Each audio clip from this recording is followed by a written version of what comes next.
Okay, finally. Bit of a late start. Unfortunately, dinner and various other chores appeared. Hello, everybody. We're here. Chat. Fact. Bit of my. Okay. Today, we return to a leisurely session of my players getting murdered. How's everybody feeling? Hey, Karya, how you doing today, bud? Ow. Also, I don't know if it's just. I'm I- optimistic. Okay, that was about to say. I don't know if it was just me, but me no map. Vark, I need you to do me a favor. Show them how beloved you really are and kill them. Kill them with your belovedness. Please. I beg you. Difficult. Considering that it is currently your turn, I'm going to go ahead and start throwing on some battle music.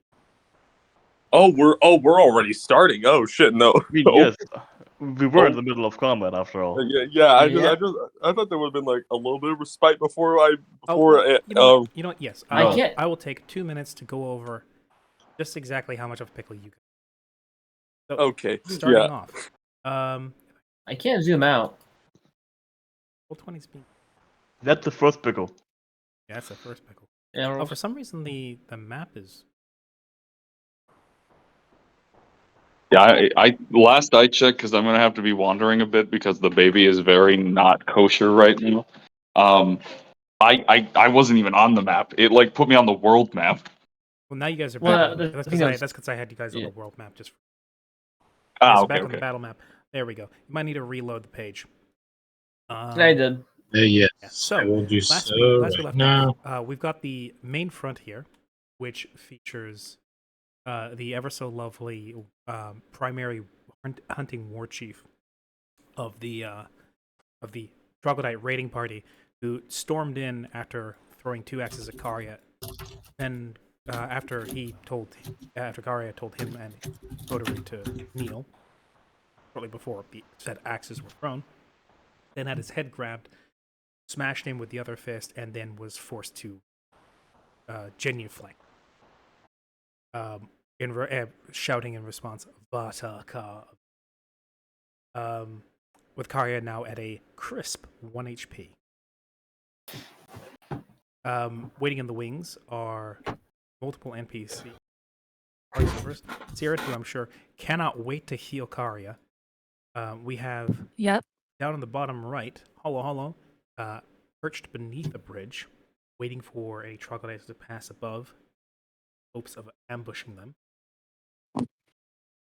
And off on the far left, we have the beast speaker that they ran into back in the cave, who has corralled a stampede of mammoths to come crashing in, who have now demolished this building here, and are very quickly threatening to rout and panic the people here with only Mark and a couple of, with Flick area as well, and what looks like other backup. That so far is what has transpired at the beginning of the fight. Level 5. Spell. I should have 2. Spell.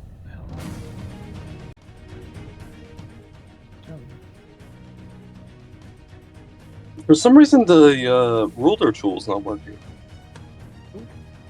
Yeah, the ruler tool's not working. But I'm gonna restart my Roll20 real quick. Because it worked out. Yeah, okay, yeah, do that real quick. What's it called? Well, the prepared spell slots on Roll20 is a pain. I'll say it now. I'll say it again. I think I'm looking at my spell slot, my prepared spells. I should have 2, but I don't have. I only have 1. Whoops. Ugh. Why does that have red marks next to them? Ugh. Anyways, ignore me. So, Hollow. It's your turn.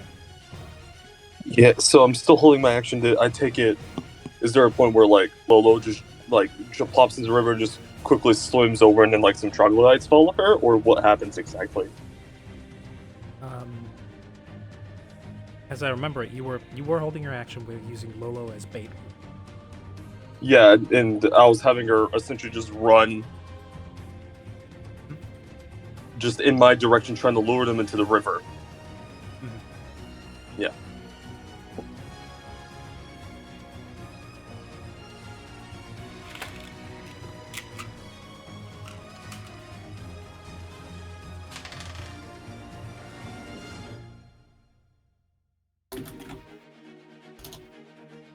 Or the empathic bond between you and there is a feeling of caution, but nothing yet as far as having actually seen Mm-hmm. any troglodytes approaching. Lolo is waiting until something has spotted her, then we'll make the run over. Okay. Though I'm underwater, actually, then again, sound does kind of travel better underwater. Is there anything I hear? Do I hear anything like the mammoth stomping? Give me a perception. Or- In this case, it's not a case of do you hear, it's do you understand what you That is fair. Actually, could I argue like a knowledge nature for that, or would that still just be perception? It'd still be perception because you still need to process what you're. Okay. After that, for a deeper understanding, knowledge could work. 19? 19. Yes, you do hear what sounds like, coursing through the water, you hear what sounds like the beginnings of a fight further up the river, and tremoring through the earth and the water, you hear what sounds to be heavy stomps. Far heavier than anything that a troglodyte should be able to. Okay, and the river doesn't actually go in that direction towards the heavy stomps, from what it looks like on the map, at least. Okay. Also, to mention, I still have blend on me, so yeah. So if I was looking over here, is there like a hill that covers all this up, or is it just relatively flat? And this is, it's kind of. So let's say I'm gonna put Holo Holo back there. So if Holo Holo is right here, is this like a field? Like this, like this area. Like Those is are it? old, like those were plowed maybe seasons ago. Used to be fields for crops. Have been untouched. Okay, but the point is, what I'm asking is, if I were to like, I guess, gently poke my head out of the water, could I? Oh, no, that's the wrong thing. Could I see what's going on with like Kari and everyone else over here? You have to do a little more than just poke your head out because there is a small slope on the end. But potentially, yes. Okay, I'm just trying to figure out what I'm gonna do.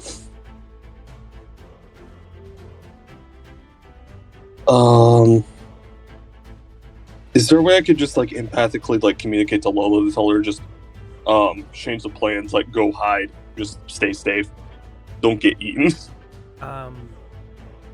You'd have to choose a feeling to communicate. And that means you couldn't communicate quite that sophisticatedly. But you would be able to give her an impression of what you would want sending over. I'm just trying to figure out what feeling would like best. It's not telepathy, it's empathy.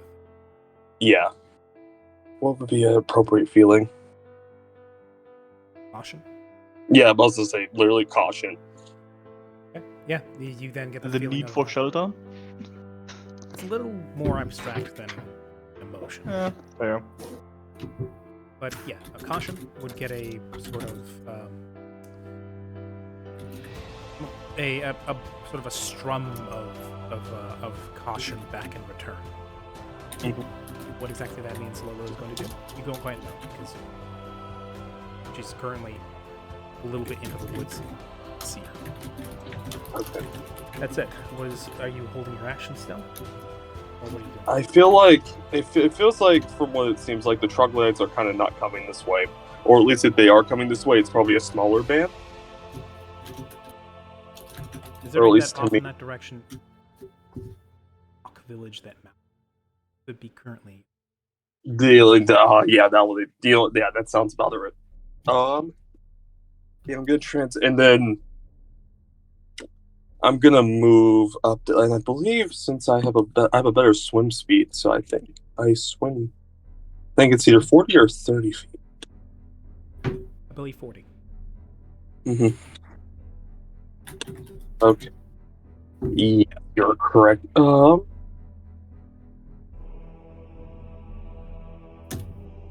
gonna swim 40 feet upstream to, I think about right there was where it was.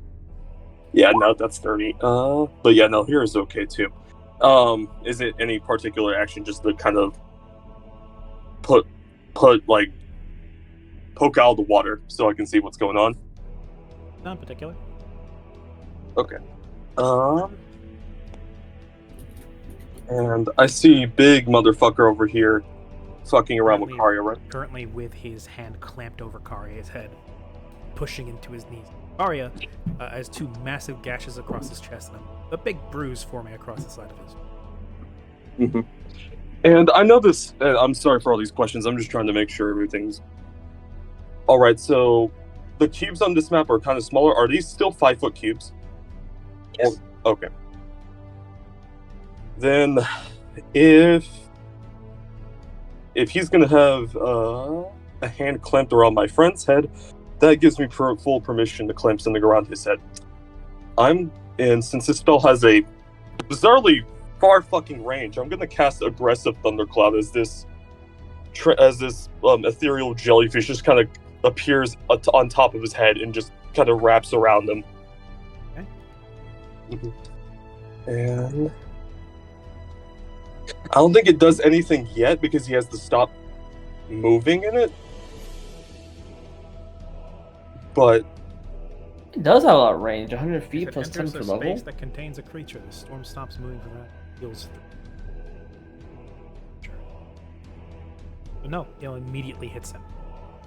oh, it immediately hits him? Yep, because it itself has stopped in the space of a creature. Okay, then yeah. If you want to put like a little token or something. Yeah, I think you're used to how 5e handles like summonable 5-foot movable hazard with like sphere of flame. Mm-hmm. Things like that. And on top of that, I don't think he gets concealed from it too because he's a bigger creature. Yes, he's too big to be concealed by a 5-foot sword. Yeah. So, yeah. Just this jellyfish, this ethereal blue jellyfish, kind of comes out of nowhere, and begins to wrap its tentacles around him, and he needs to make me a reflex. Yeah.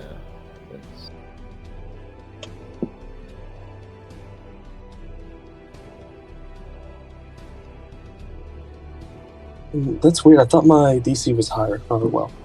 Maybe I'm thinking third level spells. That doesn't look right.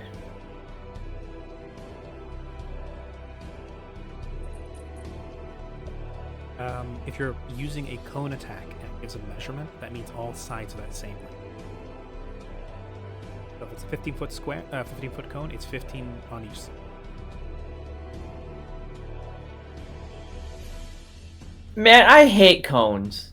They are very hard to manage on a grid.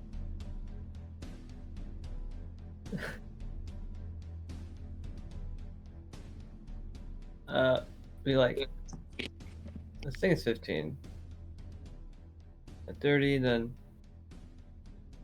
Inch.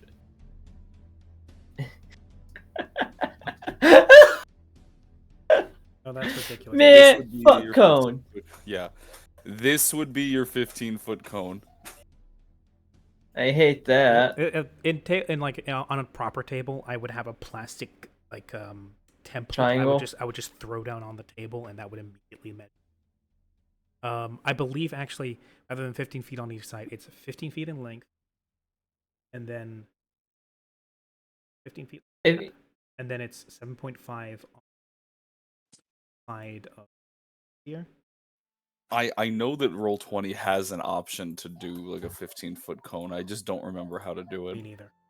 Regardless, you do need still to be It within should 50 be in the ruler tool thing. Regardless, Hollow, is that your turn? What did he make for his reflex save? He's I think he still takes. Is it takes 4 half. again? Yeah. Okay. Yeah, so let me still roll that. Damn, that would have been a good one so too. he takes Damn. 7 points of electricity damage.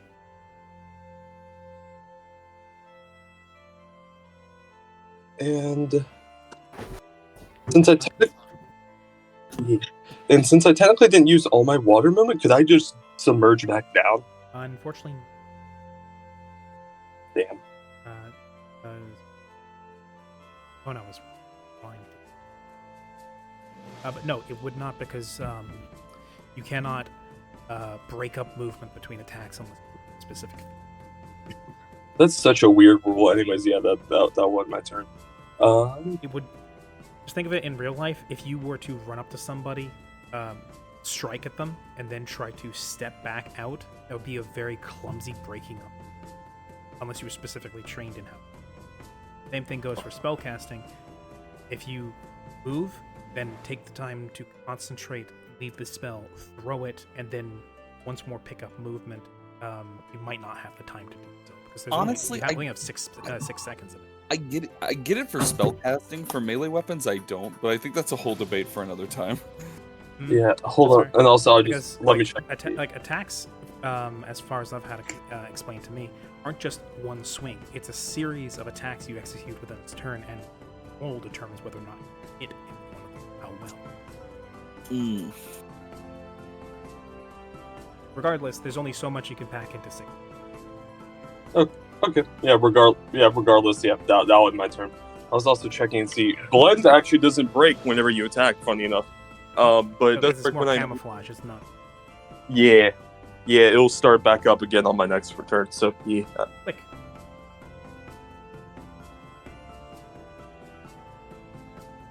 Okay, so I've been debating this for a little bit, what have you and been now I'm considering. Something like that? I've been debating whether or not I want to No. have my little division move to this house over here or around this house over here, and potentially start like supporting the guys over here by shooting at the mammoths. But then that puts Vark in a kind of awkward position. I think that's a call. Oh. Oh, my friend, it'll get even worse.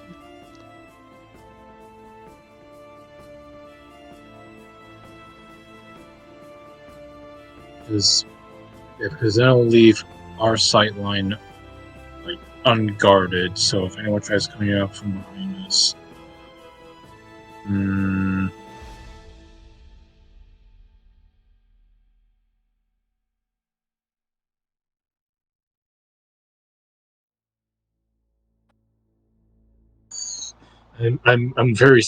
very unsure of what exactly to do. But my best bet is probably to have them move to at least here, but then I will stay in this house. I'll just have them move to here, take up positions, and try and support their friends from afar. Alright.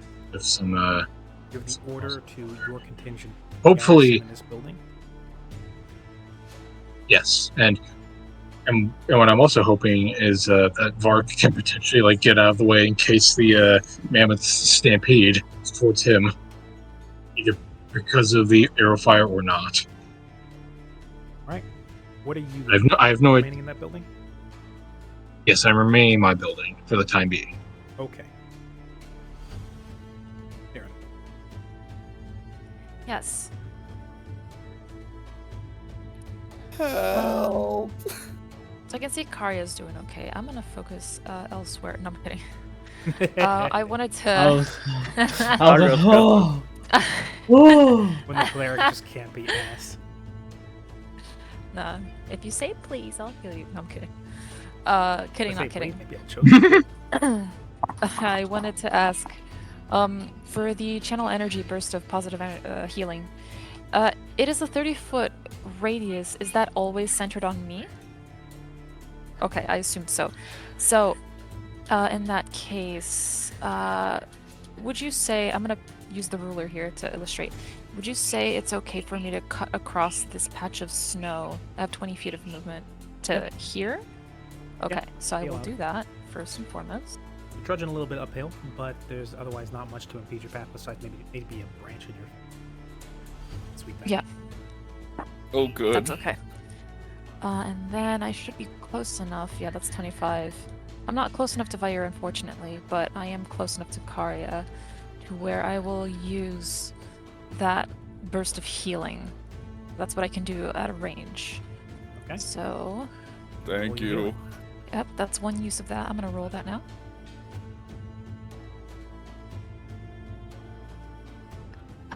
And what is it again? It's 3d6 plus my charisma mod. That's what I thought. Okay. So that's 10 HP. Yeah. So, Karya, and you and everybody else caught in the burst, a flush of healing moonlight as you regain 10 HP. Yes, and obviously I'm choosing allies, not enemies, to be healed. Yes. Well, I mean, in this case, with Um, a burst of radiance, choose it.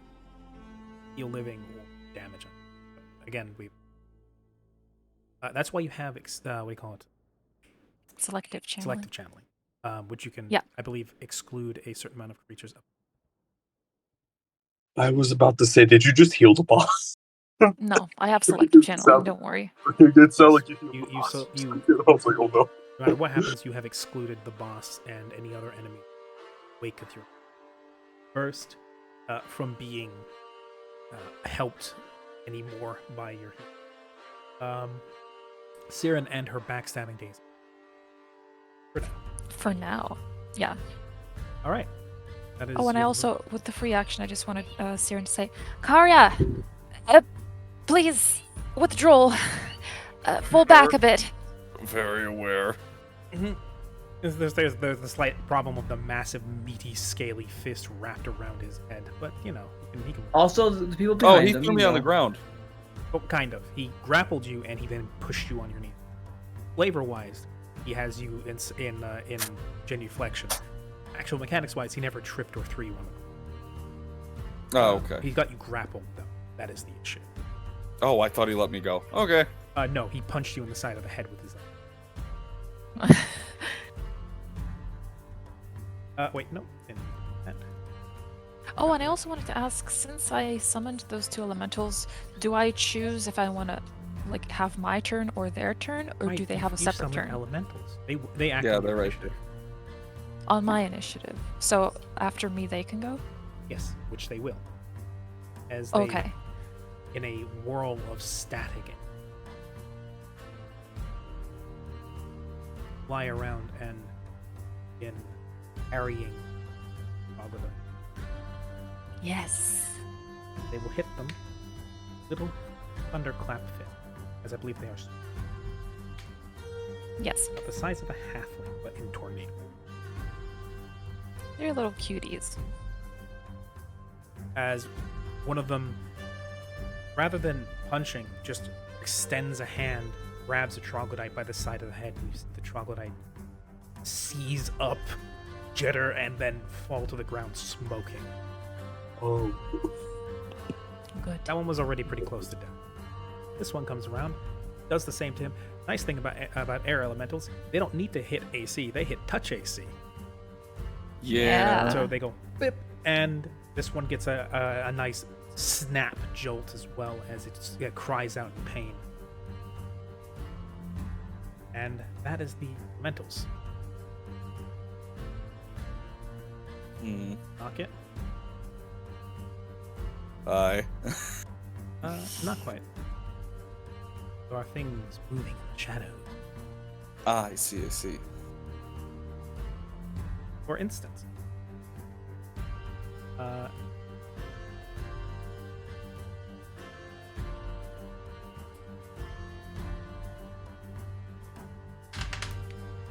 If I could all direct you guys to a Hollow Hollow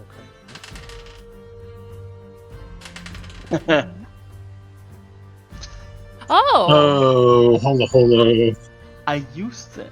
Can I see the full picture of that guy if you have it? Absolutely. Did as you that guy just appear, or did he just or was he there? He wasn't He just Walked right into sitting its there. mouth. He was, however, in the water there, and he snuck up on. Oh, One. This is the stealthy raid party leader. So Mallory didn't have that guy handled. Well, I actually used this image for a character once. That's funny. I recognized that face and chest immediately. Yeah. As Hollow, where you're peeking out from up out of the water, trying to get a measure of the battlefield that's happening. You then feel a hand clamp on your shoulder, and then something drive itself into the back of your ribs as fire runs through your lungs, and you feel blood pour into the water next to you. As this man has taken his arm gauntlet, which is a couple of what look to be bone spurs are mounted, and has driven them between your knees. Hit for Give me the damage. Oh, I shall. Give me the beans and the... No beans, only damage. I'm not a big fan of beans. and How many beans? that's the weapon down. Now we have ready strike down. Oh, he's that kind of guy. May or may not be a slayer. Wow.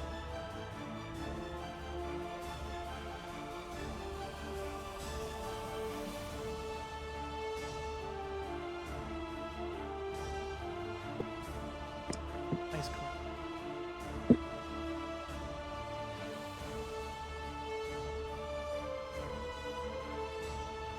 I'm terrible.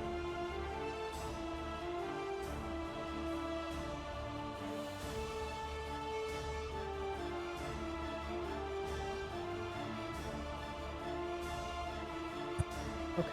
Alright. As you take 17 damage. Okay. So, I would just like to clarify, we're in like this heated war zone in the middle of a field with snow, and we're all being attacked, and there's enemies and allies on either side, and somewhere off into the distance we hear all go, Mike didn't pick that one up. it didn't even come in? Yeah, no, it didn't pick it I up. did but like can a only- high-pitched scream. No, the Yeah. Serpellus from like It's just you like see the- Holo's like head come over the water, like his shoulders just barely out of it, as he's sort of like tipping his chin up to have a look at the battlefield, and then suddenly, just a big red scaly hand comes up, wraps itself around his mouth, drags him down, and you hear. We hear we see his shoes come up into the air. Yes, as you have been shanked. Yay. What's Damn. the DC for concentration? Again? It is This one? it is 10 plus the damage plus the spell level.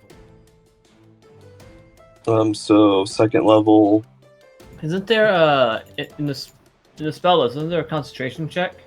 Yeah, that's what I'm asking. I'm asking like what do I need? What's the DC? So I mean, so can't you just seven- click it? so 19. I think it's 29. Injured while casting 10 plus spell damage plus 10 plus damage plus spell level. That would be what level? 29. 29. Okay, I can maybe make it. Oh, Damn it, I made it! Damn, and the Oh, thundercloud wow. remains. God, yes. ah, that's good. I got knives in my ribs, but I ain't dead yet. But You ain't shit. Oh yeah, brother. I'm the cream that rises to the top. Like this God. blood foaming atop the water. that's actually I'm surprised. It was a 29 to make that, and I got the 30. Possibly make it. Yeah, by the Makes skin of your teeth. Well done. You live, cream. or at least the thundercloud lives to see another round. as the second raid party leader has made himself known. Arya, now it's your turn. Oh, good. Oh, good. So, I'm grappled. That means I can't disengage. Not until you manage to get the grapple on. So, does that waste a turn if I attempt to get the grapple off of me? Potentially, yeah.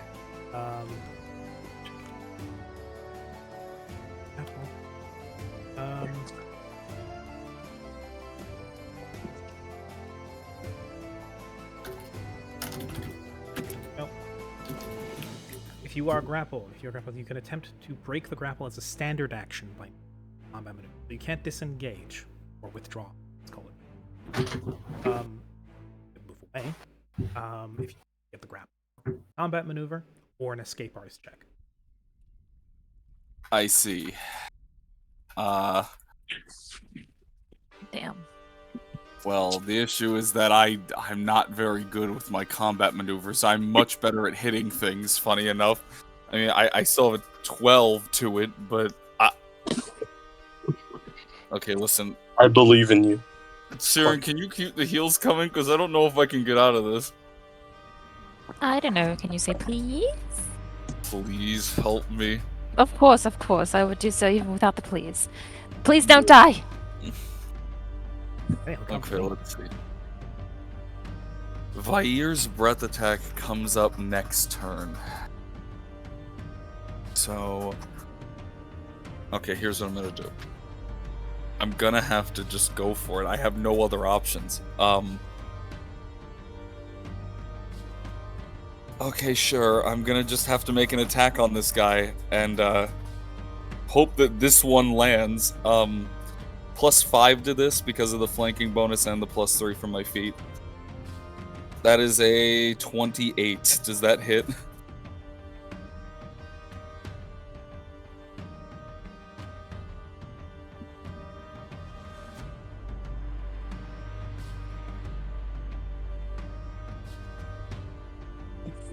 Grapple creature is the same thing. Back to grapple creature. Now move and take a -4 next. Creature takes a -2 on all attack rolls on that checks. Grapple or addition grapple creature can take no action that requires 2 hands to perform.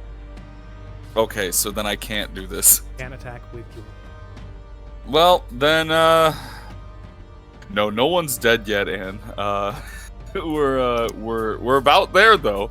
Okay, so I guess if I can't attack with my weapon, I'll attempt to do a combat maneuver, to get the fuck out of there. So it's just my CMB? Yes. Okay. Because it's a grapple maneuver, you take no penalty on this. 19.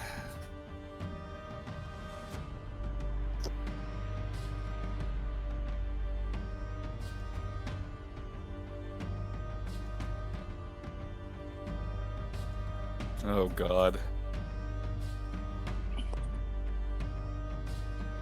You see, I believe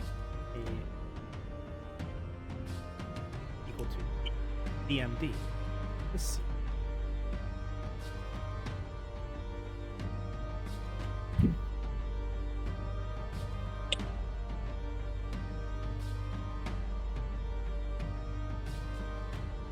I'm gonna go ahead and assume it fails, because mine is a 26.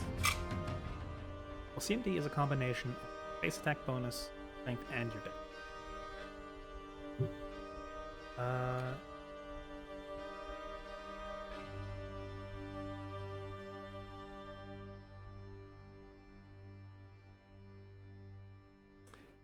Fortunately, that Yeah, I figured as much. Okay, you bring your hands up, grab him by the wrist, and attempt to wrench his hand off of. Fortunately, his holds firm. Yep. Well, Vair can make the disengage action, or whatever it may be. So, yeah, and what exactly does that do? Does that mean I have half movement, or I can just take off, basically? I believe you can't double your movement.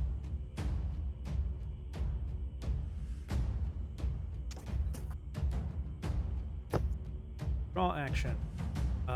Withdrawing from melee combat is a full round action. When you withdraw, you can move up to double your speed. The square you start out in is not considered threatened by any.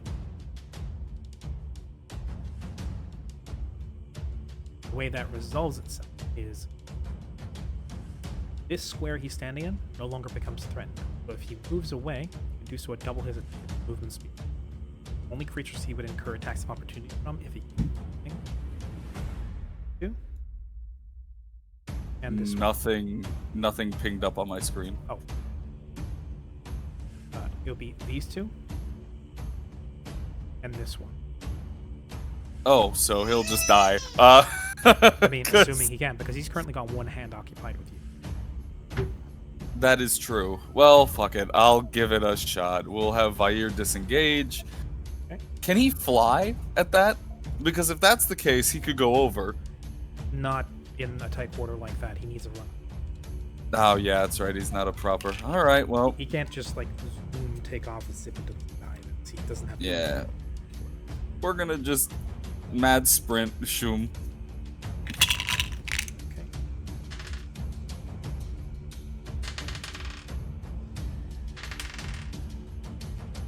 All misses.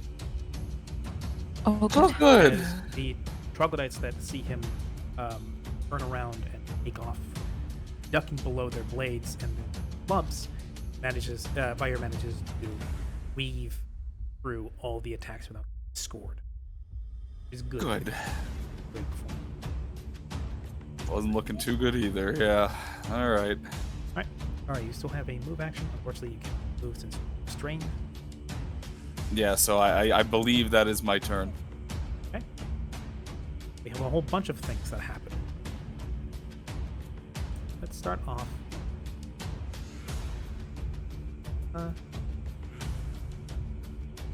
Start off here.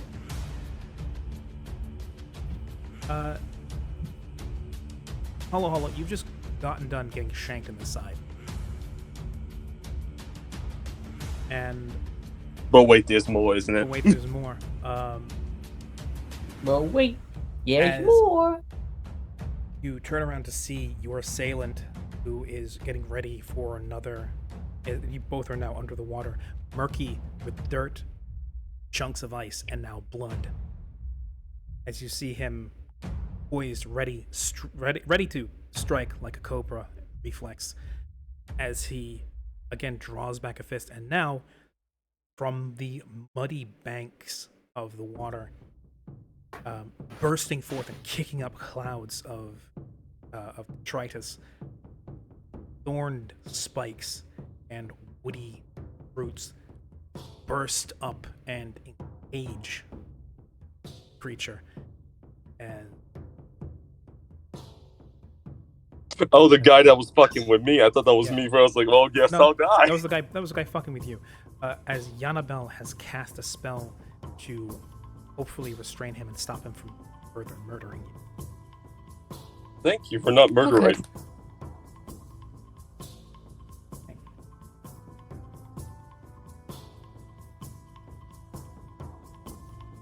Further following, we have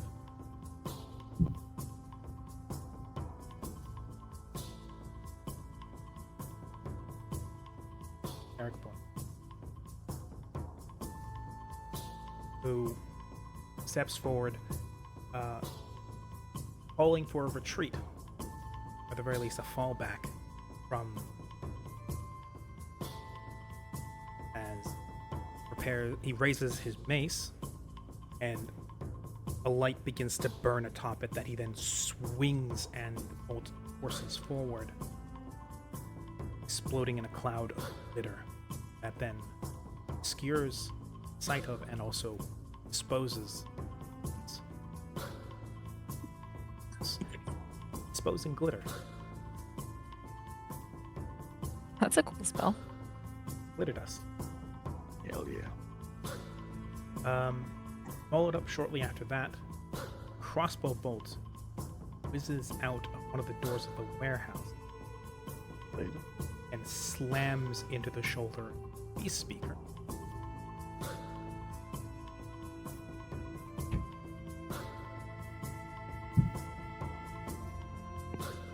slate, propped up in one of the windows of the warehouse, took aim and fired.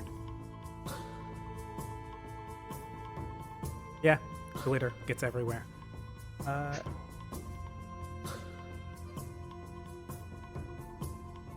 Lastly, on that side, jumping forth out of one of the windows, flames trailing from his feet.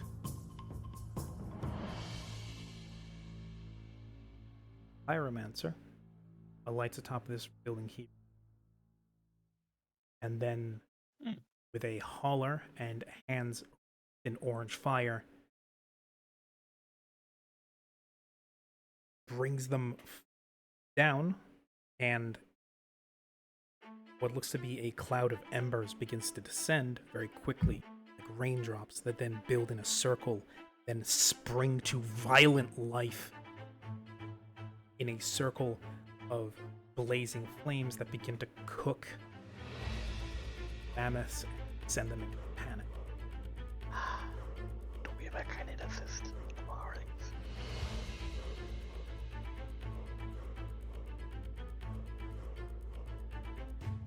The cleric continues to, that being Harvest McKinnock,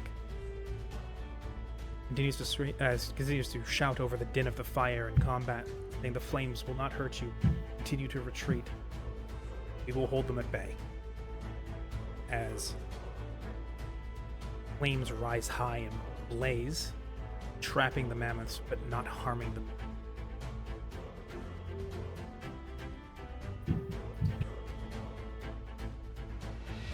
Last but not here. Other world. So much for cinematic appeal. Yeah, there's Hannibal down here. Got their good friend Holo. The mammoths are now glittered and encased in fire, and now we are focused this section here. As Ronya rides forward, taking some cover behind the building here, then taking a flask off her belt, throws it around the corner, splashes across the big guy before exploding in a cloud of acid. Eating. Sorry. Not the big guys. Landing in this area here where Vair was shortly before, and begins to erode weathered trees and the troglodytes sheltered beneath them as they start to scream in pain as they are eaten by a cloud of acid. Oh man. Good. Warcraft. Well, I was hoping to keep some warriors, but maybe we'll kill the big guy. They're hey, in her eyes, they're all trying to kill you guys equally. Oh, I know. I up on know. the docket. I'm not complaining that we're killing the things that are trying to kill us. I'm just saying I want this big guy dead. Roscoe, propped up in the building as he is, with the same crossbow that Aiko gave him before, lines up another shot, lands it square in the neck of the troglodyte, continuing his legacy. Lastly, Ida, daughter, being the straits that are currently happening right now, rough shape that Karya is in, grits her teeth, drops the crossbow, grabs her halberd, and breaks through. And then proceeds to try and level a heavy overhead chop at the troglodyte's arm, attempting to free Karya.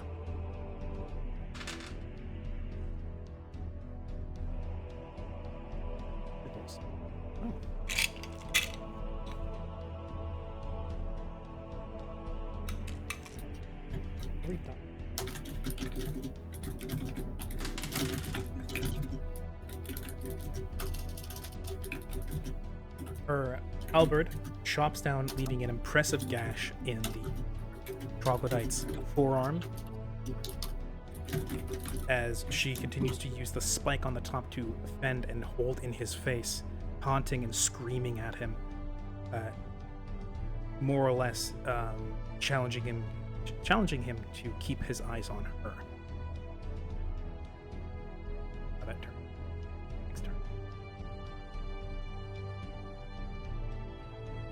Now the NPCs, or the named NPCs, have had a chance to act. Mark, it's your turn. Okay. With the mammoths, mastodons, circled in flames and blinded. Lark, rapier, and potion bottle in hand. It's going to turn towards Harbus and Misky. And it's going to shout, "I will take care of the snake atop the cliffside. Get this man to safety."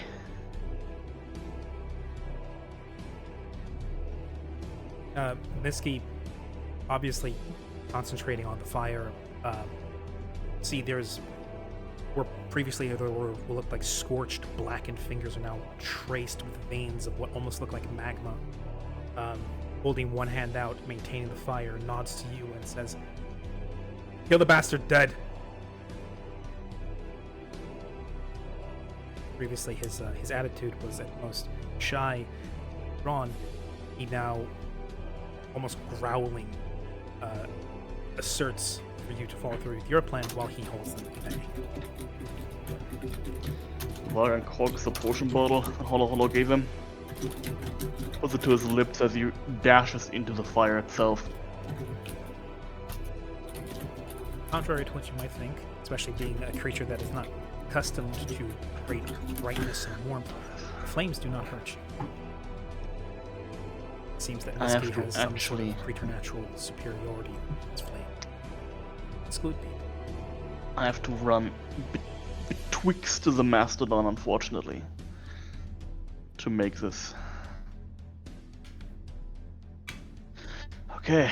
And it's stomping at you as you. Yep. Neither of them managed to catch you under. Okay. Not a pain. And then I'm going to quaff, drink, consume the potion of Storm Step. Okay. Fix yourself. Usami. Right here. All right. As with a thunderclap and a cloud of mist disappear and reappear right next. Okay. Move to move, swift to drink, attack. Well, standard to attack. So, let me check really quick. Creatures and objects in the path of your passage take 2d8 points of electricity damage. Would you consider these mastodons or the beastmaster to be in the path of my passage? I would say the mastodons would be. What I think they mean by in the path is the direct line. Yeah, I figured as much. Okay. In that case, let me just check again. Is it? Yeah, it's just flat 2d8. Okay. In that case, they have to make a reflex save, or they will take. Holo, what is your DC for spells? 18 right now for third level spells. Okay, so 18 DC reflex save. Else they will take 8. On a success, it's most likely halved. Correct, yes. Yeah.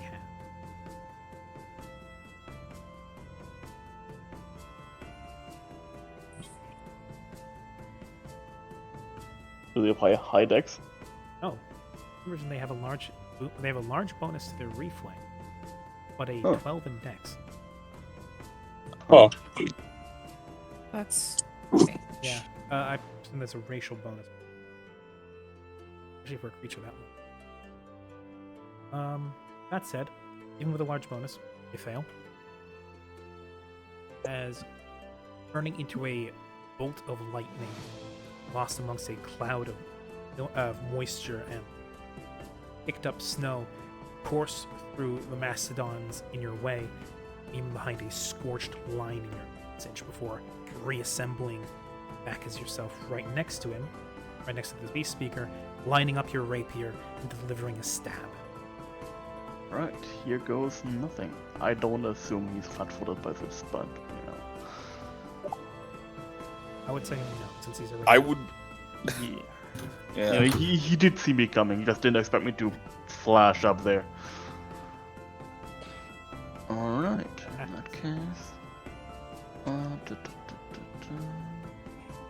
Miskate cast Ignite, cast Flash.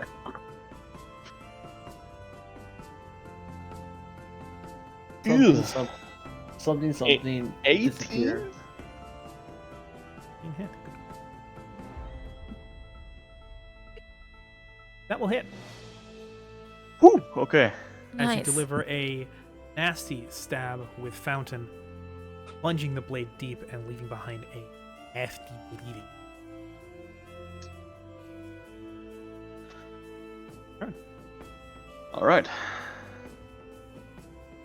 It is the Mastodon's turn as they are cooking alive within the wall of fire turned into a circle. And the neat thing about Wall of Fire is you can surround yourself with it, or you can surround enemies with it and then turn the flames inwards. A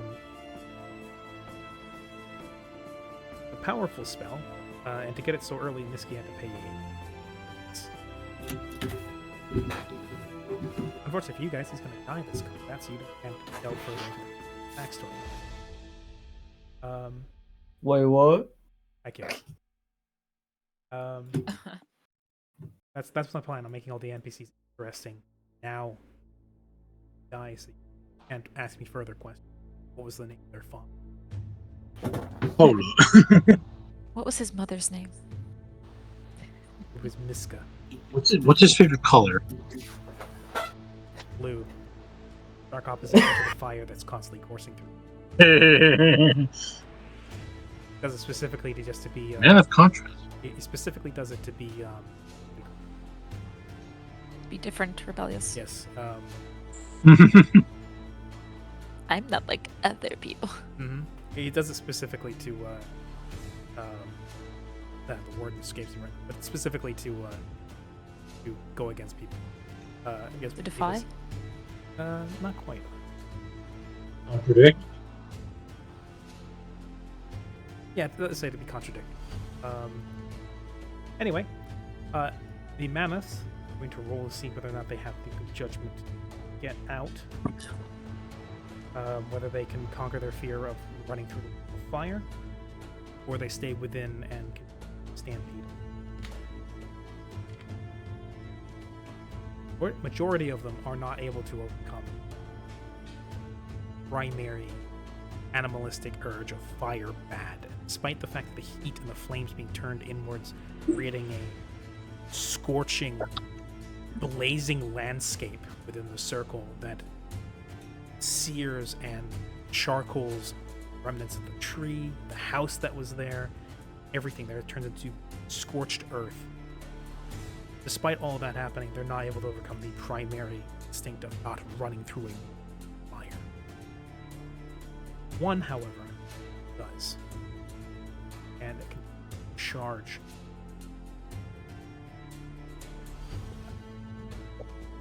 Tusks swinging, feet stomping, fur smoking. Runs down the street. The rest continue stampede about, moving, stomping. Eventually, lives trample them, but do not succeed. As in their panic, they are not actively going after the soldiers, villagers, and as such, do not manage to squash them with their best effort. Next is the beast speaker. He's not too happy about the sword that's in it. Good.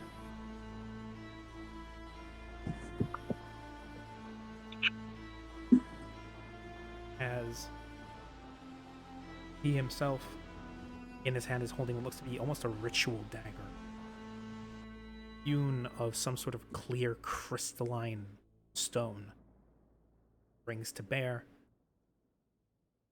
And then you hear a hissing. Familiar. Way. Hanging from a branch next to you, where it lowers itself slightly and then snaps out to it. Is he attacking me as well? They are both attacking. Okay, I'm gonna parry him. Okay. Actually, let me check something really quick. Where are my deeds? There.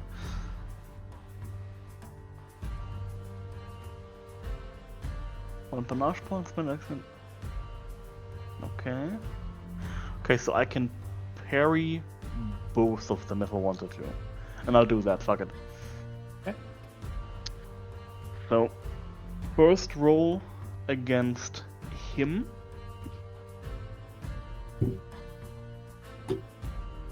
$25 versus his attack roll. And then the second attack roll, parry roll rather, against the snake. An 18.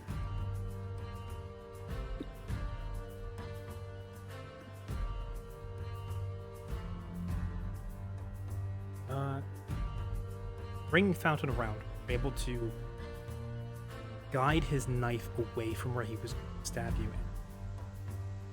As you do, you notice that as it traces across Fountain, some sort of colorless fluid soaks into the blade, only slightly, traces of it. But you're pretty sure there was something coating that. Okay. You're not, however, able to turn around in time to guide, or in this case, bat away the snake as it bites you in the shoulder for 1 damage, and a fortitude save. Yep. I'm going to expend 2 inspiration to get a bonus on the save. Never mind. Oh. Well, I mean, I called still it already, expended, so you obviously. But Yeah, no. I don't mean I don't use the inspiration. I'm also meant I didn't need it. So I'll add it. But, He did not. Varg was like, "No, fuck this venom in particular." No, I do not want the venom. And actually, you do your thing first. the poison does not take effect. All right. Big fucking surprise there. Yeah, 1 damage, and as an immediate action follow-up, I will repost attack the Beastmaster. Okay. 19 for 13 damage. See, work is made of sterner stuff.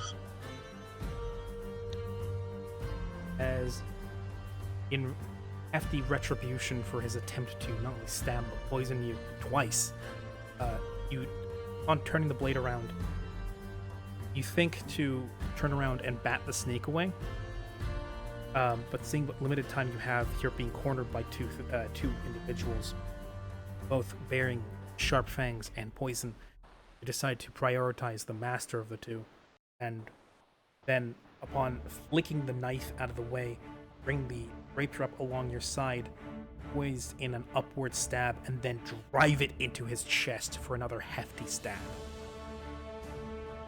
And again, his blood soaks into the... Any more tricks?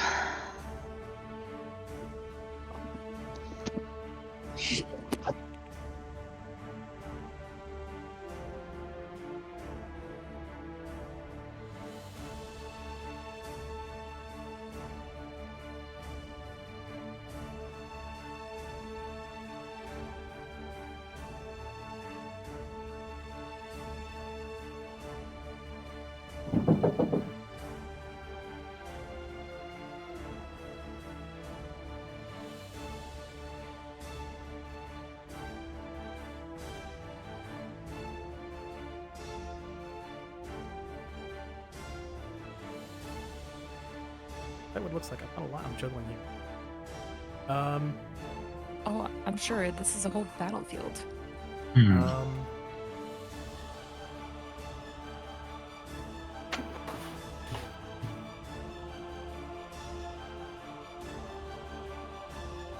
Yeah, I knew it. Obviously, I ate my words there by asking if he has more tricks up his sleeve. Because now out of hiding come the 20 other Leatherfoot next to him. That may have been actions. But thankfully, one of your allies has run off. Eyes will continue. Very fair.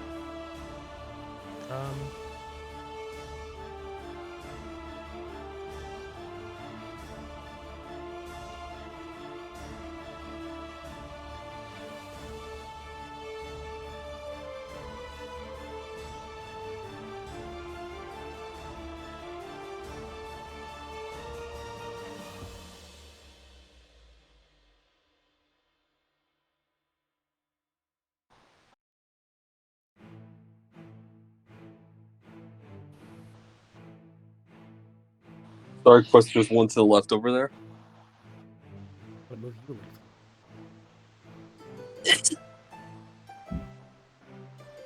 into that little trapdoor.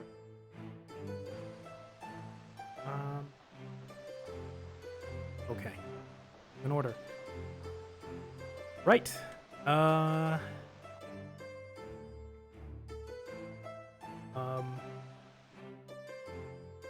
I love it. It would be pretty much just a Shadowrun with Prince of Gold.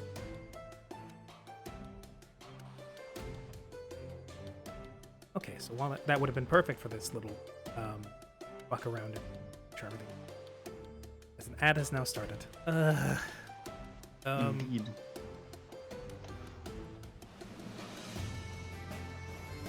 Who asked if he has any more tricks? Indeed. In He character, you. browsed back and said, just a couple. As it is now his turn. Or sorry, Right. it's still his turn. Yeah. However, Right. he does not immediately strike back in retribution. As if anything is happening else. For now, though, little troglodytes.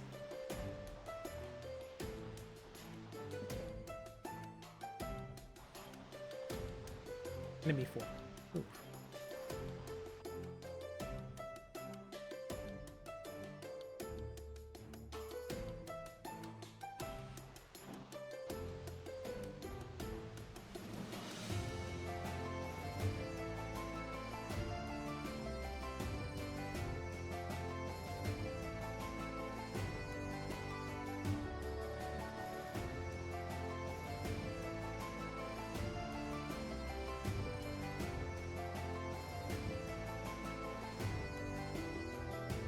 One of their friends get flash fire.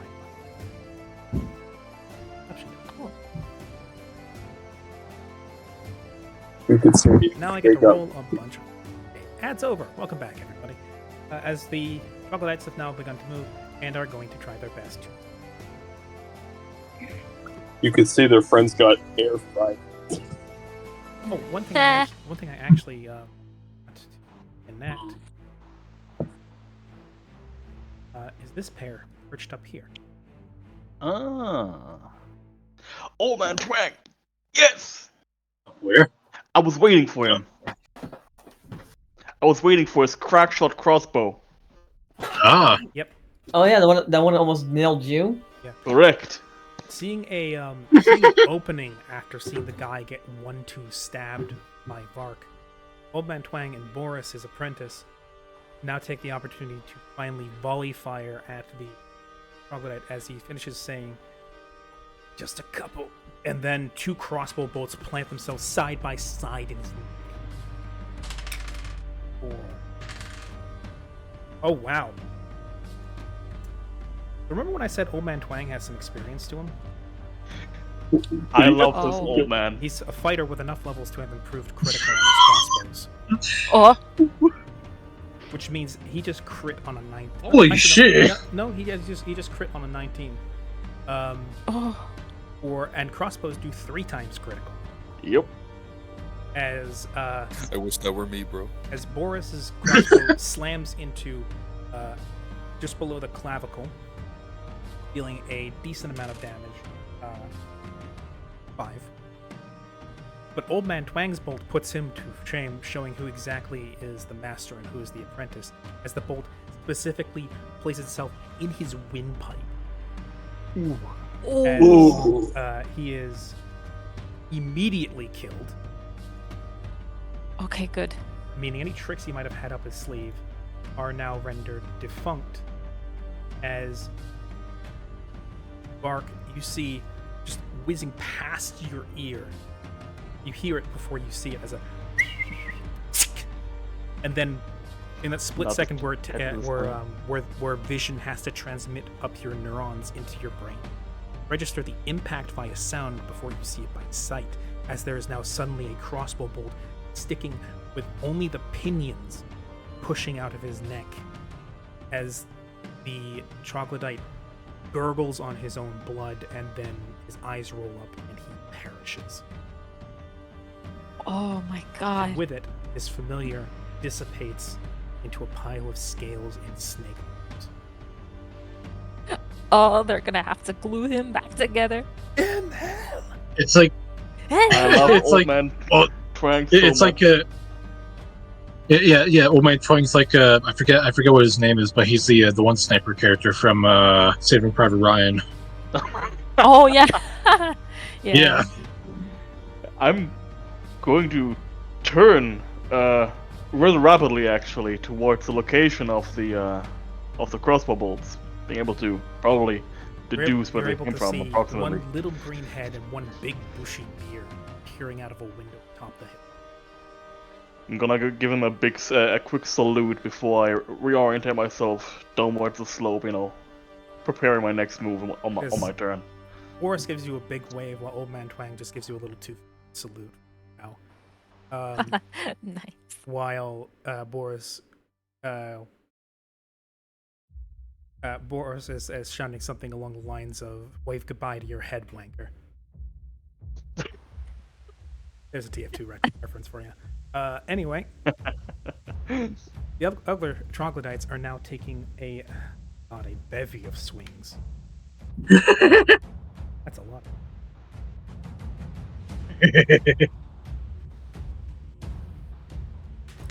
Thankfully, they don't exactly. I thought this hunting part better than the troglodytes that were back home for them. They're actually trained warriors. You guys are. Two.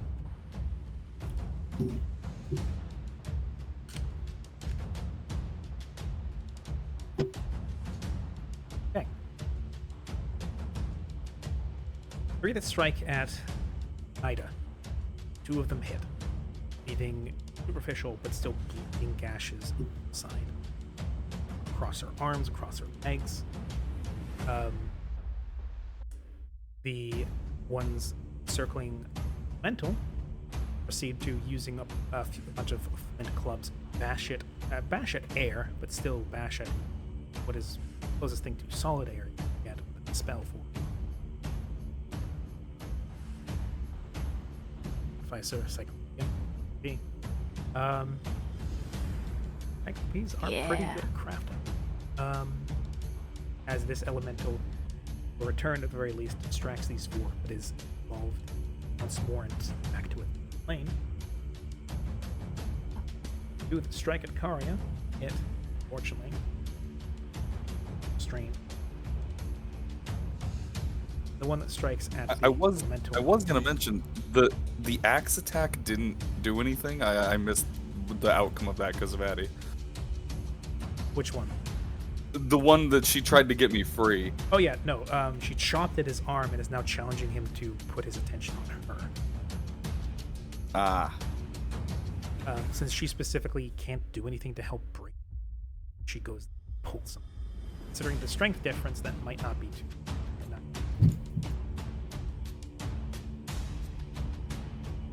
And that is Crocodites.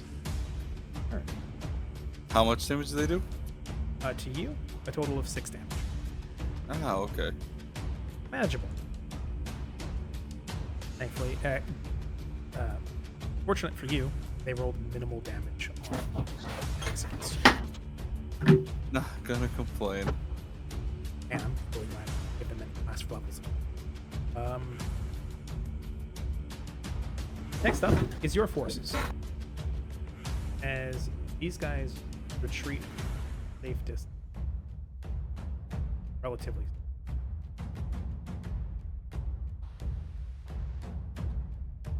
Wrong. As hop fences make tracks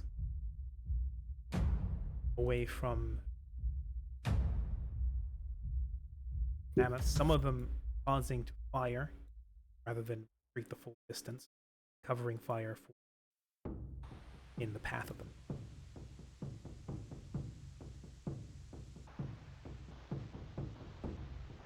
They also move to intercept the one mammoth fire. Your forces, Click, that were moving to garrison, now see that there is the mammoth. We call it 4 mammoths.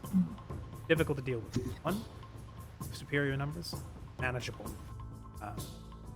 These are still men that grew up here in the harsh wastes and are no strangers hunting large game, dry and families. Usually not a whole stampede of them.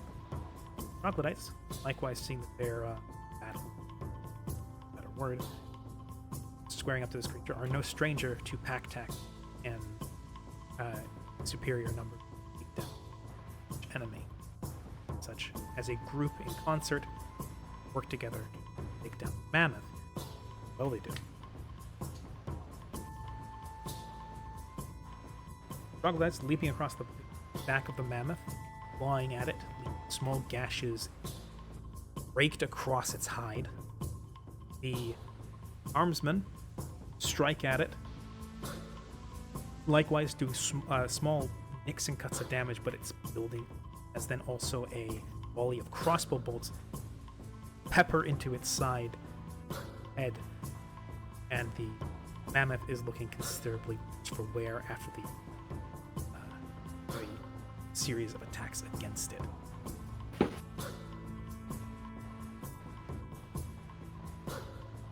Last on the initiative order, we come to Icon. Man, it's been so long since I've had a turn. I forgot what I wanted to do. Something about a cone? Don't remind me of cones. I hate cones. Hate cones. They're rough, irritating. It gets everywhere. That's about it. They don't go Slice everywhere. So I need to move here at least. Do I need to roll anything to jump over the fence? I mean, not in particular. It'll cost Cool. you like an extra 5 feet of movement. I don't care. I'm moving right here, so I have more than enough. Then, in case I'm gonna show them why I'm the storm that is approaching. Quite literally. Where's my tools at? Hold on. I'll do. Are we about to see Chaco's judgment cut or something? I wish. Not quite the right 15 class foot for him, cone. if there ever was a class. 15. Yep, that'll catch him. 15-foot cone. Then with my spell list, I'm prepared. I truly am. Burning hands. 15 DC does 10 damage if they. Wait, hold on. That roll 5? It rolled 5. Cool. It shows a 14 up top and then like a 10 on the bottom. So weird.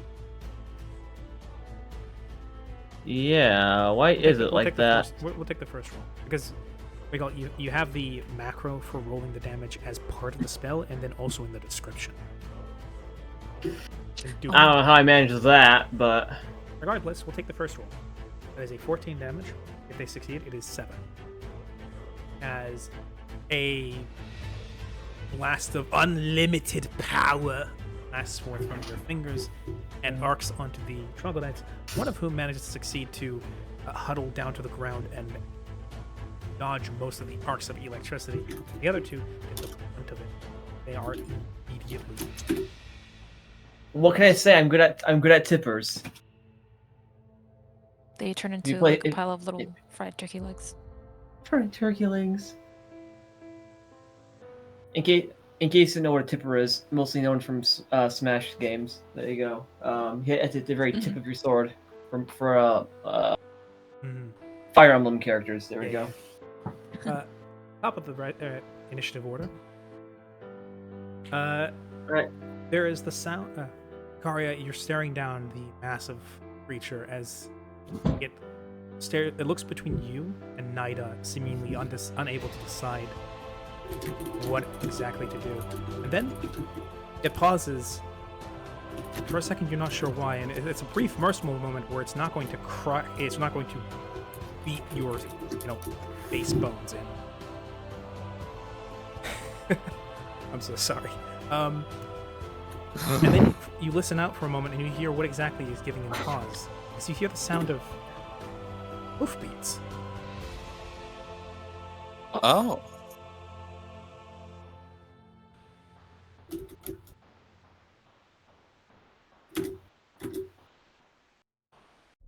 Ons. As what look to be two figures atop horses right up to the limits of the town see the battle happening, look to confer one another, and then the green-skinned individual lets out a little, "Oh, I dare say, Reginald, it looks like there's something of a tiff happening in this village." What? It was not the last fucking time. My name's not Reginald. Oh, don't be like that, Reginald. Now, I dare say we should help these individuals, or else I believe they may all be mincemeat by sunset. As they continue to gallop.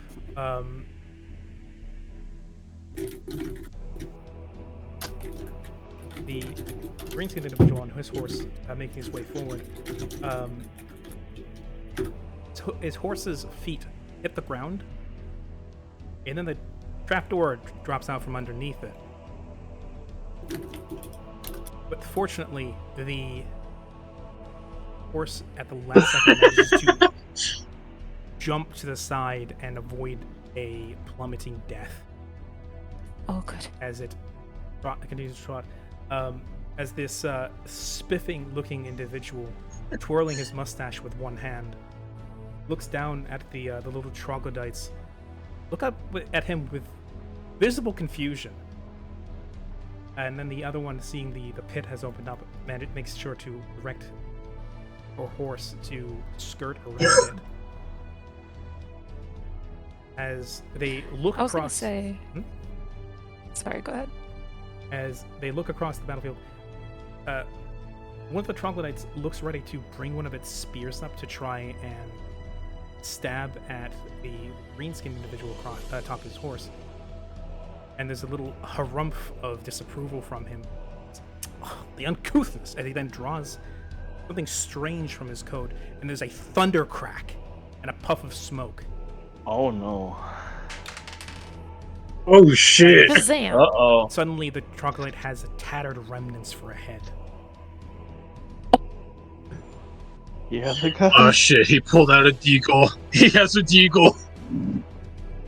Hey. Oh my god. Did he I just was pull gonna out a say Glock? He did. I love him. Are you kidding me? Seriously? Holy! Oh my god. Holy shit! Yes. I feel like he's gonna be racist.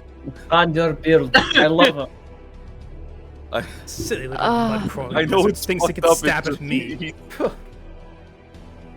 I was gonna say if this like mustache twirling spiffy individual is like, I'm gonna help these guys, and then his horse immediately falls in the trap and dies, and he goes, ah! Because of cleverly placed traps. I mean, there is an anime that starts like that nowadays. Oh yeah. I accidentally killed the hero, so something. Yeah, Yep. got him in a pitfall. Let's move on. trap. Yeah. As Then the other individual, looking a little more on the traditional side of things, readies what looks to be a wand of some sort. Brings out a book from her side, and then, chanting a couple of words, whips the wand forward, and there is an explosion and effusion of flame. A fireball explodes. Oh. Oh shit! Taking out these, they're almost pretty much. I like these guys. Triple kill. Heavens, they're lovely folk, don't you know? Don't you? I'm done. I'm done. Lemusi, Ignore me, please. Lemusi is getting unusual.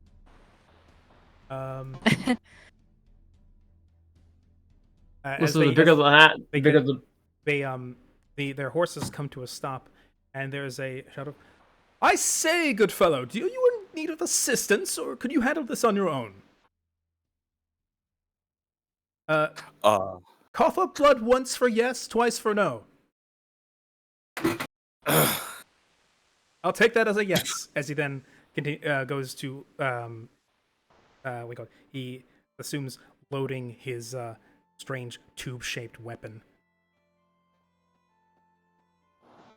And now it's the giant troglodyte's turn. As he just saw... Hey Ari, welcome in. Why are you stupid? Hi, Why should I Ari. disagree? hi Ari. We did start a little bit late. We started about an hour late, it said. It's fine, Ari. Don't need to feel stupid. We ended up getting way late. Or I did, at least. So, the big troglodyte shakes his head. More invading interlopers. I can barely take this as it is. As he then lets go of Karia, measures up the two new individuals, and then remembers the halberd spike at his neck and turns to Nida. But if you want to be so quick to replace him in dying, say no. As I should say, he doesn't let go of Karia. I will retract that. Oh, good, thanks. No, he does. He actually, arguably, is going to do you a favor. As he then, still clamping his claws around your head, then brings you further up, and then, in a vertigo-inducing motion, whips you around his head and throws you through the wall of one of the buildings. But first, let's get rid of this pathetic whelp! As you go whizzing through the air for about the second time this week, or this month, I should say. As you take... Second. Oh, good. 9 damage. Good. I believe I am down. Yeah, I still have scarf, right? Well, I've got the scarf, yeah, but I also technically wouldn't be dead because of it didn't break my con in the negatives. Well, no, but the scarf is for when you hit the negatives. Yeah. I was just saying that I'd still be okay either way. So, all right, that bumps me back up to 7. As you slam through the walls of the house here that Ronya is hiding behind. As looking up through the morning sun beaming through, casting almost a halo around the back of Ronya's head. Now prone on the ground, staring up through the window at her, she kind of glances through the window. Are you okay? I don't take his insults lightly, but I'm not dead yet. And gritting his teeth, he'll stand up slightly Your turn. Oh. That is the first action or the first attack of his turn. As he will then proceed to lay into Nida. As after casting Arya aside, then turns to the one who thought to slash him. Halberd, challenge him, and then gives her about the same treatment. Arya. This time without the axes. As with a 1-2 punch, he slams his fist into the side of her head, ducking and weaving around her halberd, and with each punch, a vicious insult followed. As between the punches, you hear the talk of, "Smell like that wooden bitch in the clearing. Most can't see it, but I can smell it. In a second, you'll be the same as her. Charcoal." As he then again slams a fist into her head, dealing a considerable amount of damage. And by the time he's done with her, you can see she's visibly shaking and unsteady on her. Hello. His turn there? Does he still take the damage? Because it's still that cloud is still there. It's on your turn now. You direct where the cloud to go, and then wherever it stays is. It's staying there. Okay. I'm not moving. The cloud remains, and Grim has redeemed his self-care. Everybody, stretch yourselves and get a drink. Yep. The Troglodyte probably needs a little bit of self-care, as he is currently getting zapped across the back of the ass. Yeah. Can I just roll Once that he fails damage? his reflex save. Yeah, he's gonna take 12 damage. Nice. That is a good amount of electric. As the cloud wraps around his back, almost trying to as if trying to hug him and smother him. And while it doesn't succeed in doing that, what it does do is burn his back with electrical zaps. Mm-hmm. And it just stays there. And is this guy's hand was just about to hit me, but then the thorns came out, right? Basically, he's been wrapped up in thorny roots and vines that burst from the riverbed. Now also kicking up clouds of dirt. I'm gonna use my withdraw action because that's probably about the best thing I could probably do right now. I'm glad for you. Always a good step towards feeling. And welcome, Suki. It's this. Nice, Suki. Are you feeling particularly evil and mommy today, or are you feeling like a? Are you feeling particularly evil and mommy today, and you're gonna cheer on their demise, or are you gonna be cheering for the party? And I don't need for those who don't remember it or may have forgotten about it, just didn't know about it. Do remember that the viewers of the stream can use their points, assist or debilitate forms of the Boon and Bane and Wheel and Woe redeemed.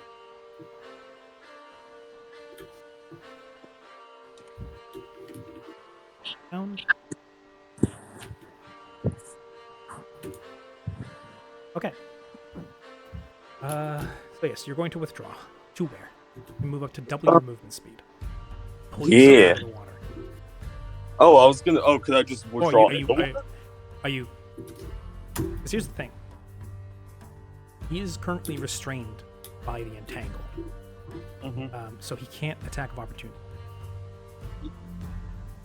Yeah. Which is good for you because he has reach, so withdraw would not have worked against him. Because withdraw only makes the space you are currently in no longer through.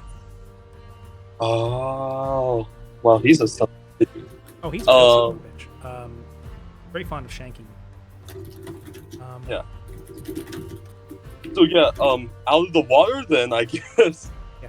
If you were going to go upstream, that also works. But I don't think that's the best way to go. So yeah, I'm just and holo, thinking how his people kind of think, aka when you're in a bad situation, run away and talk shit while you're doing it. Is gonna use this opportunity to get the fuck out of the water. And as he runs away, he's gonna say, "You call yourself a hunter," and obviously in Draconic, by the way, "You call yourself a hunter, but you can't even catch a minnow." And he's gonna run the fuck away. Yeah. And that makes it 60 feet, yeah? Yes. There are obstacles in your way, like those carts there. You wouldn't be able to do that. Yeah. Yeah, I'm gonna get the fuck over here. As I probably just kind of pissed him off something fierce, I don't know. But yeah, I'll run over there and I'll end my turn. Dearest GM, may I have your attention in Simple Path, the channel in Discord? Oh. I've seen it. Glass roof with big hat. I saw it. It's good. It's pretty good. I love that. That's so Beautiful. God damn it. For those who want to know, this is what Sam just slapped together. I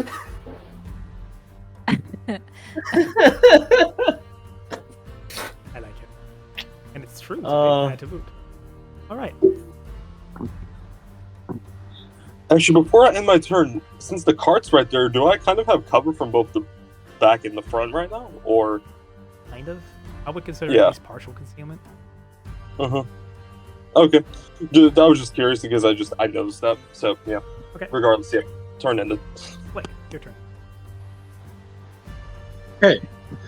Well, look, we'll kind of start stepping in between the buildings, probably to survey the battle with this mammoth over here. And as he does so, I'm going to kind of look down this kind of, say, a street, road, alleyway. Yeah, look down this alleyway. Can I see a holo coming this way? Yes, he is bleeding from a big stab wound in his side, and it seems to be shouting something over his shoulder.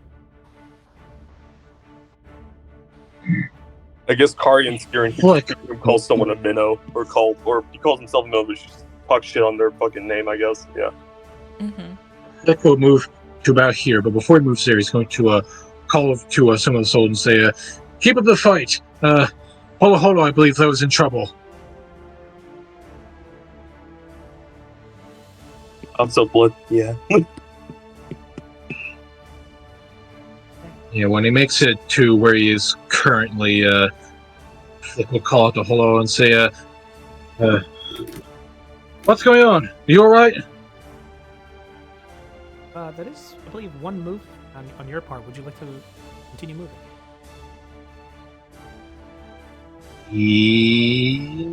Not quite. Not yet, no. Holo will tell him, be wary, because that Mr. Slayer fucker is over here. Okay, if that's your turn, then. Yeah, well, now Flick's gonna be doing a bit of quick strategizing. So that'll be my turn. Well, just some. Here. Ah, yes. Okay. Oh boy. I believe I should be in range. Yes. Okay. So I'm gonna do another. From where I am, I'm gonna do another burst of healing to heal Karya, Vair, and I'm sorry. What is her name again? Nida. Yes. Because they need it. So They really do. go. They really, really do. Yep. Please go ahead. Yeah. Please. Yes.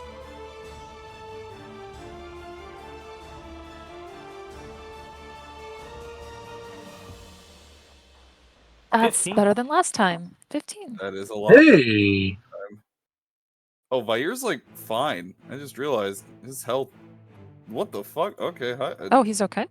Well, Okay. he wasn't. Like, he had taken hits, but I thought he was at half health. I was looking at his AC. He had 47 health still. I should have kept him in a little longer. That's okay. That's Well, alright. he It's good for him at to be least took a safe. few good hits. He took a few good hits, but he still had like four. Keeping track. No, I've been marking down his hits and everything because he was injured. Well, either way, it wouldn't have 15. Yeah. Kari, however. Yeah. That's Arya that's needed half, it. though. Nida definitely needed it. Yeah. And I'm not gonna move. I'm just gonna call out tonight and say, "Don't let him get to you. You've got this. We're all in this together. We can do this. Push them back." Siren hitting every emote for positivity on her emote wheel. Yeah, exactly. Accidentally hits the pretty. She had a quick Army of Darkness moment where the evil thought came out again. Yes. we get a yes. We're gonna get a mini Siren at some point. The turn. Oh yeah, mini bad Siren. Yes. Totally not a plot point. Anyway, is that your turn? Yes, it is. In that case, it's Stabby McGee's turn. Or is it the elemental, the one that's left? Oh right, yes, it's your. Because it's. Oh, and also when that one elemental died, Siren would have said, "No, Windy." Fucking damn it. What's the other one called? That's racist. Gusty, Gustav? Gusty, and Windy. Mighty Gust. As he Yes. takes another whack at one of the troglodytes. Hits. Unfortunately, only delivers a light. That's all right. Small element. Yes, now it's Stabby McGee's turn. As he pulls himself out of the entanglement. Forcibly pulling himself through. As obviously Yannabelle has a dawning look of oh fuck. As he rises out of the water, it becomes clearer and clearer that despite how sneaky this guy is, he's still not small. Large, rusty-scaled, and broad of chest, he fishes something off of what looks to be a belt made of sinew on his hips, and then brings it back and throws twice in succession with each hand. As one goes for Yannabelle, one goes for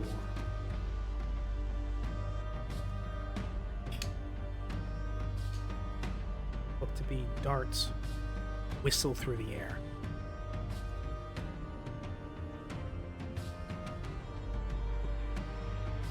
Oh, I thought he threw like a fucking rope at us or some shit. I was like, well, damn. Could have thrown bolas. That's true. Particularly mean. But no, a couple of what look to be large but still darts whistle through the air. As he lets out a bark and says, "You're right, I should have pinned you before I began." Besides, minnows are only good for catching bigger fish. As both darts hit for 1 damage each. Actually, no, because they actually. Oh. Holo, you take 2 points of damage. And now now make me a fortitude save. Oh, right, I'm slightly okay at those. It is against poison if you have anything special for that. Yeah, that's what I was kind of hoping for because of my trait. Nice. Oh my god! Very nice. Wow. Holo's just gonna look at him. Really? Genesis is Poison gonna be fucking fun tomorrow. pathetic. Oh no! The nerds collectively natural quanting the fortitude save against poison. Me, Farah, like it's the Alright, arm so at shake. the end You of know? session, to invoke, we need, at the end of session today, we need to invoke the holy gas station. Do that next. Yes. We'll do that tomorrow. Genesis. Yeah, just Either way. God, can't believe that's become a fucking superstition at this point. Yannabelle, on the other hand, doesn't seem to be doing so fucking hot. Okay. Yes. All right. You see her pale as the dart plunges into her upper arm. Any effects don't seem to have taken effect just yet. Arya, it is now your turn. Oh, good. Okay, well, I think I need a little more healing before I jump back into the fray. So what I will do is I will... Can I ready an action? If I ready the action, I guess is the question. How? I don't know how to ask this question. I apologize in advance. If I ready an action and then I decide that that action is no longer viable, can I cancel the action? Ready an action, or go your turn, and ready it to trigger on a specific trigger. If you then forgo that, you still lost your turn. Then have to wait until your initiative, or you can decide what to do otherwise. Okay, I see. Well, what I intend to do is I will move next to Vair. And his breath attack is ready again. So, need to check something. I love cones. Cones are the best. Brother-in-arms, join me in this hatred of cones. Cons. I'm trying. Yeah. Either way, my thought here. I could cone. In fact, I think I will. I'm gonna have Karya ready in action. The action is to ready the Call the Void potion. If he starts breaking the line, I will drink. Actually, no. I'm just gonna hold my attack action. I'm gonna hold an attack action, and if he breaks through, I'll have Karya move here, so he's still in range. And if the big guy or any of the other ones try to break past, I'll make that attack action. And then I'm gonna have Vair just go. Yeah, he can make that. He's gonna fly over right about to here. And he's gonna go ahead and make another breath attack. So I think that hits. If I'm doing the cone right, it should hit all of them. Because it's 15, 15, 15, right? Yep. Okay. Okay. 1, 2, 3. 2, 3. You start doing it at diagonals, it becomes funky. Okay, yeah. 1, 2, 3. 1, 2, 3. 1, 2, 3. Sure. There. Anyways, I'm making a breath attack. So they all need to make a... I believe it is a reflex save, and I will put it in here now. How many turns do I have left? Yeah, that's fine. They still take the damage? The little guys fail. Nice. The big guy. I figured as much, but he'll still take some psychic damage. If it doesn't outright kill the little guys, they're all stunned for the next, or they're dazed. Which is more or less being stunned. Yeah. I believe he's staggered because he's succeeded. Yeah. If wait, I'm sorry. What was that quest? It cut out a little bit for me. Is he? Because I remember there was another condition for if you. I believe if you do succeed, they're staggered and they take half damage. Okay. Right. The psychic flames lick across the troglodytes, dealing what looks to be a considerable amount. This one. The other two survive, and the big guy seems to barely have. Figured as much. Okay. Like their death, seemed to be some out of Frenzy Flame from Elden Ring. Yeah, it's good shit. Flying at their heads. Yeah. Okay, and that's your turn, correct? Yeah, I cannot do anything else. I have Karya holding the attack action if they end up coming this way, but otherwise we are okay. Onya moves up, drawing a pouch off of her belt, dumping what looks to be some sort of mixture of grinding, sort of like pressing them together and smushing them between her hands. Brings almost like a paste across her hand, and then begins. Arya, you feel cold and stinging, styptic, as she begins to just slather it across your wound. What's left of it. And then give you a slap on the shoulder as she says, "That should do you for now." Thank you. As a result, your light.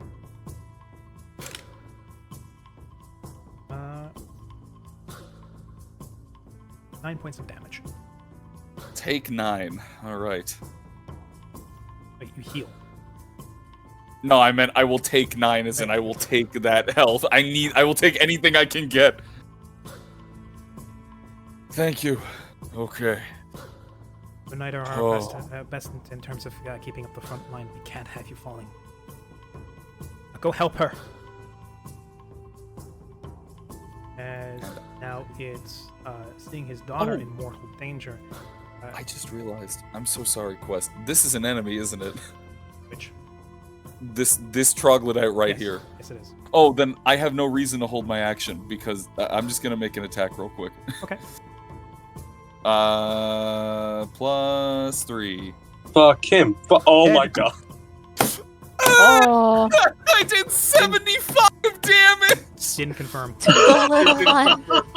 It didn't confirm. Because you rolled That's a 13. okay. Didn't confirm. A 13. Jesus.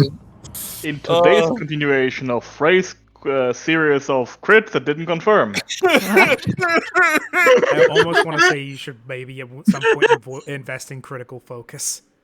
I'm actually intending to at this point. The amount of times that I've gotten so close, I just need I need this to work. What god cursed you with this luck? I blame my old Wrathful, vengeful roommate. one.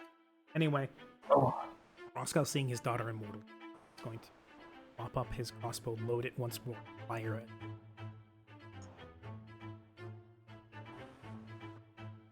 Hitting, but not doing a hell of a lot of damage, as there's something keeping this guy going. Where it's like he's not even responding to the pain. The breath did nothing. The halberd did nothing. The original crit did nothing. The shots and stabs, the electricity are doing. Something is keeping this guy going that is beyond the pale of what should be possible. What was it? What's it called? Something is driving this troglodyte beyond heights. Miski is doing his best and is continuing to keep the fire up, but at the same time turns and slings a bolt of fire at the mammoth that is still that has managed to escape the burning cage. Meanwhile, the crossbowmen and Boris and Old Man Twang are raining bolts down into the fire pit Miski created, effectively pillbox. As one of the mammoths falls, this one is brought to near death. After which Harbus approaches, lays a hand across it, and the creature seems to droop asleep.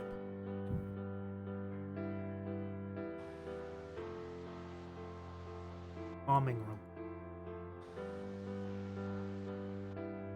And Slate takes another shot at the mammoths inside the circle, landing a good one against the other mammoth, slaying it. Now 2 mammoths left on the field. Meanwhile, these men here who were trampled by the mammoths go about imbibing their own personal potions of healing, parrying a portion of the damage on the command of Harbus. Seems like this front over here seems under control. Lastly, Yannabel pulls the dart out of her arm, and there seems to be something black. Should probably turn that.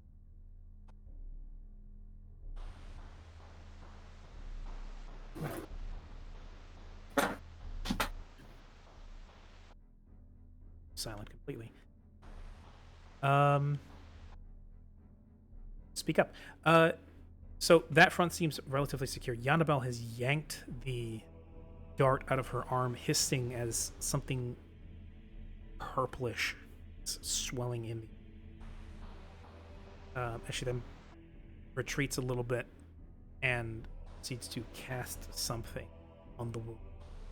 At the very least, seems to assuage the inflammation and the purplish coloration.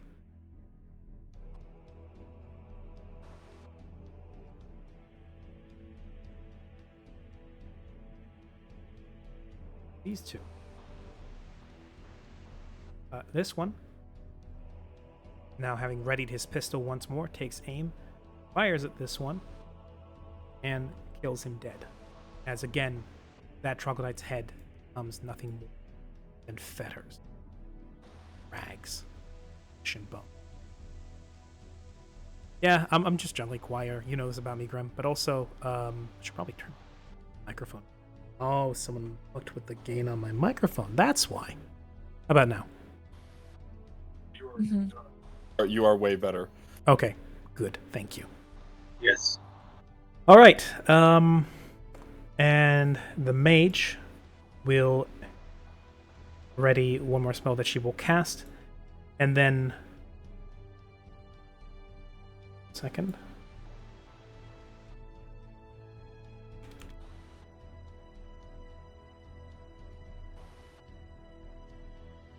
There is a burst of scintillating light that washes over the whole group as your eyes are adjusted for a moment by something that pervades your systems, as you realize you are now able to see into the unseen as she casts communal see invisibility. She got that! Yeah! Hell yeah! Which is just in time. You guys to be able to see into the forest.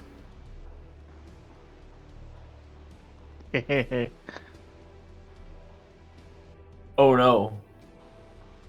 It's not over. Oh no. Well, wait! There's more! You're also able to see that there is at least a little bit of infighting happening, as some troglodytes have turned against one another. Some have fled, or you see them fleeing. There are some dead, but those that turned against the group were apparently very quickly put down. And that is the NPCs. Vark, it is your turn. Okay. I dare say they have the situation with the mastodons under control. One left in the fire ring. Boris and Twang to shoot at it if need be. The other one has been put to sleep and is probably gonna get fucking shish kebabbed by everyone in a moment. The Vark gonna take a moment to produce a potion from his personal belt, and he's going to consume a potion of alchemical allocation as a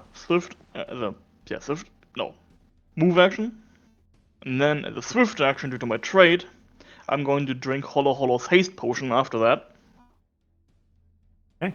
And then as a standard action, with my 60 feet movement, I'm gonna zip towards the front line. Okay. In a blur of dusky skin and desperate haste, Vark is zooming past the front there.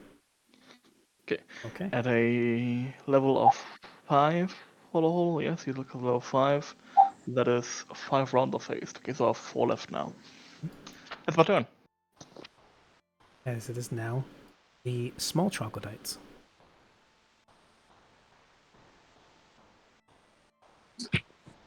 They come like a tide.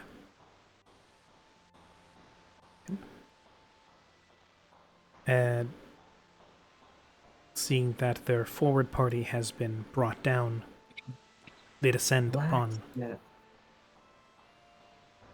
the front line. Desperate for blood and maybe a bit of glory, but all the same, fresh meat.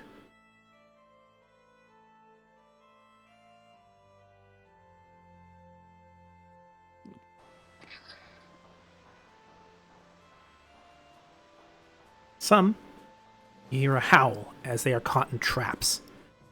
Ones left over that were set. A couple here and there caught up in what was planted by Mallory and Pristinian and others. But it's not enough for the sheer number of them coming to attack.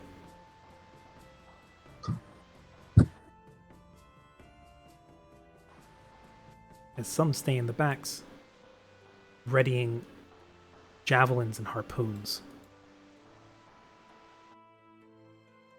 and begin an onslaught. So move forward.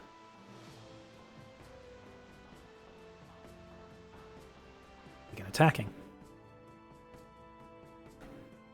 And I'm just going to roll some group attacks rather than rolling every single individual attack. Oh boy, is that a lot of troglodytes. Wow. Nida is peppered by spears and javelins. Bringing up her arm to try and shield herself. Well, all she's got to protect herself is a buckler and what armor she's wearing, and it's not enough. As spearheads bury themselves in her flesh, and the healing done by Siren is very swiftly undone. Fuck. Aiko, you are likewise attacked, and what is your AC? Right now. Oh. Okay, make sure I was unmuted. Right now, my AC is 19. Okay.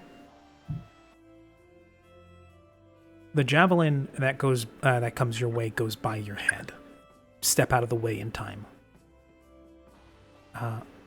But not in time to avoid the clubs and axes coming your way. As you take 11 points of damage. As the troglodytes that are trying to surround you smack and slash at your legs, your hips, your sides.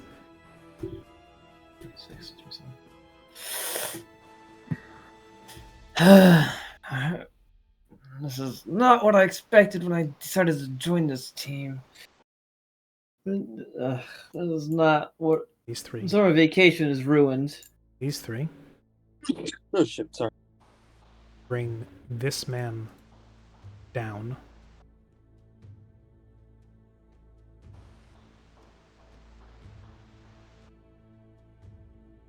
And this one scores a lucky shot. Stomach. Bringing him down as well.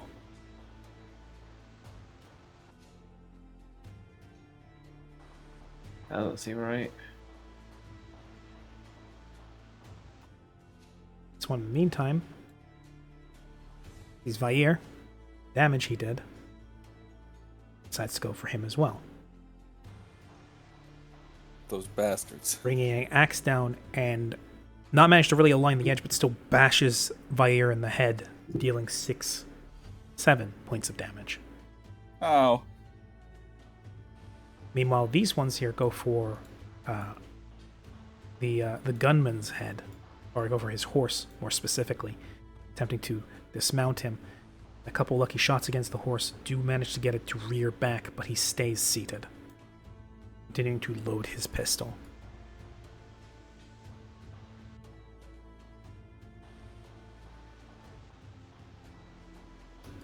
It is now the Allied forces' turn. As more shots rain in, Harbus urges the men to stand back and not kill the mammoth, as he goes about continuing to keep it asleep That is to say nothing of the crossbowmen who are finishing off this mammoth, though. As they manage to finally bring it down, and the 3 mammoth corpses are now quickly roasting in scorched earth. Food for later. Later. The So there goes our food problem, temporarily. The rest of the forces here, since they've been urged by a harvest to not kill it, some stand guard, others turn and go to join the fight at the front.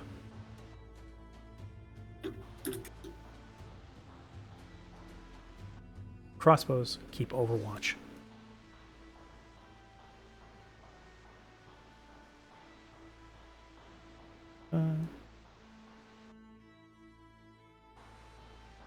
These guys take volley shots, manage to take down one of the troglodytes. And these two, seeing 2 of their men fall, grab them, drag them back, or then stepping forward and covering for their fallen brothers. These troglodytes seem conflicted, but ultimately still throw themselves into the melee.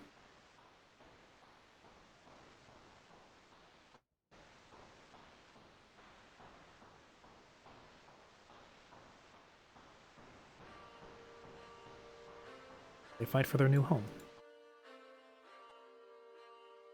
Ultimately, though, they are not warriors, and don't succeed in landing any hits against their far better trained cousins. It is now your turn, Aiko. And it has been an hour. Also, ad break. Wait, has it actually been an hour? No, it hasn't. Oh, I was gonna say, wait a minute, hold on. I was joking. I said it hasn't even been an hour. Oh, I hear the int part. You want me to wait for ad break? I mean, I could always just summarize what you did at the end. Go ahead and make your action. Alright, so... Can't really move back. I think I could probably move back 1 space. A 5-foot step. Here. That works. Yeah. So you take a 5-foot step back. Moving my mouse to the character. And these lovely fellows get hit with another cone of lightning. Oh, roll your damage. Roll that. Go into my spells. AoE is fun. AoE's great. Another 14. No, I won't call that. I mean, I didn't call it, so never mind. I thought it's a free action, so and it doesn't matter. Okay, I'm just gonna shut 5 up. seconds till the ad's done. And then...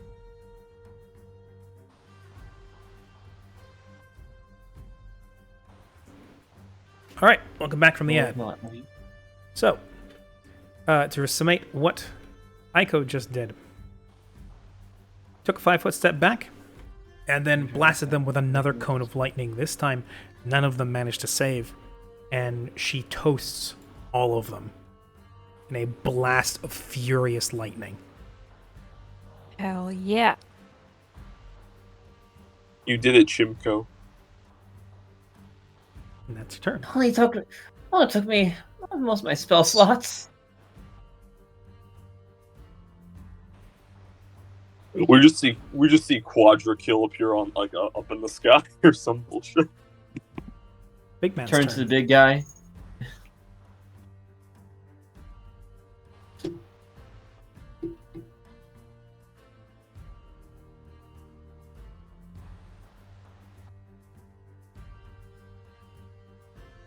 At this point, his roars are incoherent and incomprehensible as he froths and slathers and rages and continues to slam Nida across the head again and again and again and again. roars of incoherent rage. God damn it. All of which land. All of which hurt. Oh, fuck.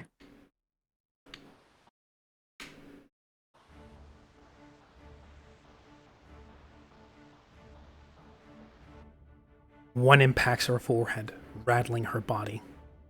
The second one slams into her chest, and she drops her halberd.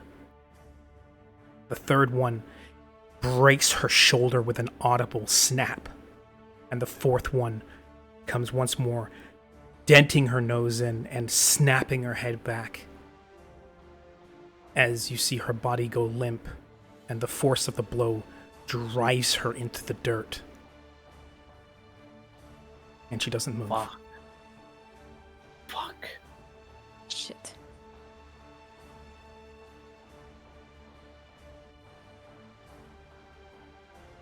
And there is a roar in Bulant Draconic, and a scream that sounds almost like, "Who's next?"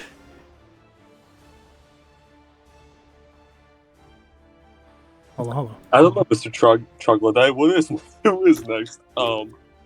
Let's point at Karya. So, seeing Flick right down there, I'm gonna make a run. I'm gonna make a run action to get the fuck out of this situation. So, more running. A lot of dodge, yeah.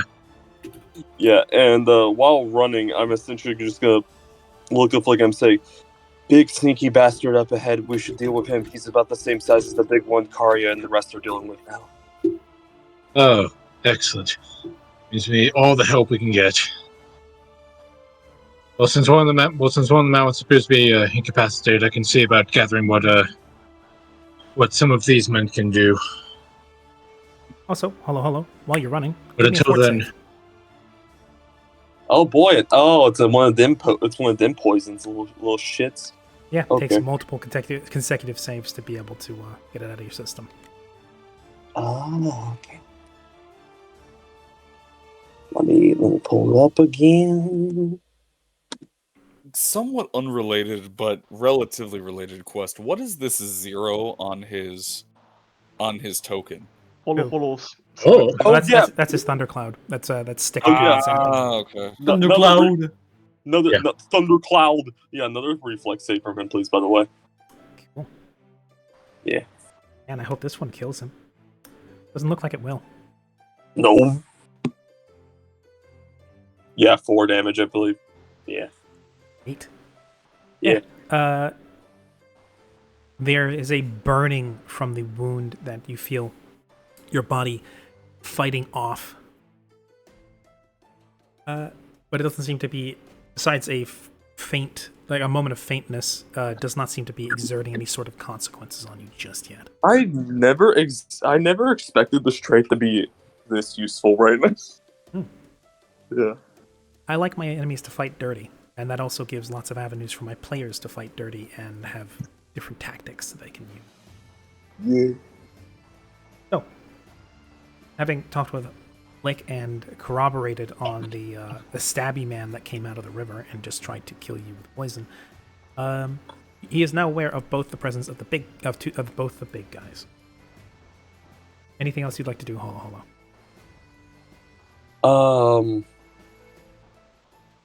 I believe running is a full round action. Double moving, yes.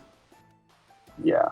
Yeah. So no. Besides talking to him, getting like everyone like familiar with, or up to speed, essentially, of what the fuck's happening. Yeah. That's it. Okay, Flick, it's your turn.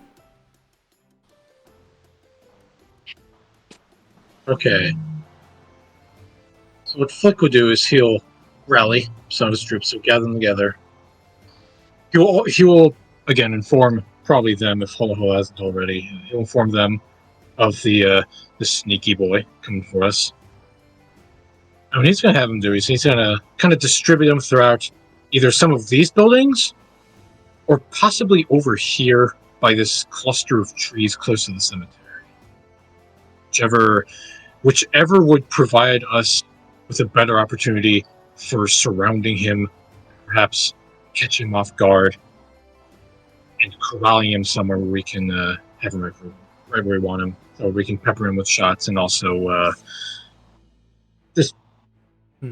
So let's just lock him in one place. okay. So the tactic is to draw him into that area and surround him. Yes. Okay. What would you like to do?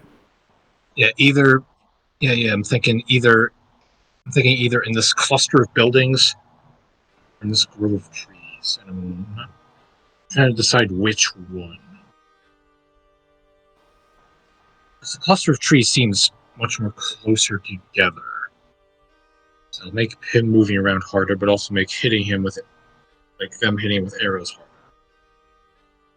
Possibly.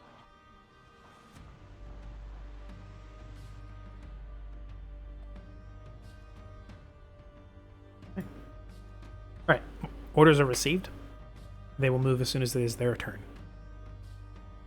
Alright. What are you going to do in your turn? Is that it? Well, I'll start making my way probably to about here. And that'll be my turn for now. Because Flick is more or less trying to coordinate the who should go where. Okay. How that should be oriented, things like that. And also probably how well you should hide yourselves. Okay. In that case, we'll move on to Siren.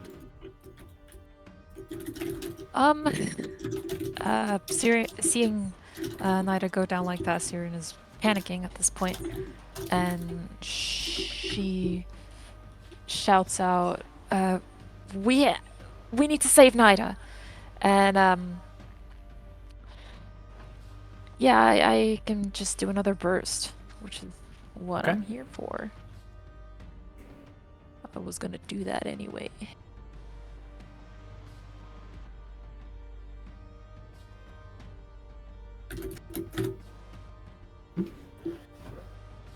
It'll give us a 3d6.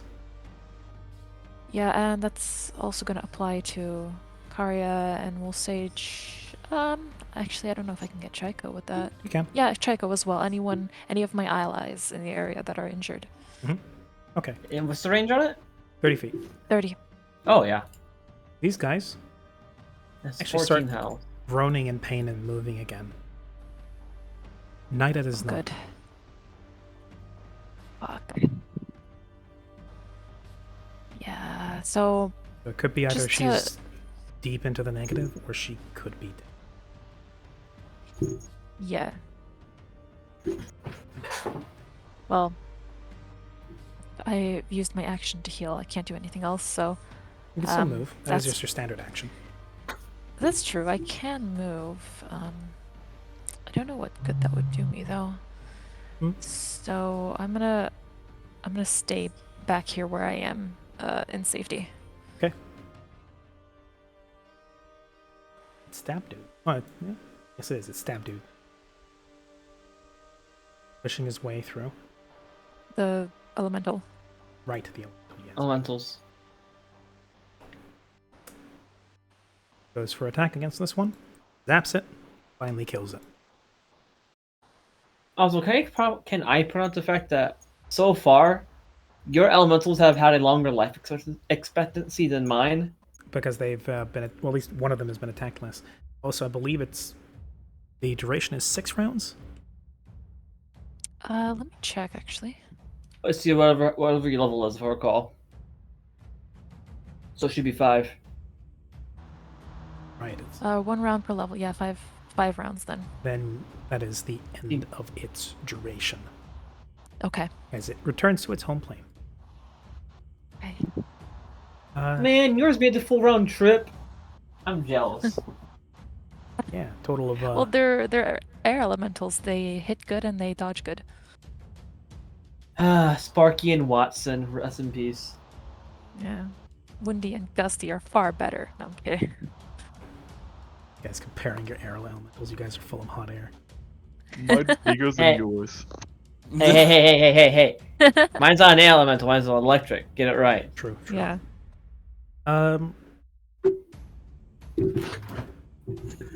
The big guy steps, not jumps, steps over the fence and continues to stride, getting within arm's reach of Annabelle, and then should here. Go.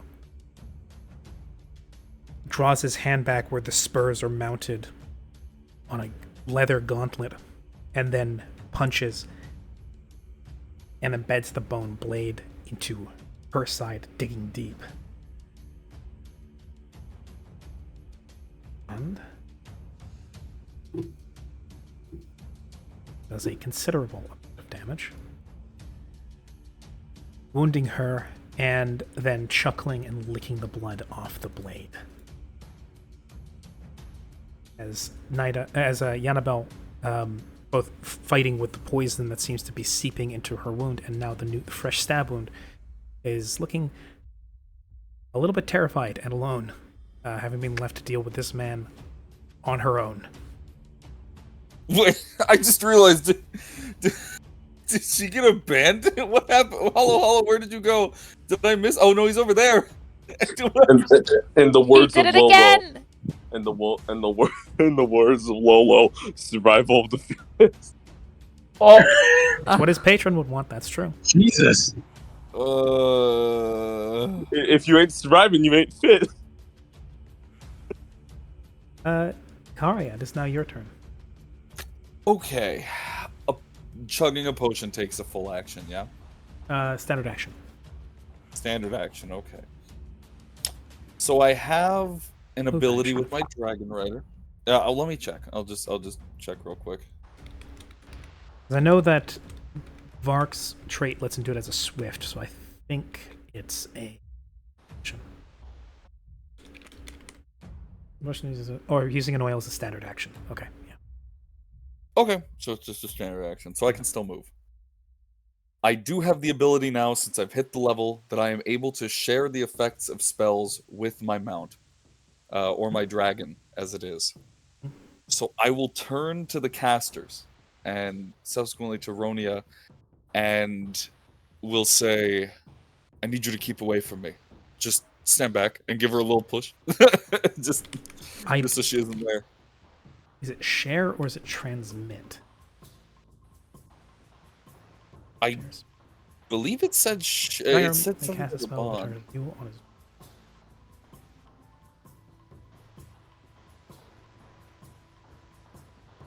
So, share spells.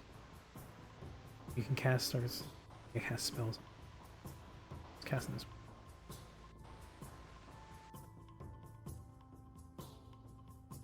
And then share spells allows you to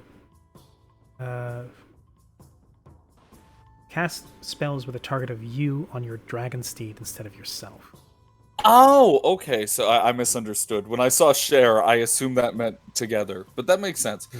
That's fine, actually, because Vair needs that. Then Karia will then shoot over or shout over to the two newcomers and lean over and just kind of keep away from my dragon, pointing. If you're intending on drinking the potion and then having that move to Vair, unfortunately, it doesn't work that way. It's spells you cast. Okay, well that makes more sense. Well then, never mind. Shit. It's weird that you get share spells at 2nd level and you only start getting your spells at 5th level. I think that's because you could still technically use scrolls and magic items in that way. Yeah, I think that's kind of what they were going for. I will admit that it is weird. Yeah. Unfortunately, like, although potions are spell effects, it's not. It doesn't count. It's not counted as casting one. It. Would I allow? No, I'm sorry. I couldn't. I wouldn't allow that. If it was anything but a potion, I would allow it. No, that's totally fine. Technically, by all accounts, that would be hollow casting it. It's not me, so I totally get it. Fuck. Well, I suppose then I can have Vair meet back up with me. Are you going to withdraw? Yeah, I'm just seeing if he has the movement. Boop, boop, boop. Yeah, he does. That's dude. Yeah, he could get right about there. So yeah, I'm gonna have Vair withdraw and jump right to here because he obviously can't stand on top of that guy. And then I gotta get her out of there. So I guess Kari is gonna be the one chugging the potion. But then I can't move. Fuck. But remember that if she's not dead, that potion could also end up killing her as well. That's kind of the issue I'm facing, but I need these guys to have a lower chance of hitting me, so I might have to run in and throw her out.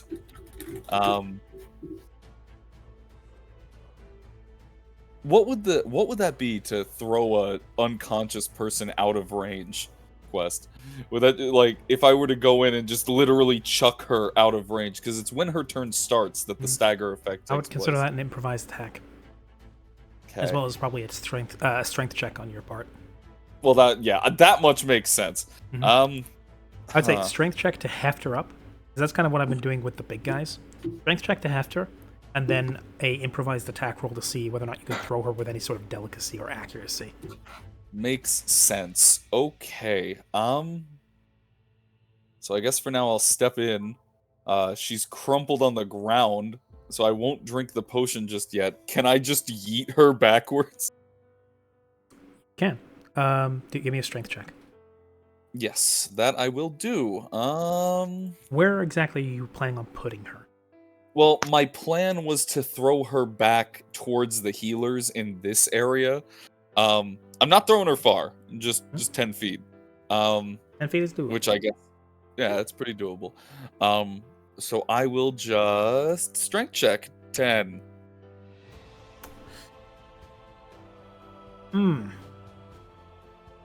Is that like one of the lowest? 10 for 10 feet. Yeah, I guess 10 for 10 feet. I'm gonna cry. Funny enough, she wouldn't even be a light load, because my light load is 346 pounds. So, is that including all the stuff you're currently wearing? That is, yes. My heavy load is 1,040 pounds. So if I'm just tossing her, it would be a light load. Give me that ranged attack, or no, just give me an improvised melee attack at a -4, because it is improvised. Okay, so that's just a basic melee attack roll, correct? Just hit the melee button. So -4, that's not perfect, but 17 minus 4 would be math. 13. 13. The house has been through a lot. Now 2 bodies colliding with it. As One world grab her by the back of her armor, and then just in a fit of panic, try to get her as far away from the creature as possible, as close to the healers as possible. But rather than placing her neatly between the 2 healers, you kind of bank her off the side wall of the house as her body smacks into it and then crumples there in between them. Whether or not you did. Herself, I'm going to undo all of the healing I've done to that man today. I helped her. At the very least, there's no shout of pain. So that's concerning. That should be a good sign. Concerning. It's a good sign. I promise. That is your movement and your standard action. Yeah, I don't believe I can do anything else, so I'll shout over my shoulder, "Get her up! Or keep her alive! Something!" And that is my turn. Dragons. The pot calling the kettle black? It is now the NPC's turn. Harbus. Is there a doctor in the house? Harbus is going to oversee the mammoth here, and will keep it pacified. Miski drops the firewall, revealing a now blackened and scorched remnant of a road and a house and tree. That's going to take some time to recover. Slate keeps a watchful eye over the area, not leaving his warehouse. But Misky, feet aflame as before, hops rooftops and begins making his way slowly as he can towards where the rest of the action sounds like it's happening. It's okay. I Annabelle forgot about. retreats about as quickly as she is able into this copse of trees. I mean, technically, yes, you 5-foot stepped. No, you could have still drank the potion, except that would have been a standard action, and throwing her was a standard action. It's not a move action. No, that's but- correct. Sorry. Yeah. Yeah. 5-foot stepping also stops you from moving anymore for the rest of the round. You still have a move action you can use, but you can't use it for movement. Yeah. Okay. I see.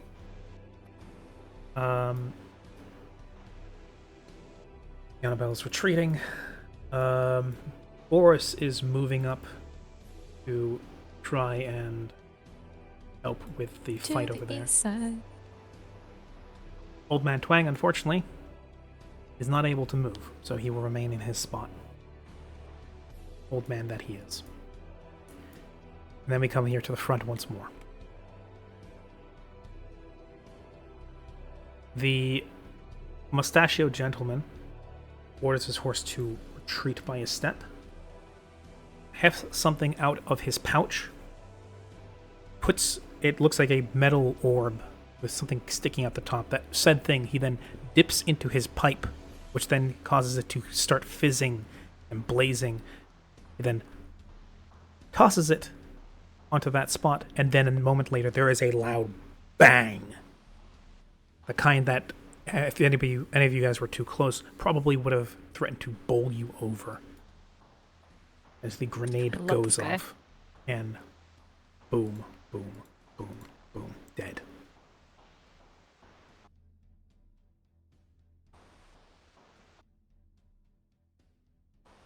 Meanwhile, really thin in the herd. Yep. Meanwhile, the He's wizard really thin in the herd. pulls out a new wand, flicks it, and from it, glimmering blue traces fly through the air and slam into small troglodytes here as a rain of magic missiles takes them out. Ooh, nice.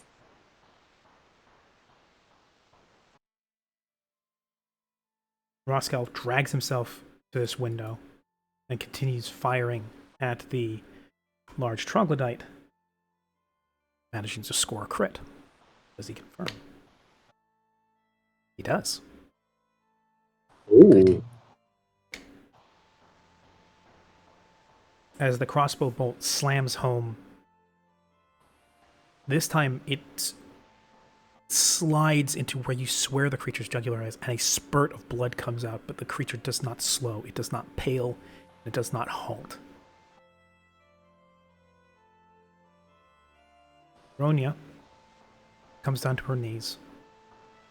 As before, now she's pulls something, a heftier looking pouch. This time, she squishes it in one hand, presumably mixing whatever ingredients are inside, and then just dumping the contents all over Nida, rubbing it into her wounds, throwing some of it into her mouth, up her nose, anything. And then begins compressing. And while there is a faint gust of what looks to be powder left over from the mixture, just puffing out of her nose, she's not breathing. As Ronya's tears begin to fall and mix the traces of powder across Nida's face.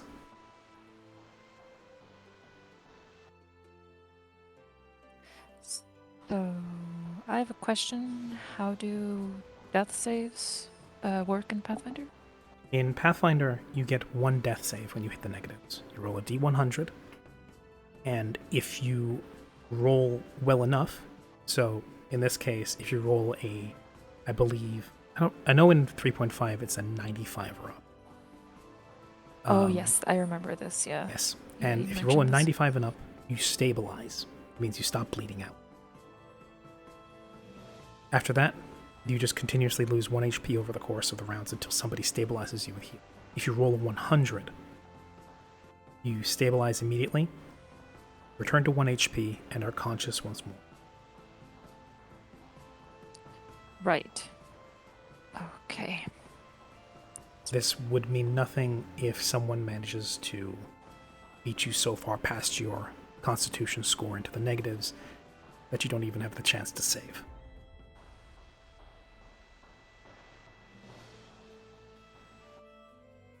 Which unfortunately is what happened to Nida, as Ronya now mourns her friend. Vark, it is your turn. Alright. Man, alright. Okay. Movement. Running. If it weren't for this shed in the way, I'd have an exact straight line, and that kind of annoys me. Could you will that away from me, please? I would allow you to ignore it as a simple obstacle. That'd be very nice. More or less just kind of run up to it, grab it, pull yourself past it, and then break into a full sprint. Okay, in that case I would use the run action to move quadruple, since I'm a lightweight. Yes, I will change it on. Light armor. Okay, and I have currently 60 feet of movement, so that's 240.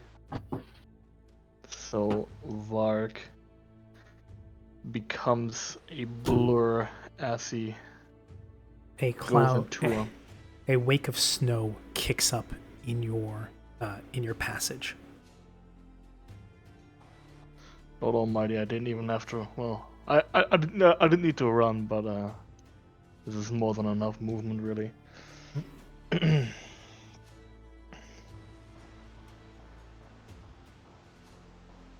Vark comes to a skittering halt in the snow, kicking up a veritable cloud of it as his rapid feet stomp through it and roll it into the air.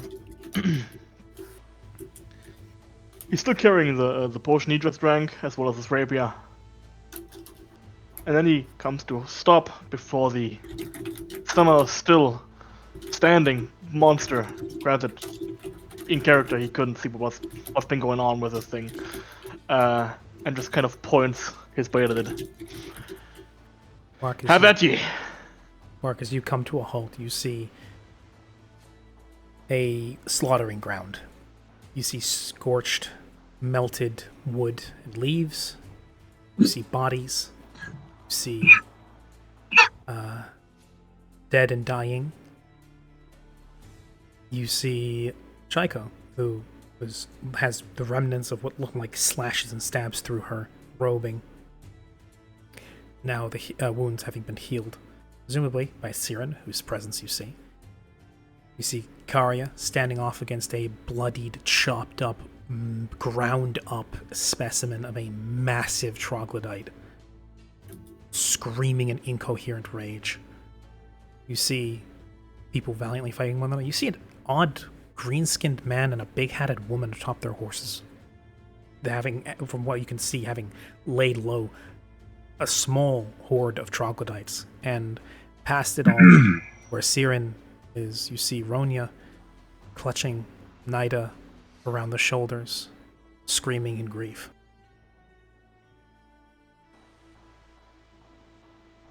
Nida isn't moving. And now you are facing the massive creature, rapier in hand, challenging it. Well, there's only one word I can really use here. As I point my blade at it, at this raging monstrum. Vataka! I'm glad my catchphrase is caught on. The Republic, I mean for the village! It's the only word I really For the Empire! The only word that anyone has caught up this whole time. Yeah. Vataka! But yes, considering that's a thrown action to run, that it for me. And then your free action to speak. It is Yep. now the enemy force's turn, who have been considerably thinned out.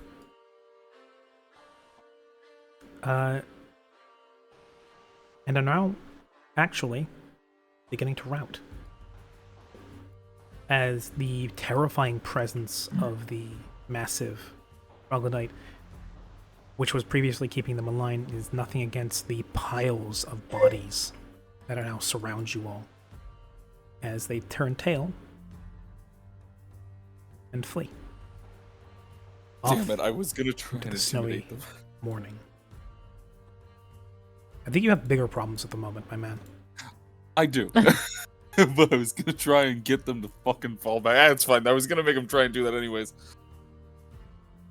Their morale hits a breaking point, and they no longer see a point in staying here.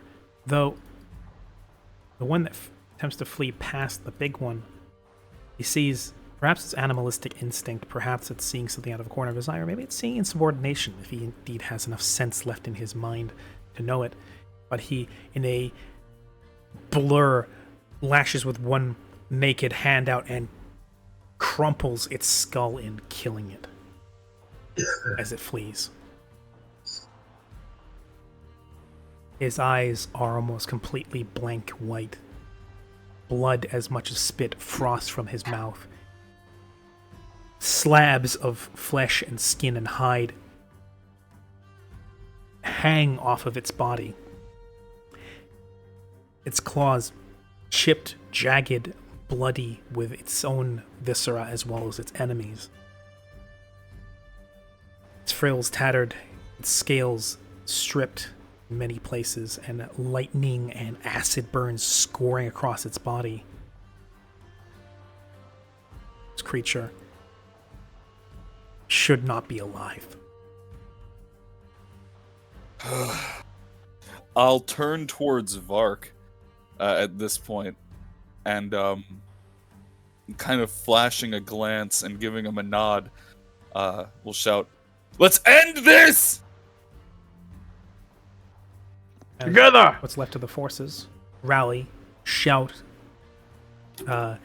in as much desperation as new hope, seeing the rest of the ranks break as they flood in to surround the creature, hoping to lay it low with the least numbers and your assistance.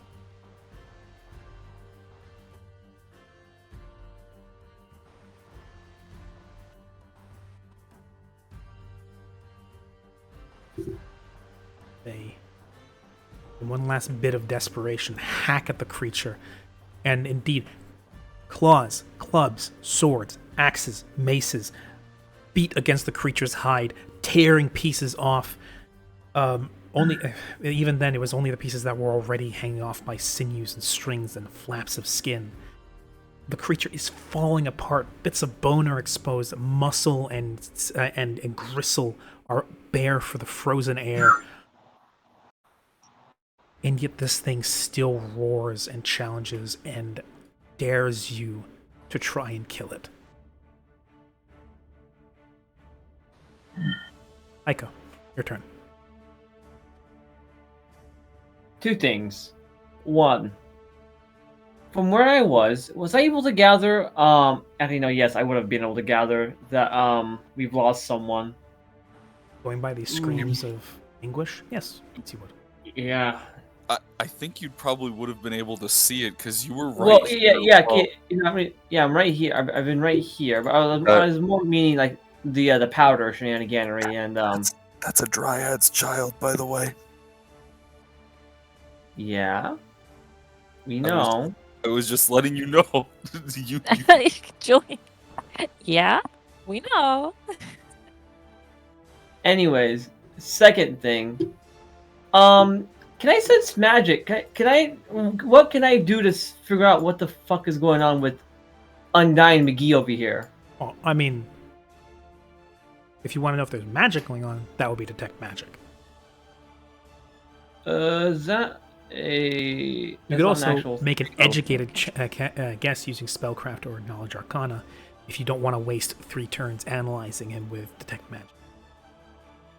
Yeah, I like to spellcraft. Yeah. One's an educated guess. One is a scan with an actual tool. But that one is like immediate. The other takes 3 turns. Spellcraft. That's a standard. Rolling a skill I'm missing. That's a standard action. Move action in this case because it's a mental process. All right. What can I gather is going on with Undyne over here? Quick flip through your mental Rolodex of what exactly is happening here. You've gone through, okay, these white gods have been blessing these creatures with all sorts of magical artifacts that might be imbued on some sort of rune. You don't see anything like that on this person, but you haven't exactly given him a hard look either. You could have a spell cast on him by one of the spellcasters. You don't know, but there was the beast speaker over there who is capable of divine spell casting. It could be some sort of magical effect from an item he's carrying. Or it could be that he is alive by sheer raw determination. Could be any mix of those. I see. Given the way that there's very much blood flowing out of him, and there are pieces coming off of him, there are known instances of creatures with burning blood and rage so potent that it awakens latent magical potential that could have some effect here. It could be both a mix of just raw determination, seething anger, and rage so potent it draws out maybe his old draconic ancestry that these troglodytes are so proud of. I see. In clearest game terms, could be a blood rager.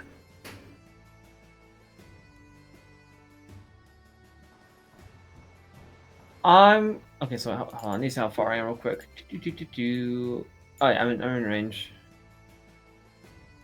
I like to cast this is my last spell slot, TLD. Ear piercing scream. Ooh. And before this goes off, because that's a little wrong, I like to use an Arcanist point, which is a free action, to increase my spell level by 1. Okay, so it's a DC 16 instead. Hold on. Arcanist. I think raising the DC by 1. Or sorry, I meant to raise the caster level by 1. That was on me. That's what I meant.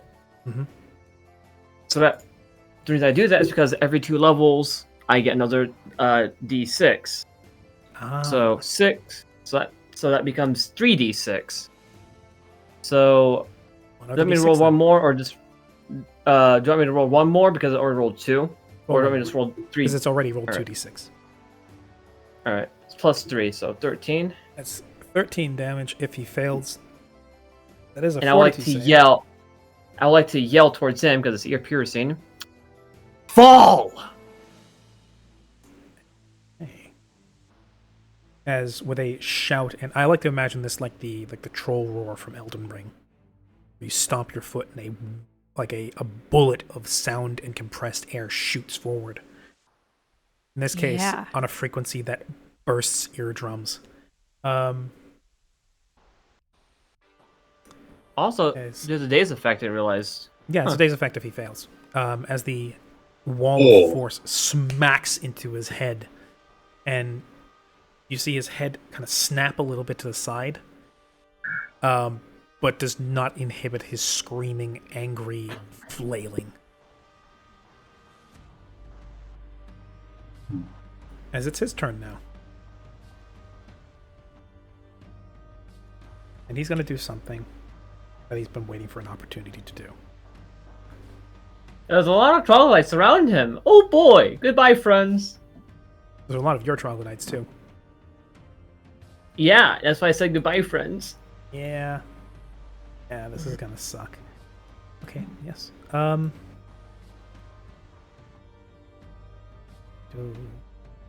Okay, yeah. Literally everybody that's around him and Karya. as he executes a whirlwind attack. Oh, he can reach me too. Yes, because he's a large creature. 10 feet range, I think is what it is, right? Yes, 10 feet? because he's a large creature. So he has 10 feet of reach. Cleave would be funny, Ari. But in this case, he's going to rely on his high attack bonus for his first attack and just whirlwind. Great Cleave would be very funny, though, in the most morbid sense of the word.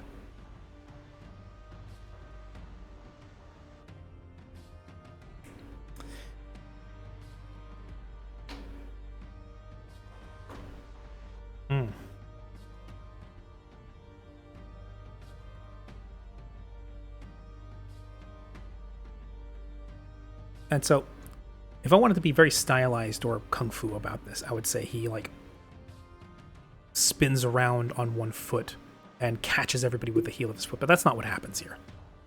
Nothing quite so elegant. That would be something that the Brood Mother would do. The Warren Guard. She is far more capable.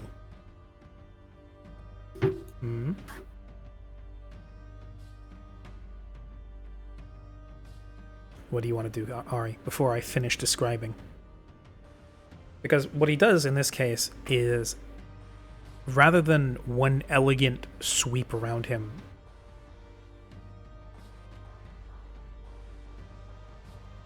I think that'd be whoa.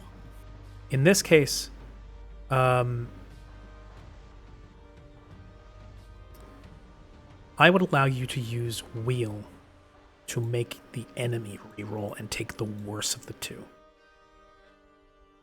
I might make that. I might change the description of that after this to include that, because Woe is specifically for the benefit of the enemy, whereas Wheel is for the benefit of the ally of the players. Okay. And that's excellent, because in his mad flailing back and forth with his claws and feet and tail going in every direction and slashing and bludgeoning against you and your allies, Karya, it is a beneficent gift from Ari here, because he had rolled a 19 on the die, which is a crit for him. Thank you, Ari. Which would have almost invariably killed everybody around him and severely wounded Karya. We'll see if this is better. And it's a natural 20. It's a 17. So still a hit, not a crit. Good. As he is forced to take the worst of the two. Okay. Still hits quite hefty, but thankfully there will be no multipliers thrown in there, which is very fortunate for you guys. Thank you, Ari. We love you. Ari may have just very well saved all those people, and also potentially Karya, depending on how well he rolls on his damage. As he rolls for a total of... Ooh, that is hefty. In a rabid, flailing, apoplectic, slashing and smacking in every direction around him, he fells every single person, but does not outright kill them. As the attacks, they strike with such raw savagery, the force alone fells everybody within reach.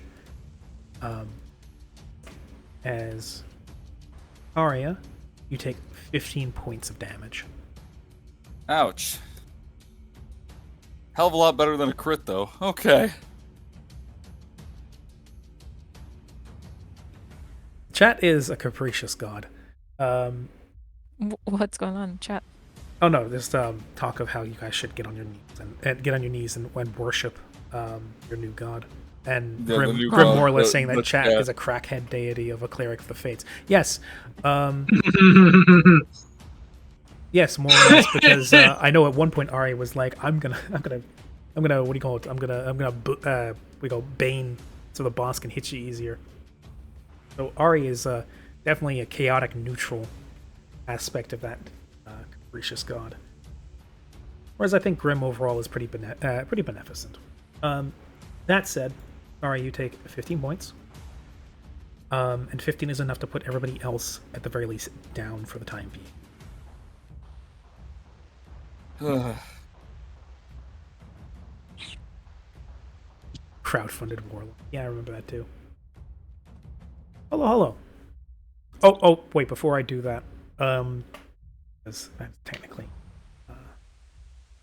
I believe this is round 5, so I think that's one last zap. Yep. And also, technically, that was a power attack. So he follows that up with a loud roar. And an intimidate check. As he activates Korgon Smash.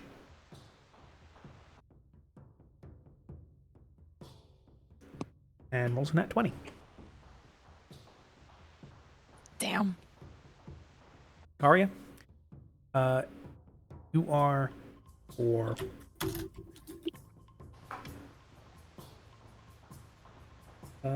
2 rounds staggered. Oh, good. That means you may only move or attack. Oh, that's Oh fine. no, sorry, staggered is -2 to your checks. Okay. You know, shaken is -2. You're shaken. You're not staggered. Different line of status condition. You are shaken, so -2 to your to falling actions for the next 2 turns. Hello. Okay. Oh, not again. Give me that, or the old reflex save as my jellyfish boy does his last zippity zap. And meanwhile, you can give me one last fortitude save.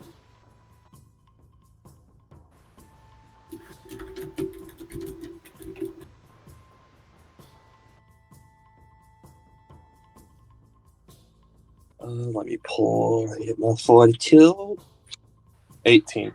Oh yes, and for the Warn Guard, she has Brutal Pugilist, which is a monk archetype. Sorry, it's a barbarian archetype that functions like a monk. Gives you flurry of blows and shit like that.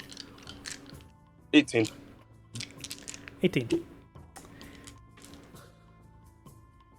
So, last save. When was There's the one. Take 3 points of Constitution damage. Alrighty. Well, I got a... Oh, wait, what? Third round of that. Okay. And he fails his reflex save as he gets zapped one last time, and then the jellyfish dissipates. Yeah, and he will take... 7 points of damage.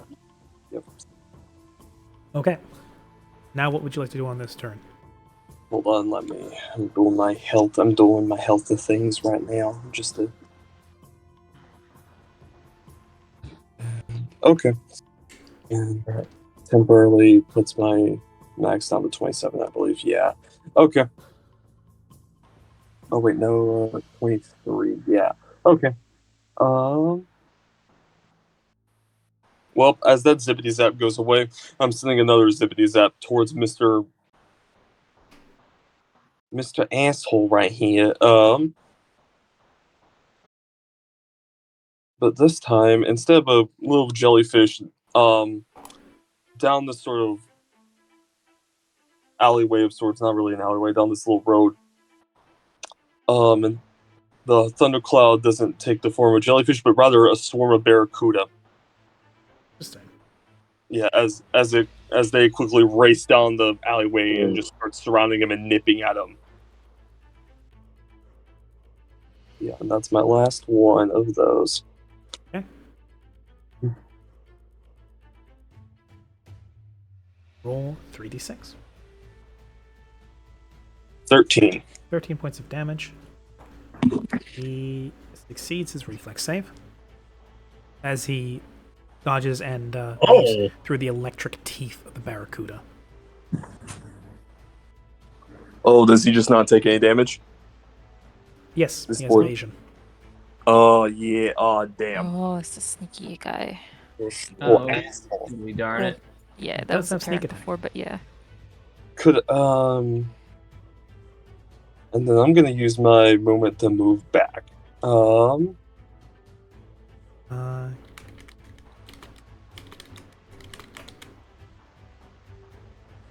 That's the gift. This is the sneaky man, bobbing and weaving between the Barracuda. Any chance to reference a Bakshi film, I will take.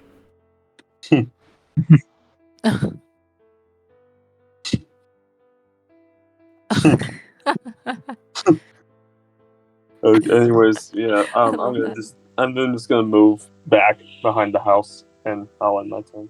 Okay. Like, it's your turn. All right. So I will finalize my decision, and I'll direct my troops to head towards this cluster of trees and to be sneaky about it, be very stealthy about it. As I will also begin there, myself right there. So I have them kind of surround kind of the perimeter of it. So like Give me a about stealth here, roll. about here. Yes. I will be right back. Okay.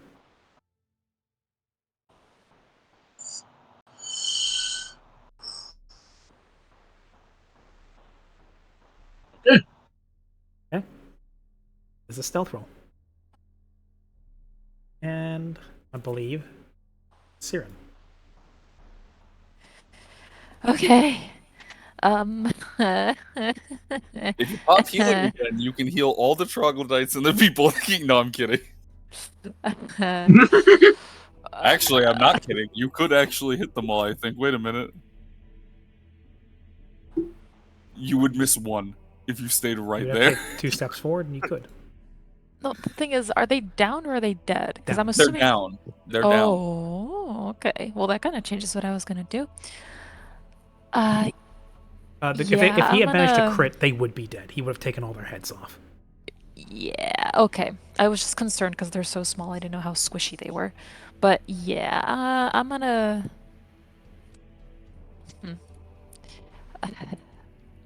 Yeah, I think that right now that is the best decision. Although, how would this work gameplay wise? Like, if someone is down and they're healed, are they just like, "Oop, I'm back up on my turn and I can attack again," or are they Not kind quite. of? If you get them, if you heal them at all, they're stabilized. If you get them out of the negatives, they're conscious again. I see. Yeah, it depends how in the But yeah, negatives it depends they on how were. far in the negatives they are. At this point, Yeah, they were considering- at this like it was 15 damage. As far as you know, out of character, the troglodytes and the humans tend to have somewhere around 12 to 13 HP. Okay. So they should just barely be into the negatives. Yeah, if I did do a burst of healing, it would have to be good enough healing. Well, it would just have to be 2 to get them out of the negatives. Which, considering your charisma bonus, you would have by default. Oh. So you would automatically get them all back up. Okay. All right. Yeah, I'm gonna do that. Okay. You gonna move up? I'm just gonna straight up roll. Actually, yeah, I'm gonna move up because I need to be in range. So I'm gonna go. Let's see if that would be enough. Yeah, that would be enough to get everyone. And even Vark if he's hurt. So just gonna heal as many allies as I can, including the Troggies. Okay. And roll. 3d6 plus 3. For 13 That's HP. 13 total. Almost entirely negating the damage that he did. Oh, good. Hey, I got some healing again. Nice. Side bonus. Yeah. As they're all brought back to consciousness.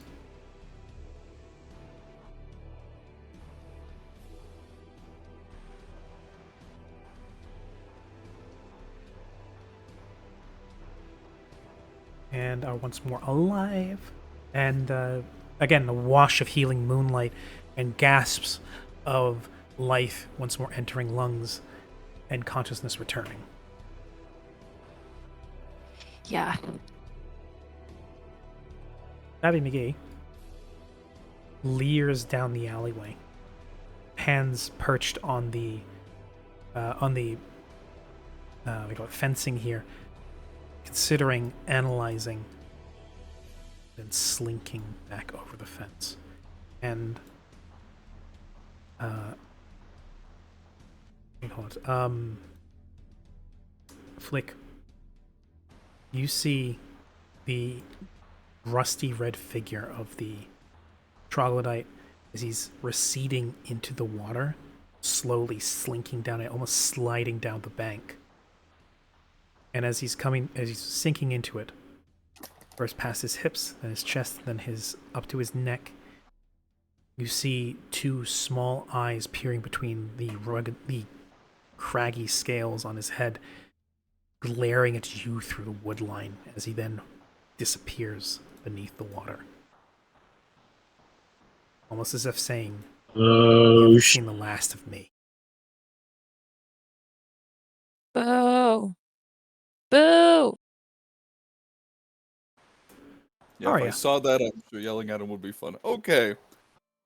Tired yet? Dead yet?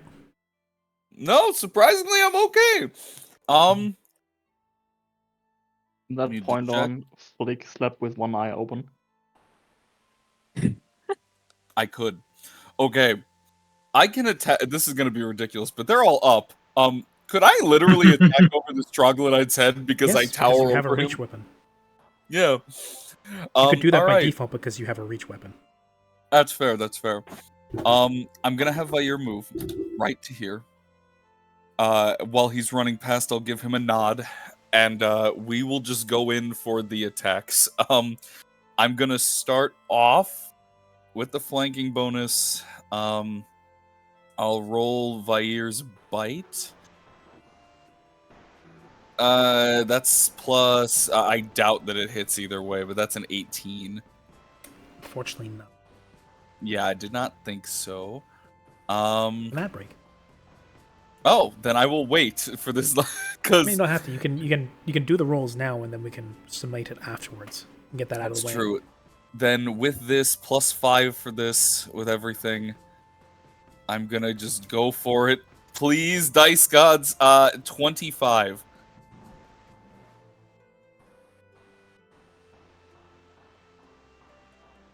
That will hit. 20 slashing damage. Okay.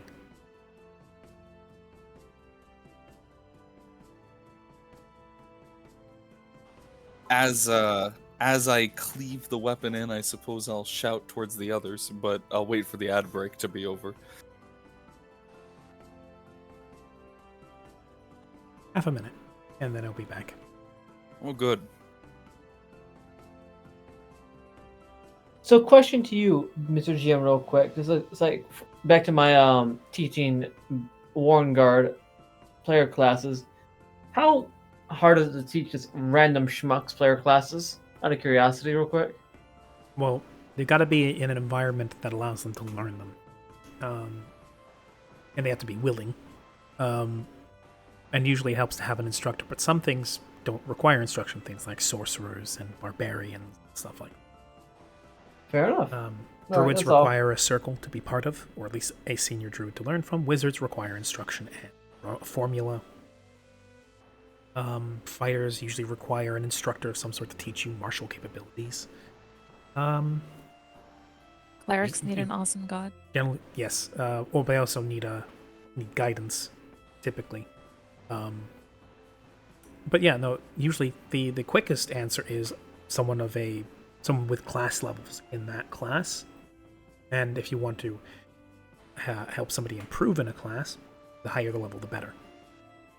Huh, neat. But yes, so the response is someone of that class you want to teach and of a higher level than the person in question. Huh. Okay, that should be more than half a minute. Yes, the ads have passed by. Karya has gone for a swing. The glaive comes down plants itself in the ragged shoulder of the troglodyte. And again, he doesn't even seem to notice it.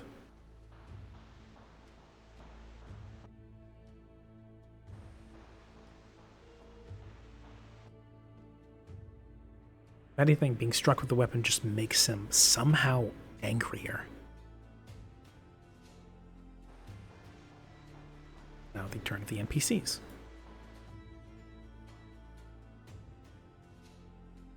Ronya, who has continued trying to resuscitate Nida,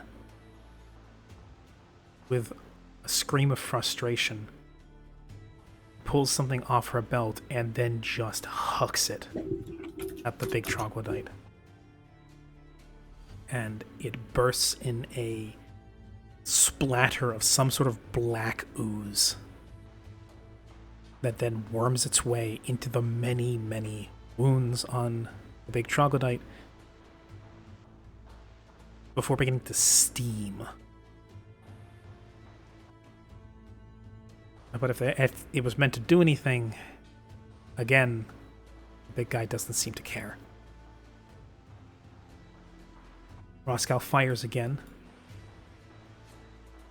This time, well, as before, grim resolution on his face. If he had any response to what possibly happened to his daughter, he's not showing it just yet. I suppose the person who would see that the most would probably be Chaiko, there next to him. Miski continues skipping over the buildings,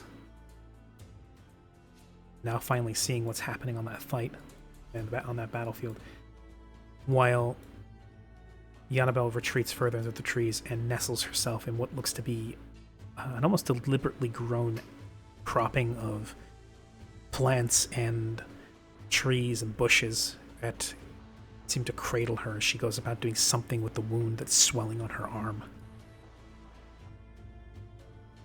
Boris makes his way the last 30 feet, aims and fires. Yet another of many crossbow bolts that penetrate his hide and seemingly do nothing. And then there's these two, who trot in a circle,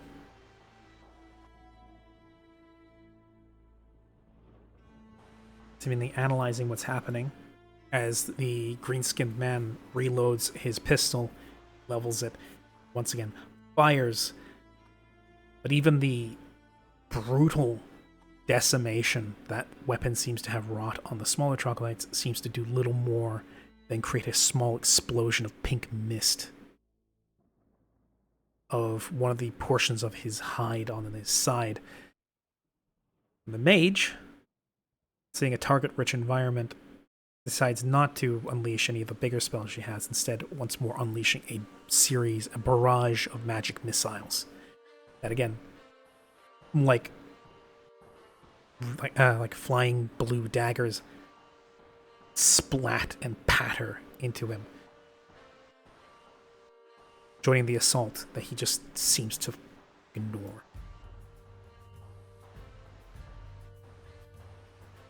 Mark, your turn. Okay. Well, do I join the fun part or not? Excellent question.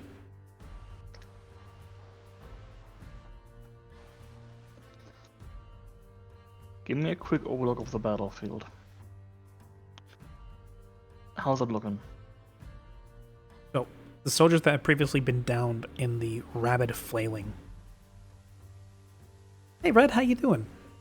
Nice to see you around. You just came here at what could be the kind of the end of a very big fight that has very nearly killed several people on multiple occasions. Totally not proud of that. Yes, hope you're doing okay. Thanks for dropping by. You have a D&D question. Excellent. I have D&D answers. But yes, Vera. Those that were downed have now been brought back up by Siren.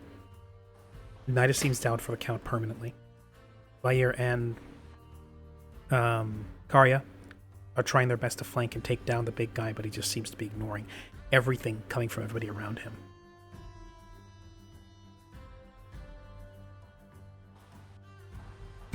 Any other enemies still? No, this is the last guy.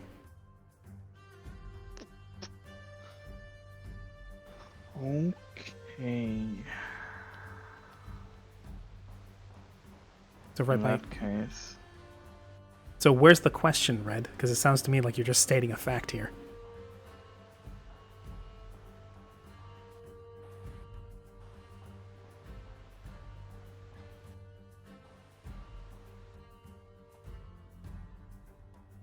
Okay. I'm reading Shab right now. I will do my turn again. Don't worry. Mm-hmm.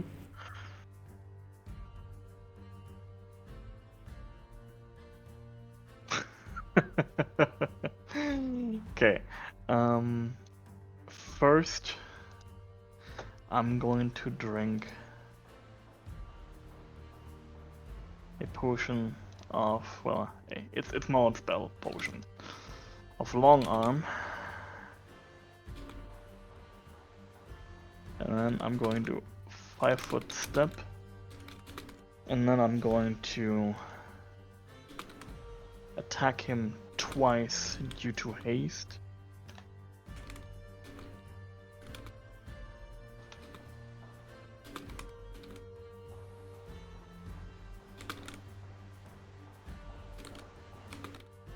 So, 1.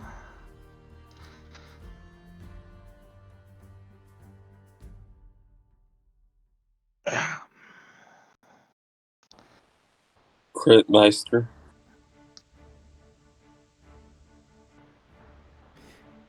Hey, Karia.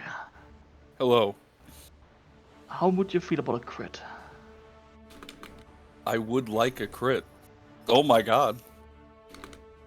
Oh my god, wait, can you give them now? I forgot! Yeah, he has Butterfly Sting. I'm gonna You use got Butterfly butterfly sting! And To that give- crit confirms.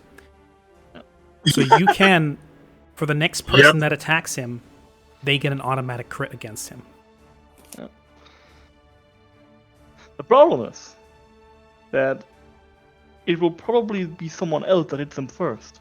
Not true. You can ask them all to retreat because their turns are right after yours. Suppose so.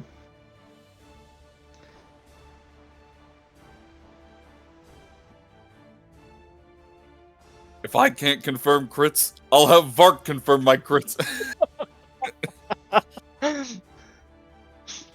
Beautiful. Thought Matt can finally have his first crit. I can finally get my breathing vessel crit. The thing dies before your turn. The one I was troglodyte right. just Oh my pokes him God. in the ankle and he falls over. No! Finally, Hold my on. threshold. Hold on. There is no My god to leg. confirm your crits. Vark steps up.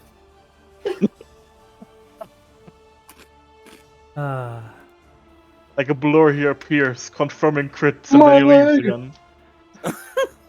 So, is that your turn, Bark? No, actually.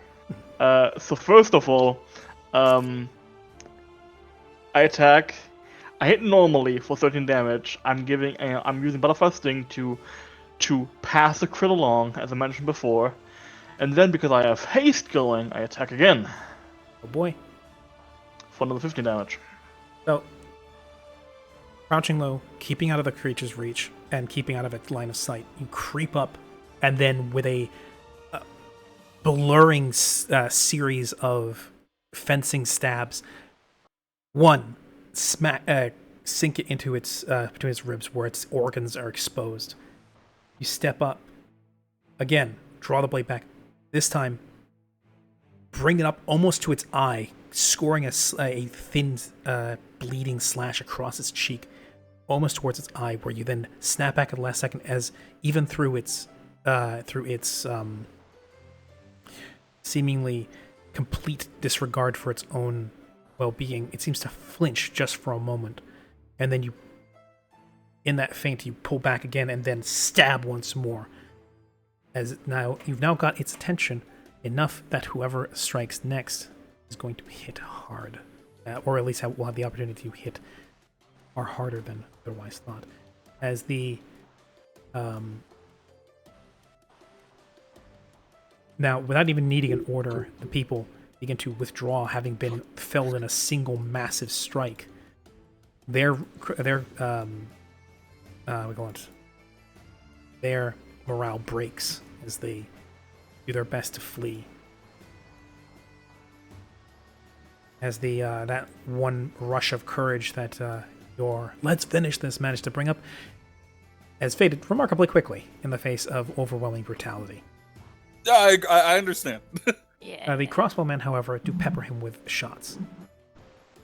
And That as doesn't my do turn much, ends- but Butterfly Sting does not proc off of ranged attacks, so you're still good.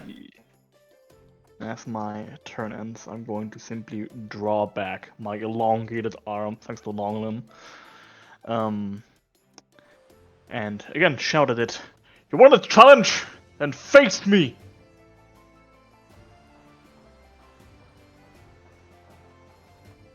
Okay. Nico. Hello. Big Bad's still up. Much to Yes. my, I think the word chagrin. To your chagrin, Much to my yes. dismay. Oh, this thing doesn't fall. Doesn't want to die, so it's not going to die. Well, I say otherwise. Hmm? Forgive me, Karia. You will not get a crit today. You bitch. You You know- going to stab him. I'm Please. not. No, I'm not stabbing. I ain't gonna make use of that. Oh. I got one of spells though that'll do a decent chunk of damage. Oh, I don't think that'll crit off a spell. So It won't. It It depends. won't. If the spell What- has if the spell has an attack, it can crit. However, if it's a ranged don't attack, think- it won't get the Butterfly Sting. Yeah. Again, melee attacks. It won't.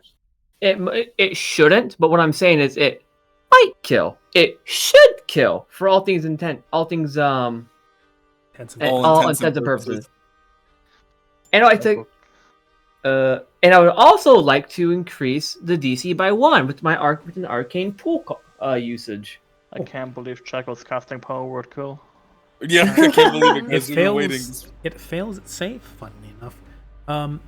As you point at it, and then its body erupts in a rush of fire, and it's still standing. Immolation. Hold on. There you go. Hold on. There. Now you can fire, kill there it. you Now you can kill it. Now PK you fire. can go. Of course, PK fire. Anyway, PK fire! PK freeze, PK fire.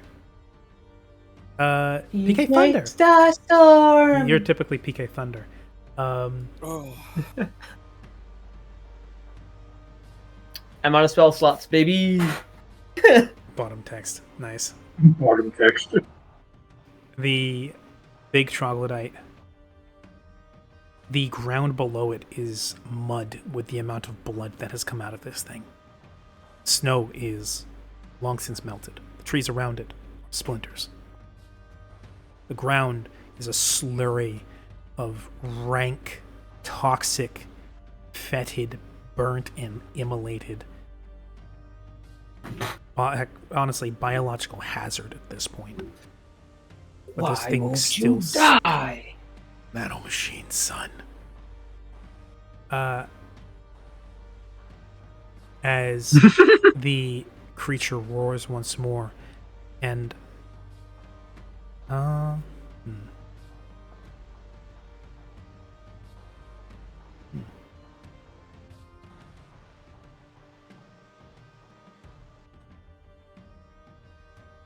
this time, rather than furious as it was before, its hands almost. Have you guys seen that that video of I know he's fairly well known in the boxing circles. Butterbean? Where I think he talks to another professional boxer and he says, "I'm gonna try and punch you 3 times. Block each one. Don't let me hit you." And so the first 2 punches are extremely quick, and the guy deflects with no issue. Third punch is almost languid when he punches forward and goes right past him. I think, at the very least, I think Frey probably has seen that at some point. Yeah, that was a Kimbo slice. Big beefy dude. I love Kimbo. Yeah, and he made an excellent point of the value of feinting other people out and breaking or taking advantage of reflexes. People are used to reacting quickly to quick strikes. These hands go out slowly almost, and it's takes you off guard, both of you, Karya and Vark, as both of his massive claws, now one of them missing a finger, 2 with the claws clipped off, as they grab both of you. Interesting. Can I parry this? No, it's a combat maneuver. Unless you can parry combat maneuver. Don't think so. I'm gonna check the description real quick, but I don't think I can. If it says attack, then yeah, it has to be a melee attack. as his hands grab you both. But he doesn't squeeze. He doesn't claw. He doesn't bite. He doesn't bash. Instead, he just draws you both close in something that could be mistaken for almost tenderness or gentleness. But when you see his face, you see its assurance. Like he doesn't need to do so quickly. As he's no longer roaring. Instead, there is something in his eyes. Something decidedly not him. A little tiny ember of white sitting in his black pupils. And then his blood ignites with white fire. Oh, his no. whole body, the ground around him, as the grips tighten. And he says, "You are not worthy of being chieftain. Shame everything that it is to be Zolgath. You invade our lands, defy the will of the spirits and then the white gods. You have all freedom to speak to me as if you know anything.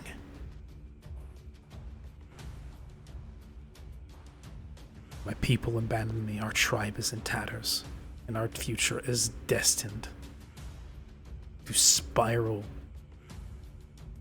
into pacifism, weakness. If I am here to die today, I will make sure you will not be there to see it to fruition." And then he begins to raise both of you up into the air as he then loudly proclaims to the sky, "I invoke the wrath of the white gods. My usefulness has seen its end. My people are broken and tattered, and we are cast asunder.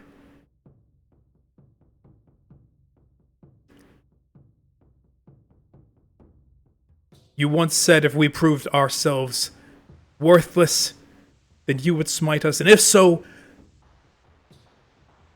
do it now." As he then proclaims one last time, "I revoke the pact!" As he holds you guys above his head. And then a beam of immolating white light, almost an instant after his words. I'm going to raise my rapier to the sky. Actually, yeah, I would do the same. No. Okay, fine, then I won't. I'll throw it away. The fire descends. Well, not quite fire, as you very quickly experience. You see his veins begin to snap and explode and ambulate as his whole body begins to dissolute, dissolve. And he comes apart. What was once keeping him together, now completely like tiny chains, snapping at each link in succession. His whole body, cell by cell, breaks down. Just in time for this pillar of white light, only moments after his words reach the sky, slams down like the finger of God itself. And because you guys are restrained, you do not get reflex saves. Vair does. Hey. Would you like to give me a reflex save for Vair? Sure, I certainly will try. Come here, Vair. If someone's gonna walk out of here, you're gonna walk out of here.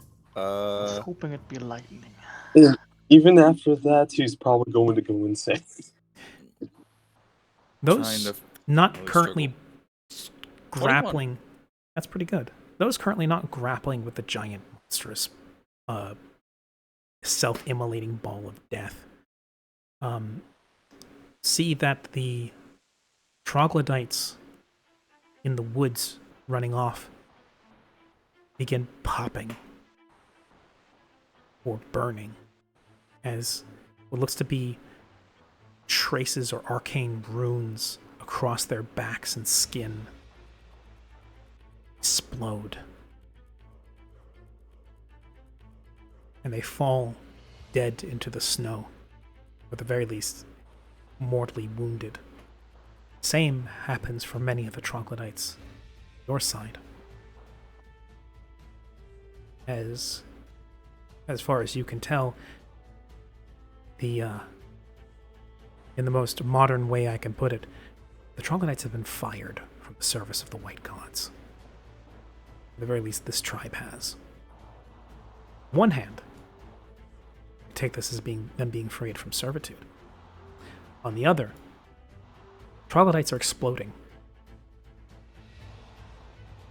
Or at the very least, parts of them are bursting off as the runes on their bodies light up, and then poof, with a splatter of wet meat.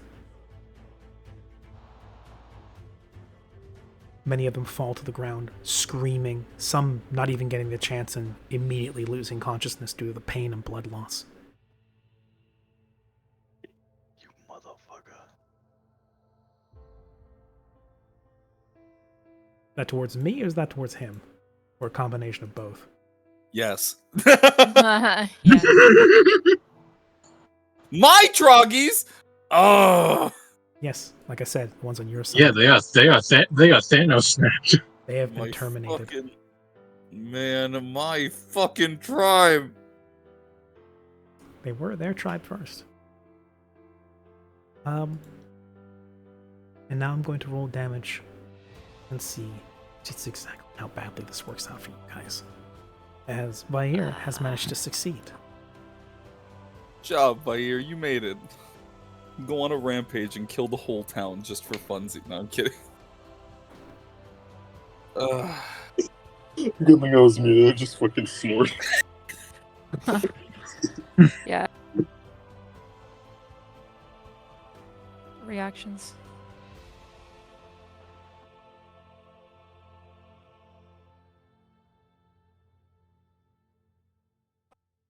Actually, the Wrath of the White can Gods. bull rush? Can you bull rush a grappled creature? Technically, yes. Could I use Breeze Kissed as a reaction? No. Okay. Fair enough. The Wrath of the White Gods comes down with great and furious anger. As those of you watching see one come down here, but also what looks to be a thin white line far, far to the north.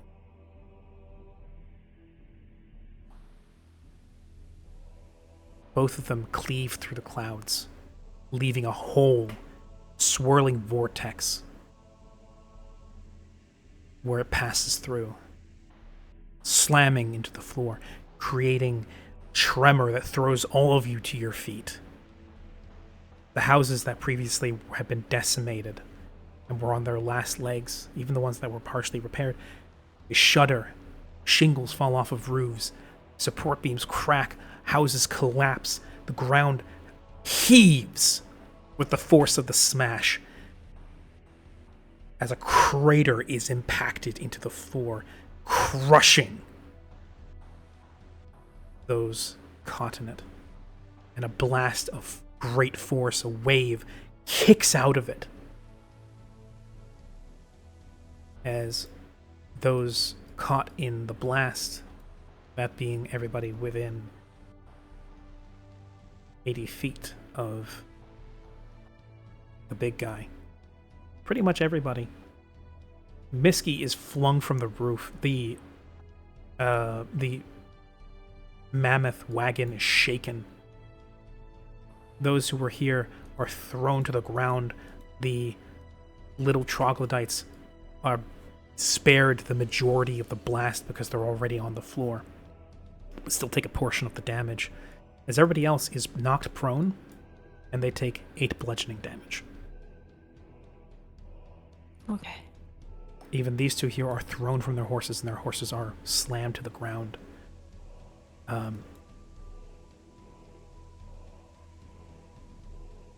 Boris is knocked back onto his ass. Roscoe is thrown from his perch by the window. So good. But the worst, that is just the liminal, the blast, as the worst happens at the epicenter. The big guy dissolves into a swirling mass of biological apoptosis as his whole body breaks down in the course of several seconds. Turns to slurry. An ignited, white, burning, fleshy, bloody slurry on the ground, but a slurry nonetheless. He is dead. Very, very dead. Vair manages to step away at the last second and take minimal amount of damage from the blast, as he manages to live. Only just barely. Vark and Karya, you are crushed beneath not fire, not lightning, not even holy light. This doesn't even feel like weaponized positive energy or anything like that. You've experienced all 3 of those sensations. This just feels like raw force. Angry, wrathful force. And it hits just like it.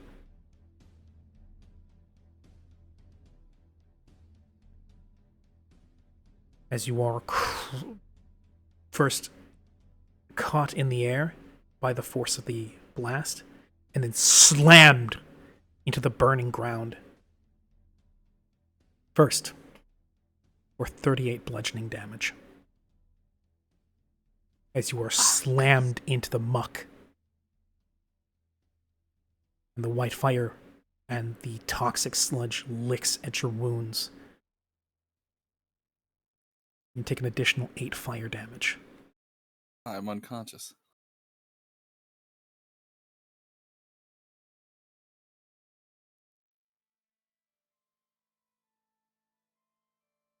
And now I need both of you to make fortitude saves for me. Okay. Let's hope that.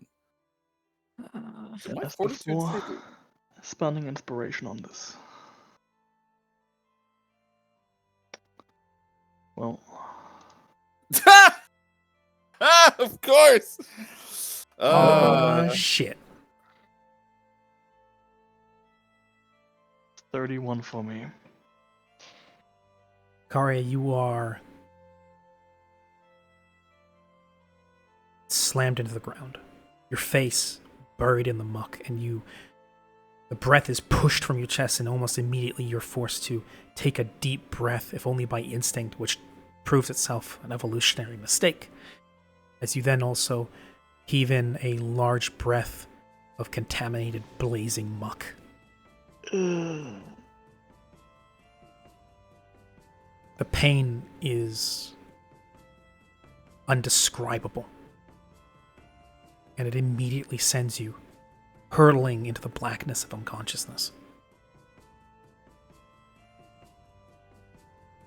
Don't even have the chance to gag and throw it back up. It now sits in your lungs as you lay there, face down in the mud, unconscious.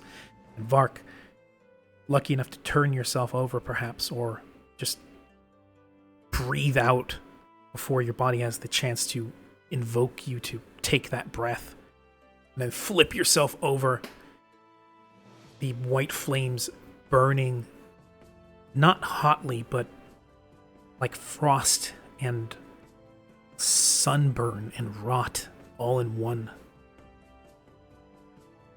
It's like a mix of frostbite and radiation poisoning. And it makes you feel ill to your stomach, but you turn yourself over, and then, catching a deep gasp, see Karia in a far worse state next to you. As you have very barely survived, but Karia may not if he's not immediately seen to. And the combat is over. Congratulations. You've all survived. Oh, Have we though? Looks at Karia. I'm sure about that. Help me. I will immediately rush over to Karia, flip him over so he's on his side. The eyes have and rolled into the back of his head. You see black and blazing muck all around I his neck will and use my mouth. feature. Let me just see what it's called. What the fuck is it called? It's called Sacred Touch. Stabilize creatures with the touch as a standard action. Okay. I use that and then immediately do CPR to get whatever muck he had in his lungs out of it. Heal check, please. Okay. As you lay a hand across his chest, stopping any more degradation of his body, and the white fire around you starts to ebb and recede. I'm going 27. to assist on that.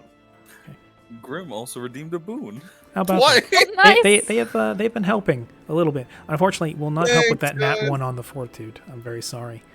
Yeah, no, that's fine. It's as expected. Vark pulls himself up onto his knees, helping Siren. As Siren, you place a hand on his chest. A wash of healing energy. One of the very first tricks you ever learned. That stops any degradation of his body. And then you begin pumping his chest. You turn his head to the side. Vark helps you, holds his head still, massages his throat, anything. And through mechanical action more than him actually breathing, you manage to pump this blackened sludge, little bits of embers of white still in it, in little spurts and bursts out of his mouth to onto the ground next to him. He's not up yet. Okay. Still unconscious. But you managed to get what you think is the majority of that gunk out of his lungs. Okay, and then, as per usual, I'll do another burst of healing Okay. to my friends around me. Okay. Will I be alive? Actually, healing. hey, I'm in the positives again. That's good. Vark, I'll look around. everybody heals for 8 HP, which, funnily enough, for those that were hit by the blast and are in range to benefit from that, which includes some of the troglodytes, actually all the troglodytes, you stabilize all of them and heal them for 8 HP, undoing the blast wave's damage. Oh, good. That's good. Congrats, you're in your gut. And now you face the Your white fire gut. slime that comes out of the ground around you. I kid. Oh, good. Okay, I was gonna say, I I got immediately help. run. But yes. Arya's alive. Vark is healed. Um, the only even Bayir gets a dose of the healing, undoing a portion of what the hammer of God just did to him, Yeah. leaving only really one permanent casualty. I look over at Yeah. Nada.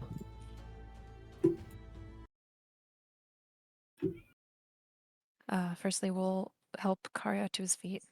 Or, you know what? Karya, perhaps it's best if you just rest for a moment. I'm gonna lay here. Yes, do that. And then I'll go over to Nida. Actually, I'm gonna go find Roscoe.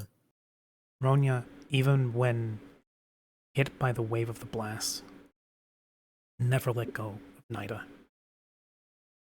Even thrown prone to the ground, she's still next to her, arms desperately clenched around her friend's neck, one which, unfortunately, seems to have an odd lump in the side and hinges at a very unhealthy angle. And the entire time, Ronya sobs inconsolably as she clutches to her friend, the death of the monster, a cold bomb upon the of losing someone she grew up. As they lay there in the dirt, and Ronya holds Nida's head to her chest.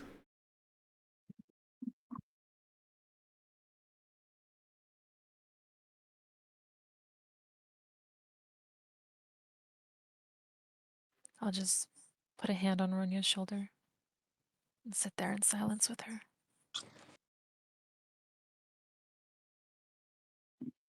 Roscoe, pulling himself up from where he is, hobbles and pulls himself out of the building, using the Can I help unloaded him? crossbow as a crutch. And yes, you may.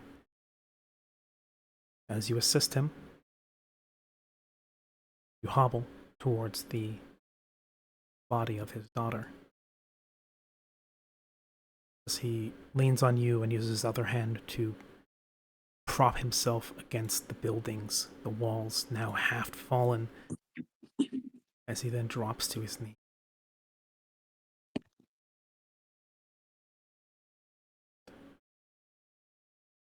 Puts one burnished hand against the cheek of his daughter.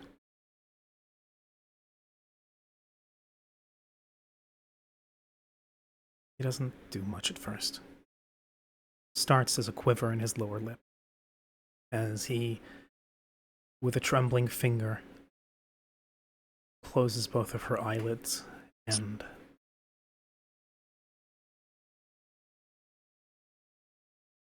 doesn't move for a while.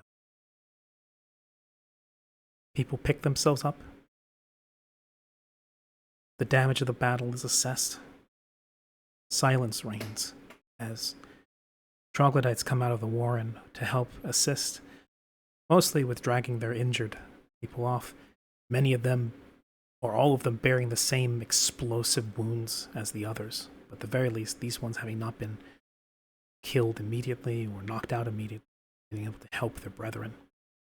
They seem only really fit to help one another.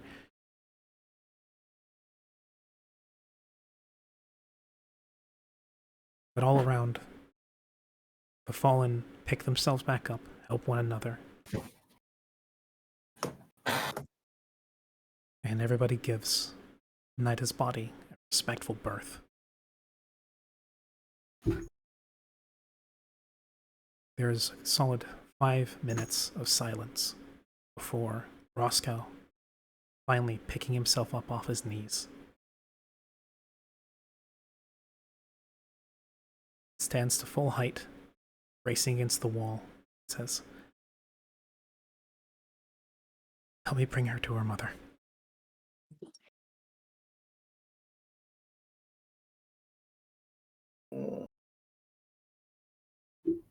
I will assist. Looks to Aiko and says, "Can you help me walk? Yes. I can't hold her Yes, up. I can. No leg, I can't hold her up. I already did a shit job of supporting her in life, at the very least. Say goodbye to the two most important women.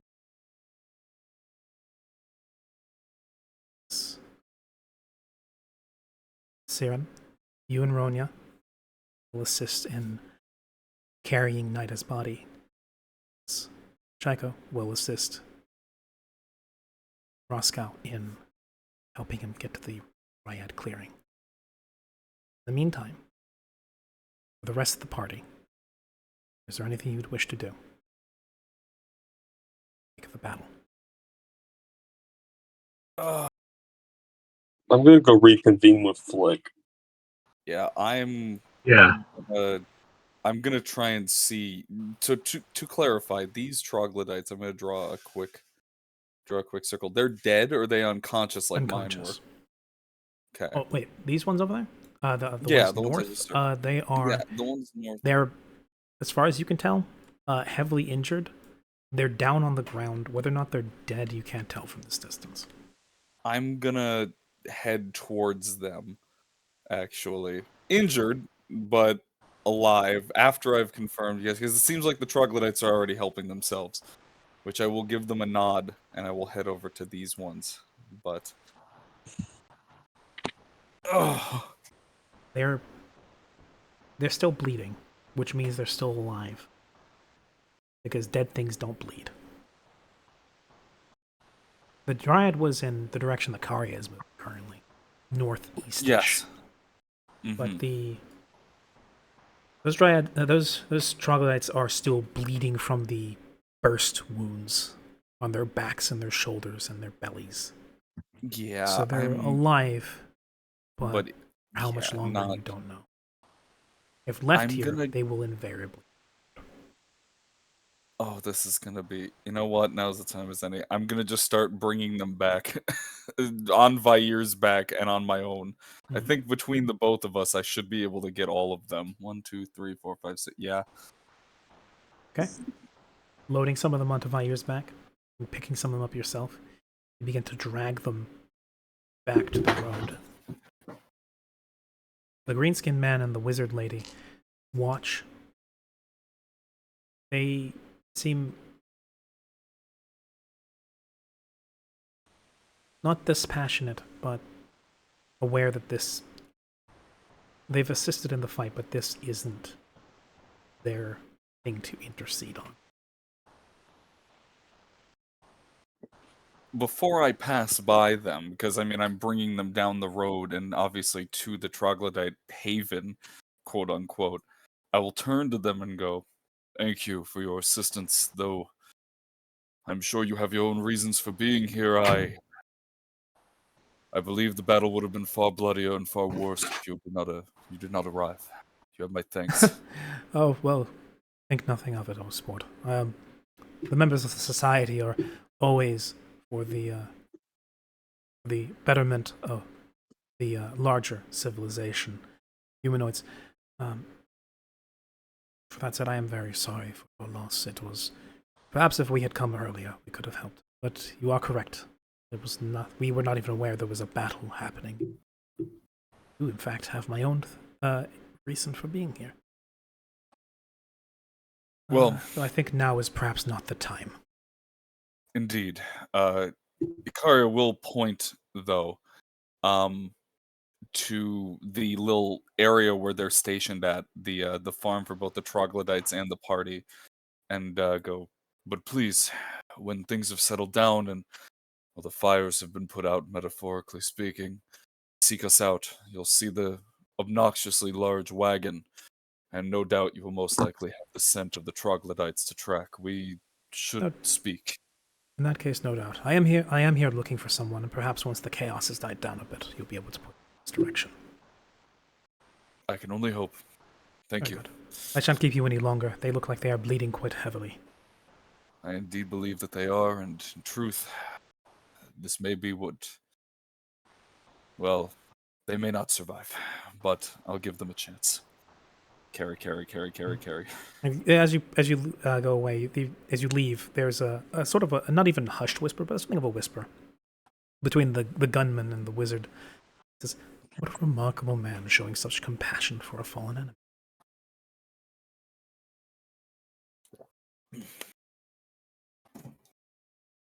As the cleanup happens, and while that's happening, Lick and Holo Holo have reconvened in Yes. in Yannabelle's little druid den. Vark, is there anything you Yes. want to do? I am sitting on my ass, scribbling in my notebook.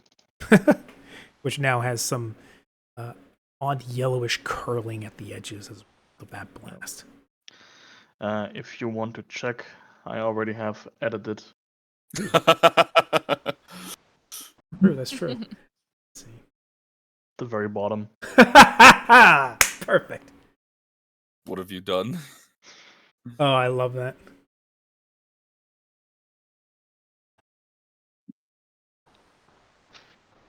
Glad to like it. Mm-hmm. I think it's beautiful. Okay. If that's what you're tasking yourself with, the small group will, I suppose, the funerary procession will make their way to the Dryad clearing. It's there that you come across yet more devastation. What was previously something like a 20-minute walk becomes a half-hour drag. Take your time with one-legged man and one body,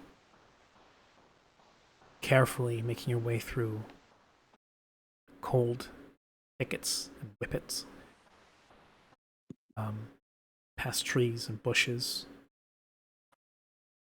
careful not to snag on anything. Eventually you find where a small, thin pall of smoke is now rising, where before it was an intense black cloud, it is now thin and gray as you've come to the clearing. And it is horrifying. All the outer limits of the clearing are blackened and charred. All the bushes and all the trees have been rendered charcoal. The ground is blackened, and there are bodies of troglodytes in all directions. Pierced, poisoned, dissolved, strangled by thorns and vines. And at the very center, what was once a proud, even if sickly oak, is now hollow, split almost in half by what looks to be a thunderstrike of some sort.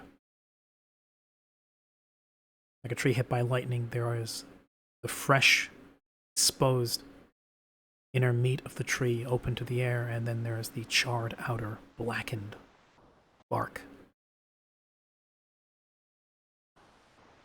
And hanging halfway out by her waist,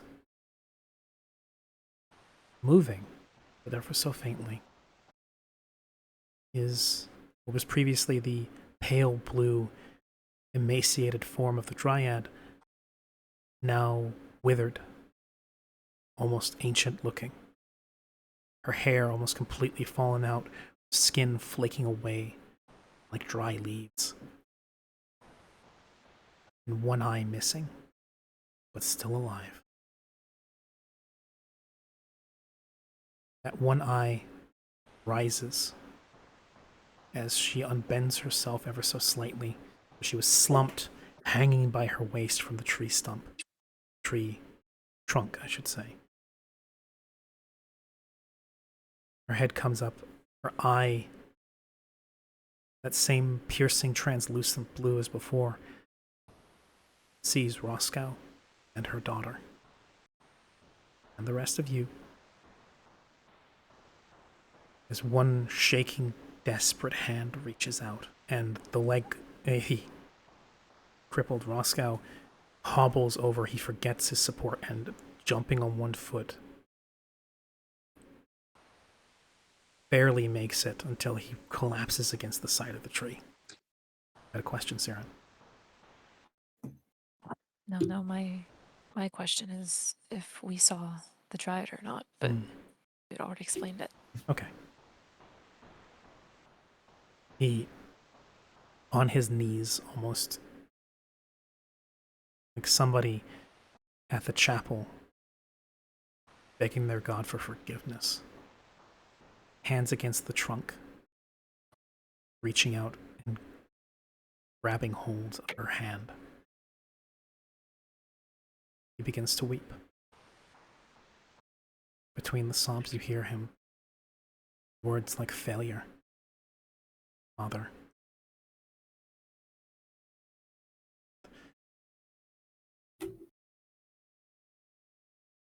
denigrations towards himself, as well as words of total loss. As one thing most important to him has been taken from him this day, and now before him he sees another inches fading. It's very clear she's not going to survive. The state that that tree is in, dryad normally has a matter of days before they wither. Perhaps not even that now. And then her voice over the crackling embers and the breaking branches that fall from the tree every few seconds. A whisper in Sylvan drifts over the smoky air. Something that Chaiko understands. It's hoarse, a rasp of a voice. She says, "Bring her here." Chaiko will turn to the other two and says, "Bring the body closer." I will do so with Runia. As you approach, she pulls herself from the tree, collapsing to the floor in the burnt dirt, with Roscoe catching her as she does so. And you come forward with the body, and she, in a jerky, powerless motion, gestures to the ground beside her. I'll help lower her to the ground beside her.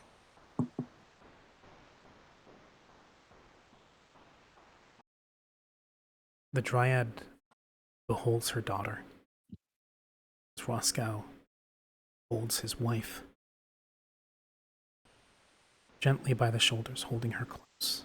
And that one translucent eye, bloodshot and almost seems to bulge from the socket. A horrid view, and highlighted by the wounds and the hairless head and the flaking skin. But even so, she holds herself with just enough dignity that as she beholds her daughter, and like Roscoe, traces one hand, one decrepit, withered hand across her daughter's cheek. A hand rests on her neck where that bulge seems to stick out. And then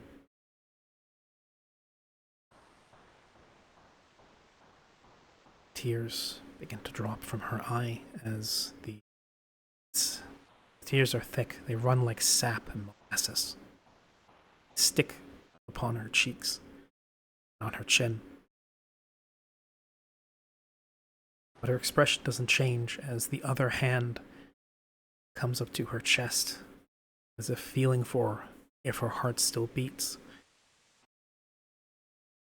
And then her fingers press into her chest, pushing past what in normal creatures might be chest bones and ribs. But dryads aren't necessarily built like we are. They are nature spirits, conglomerates of divine natural energy.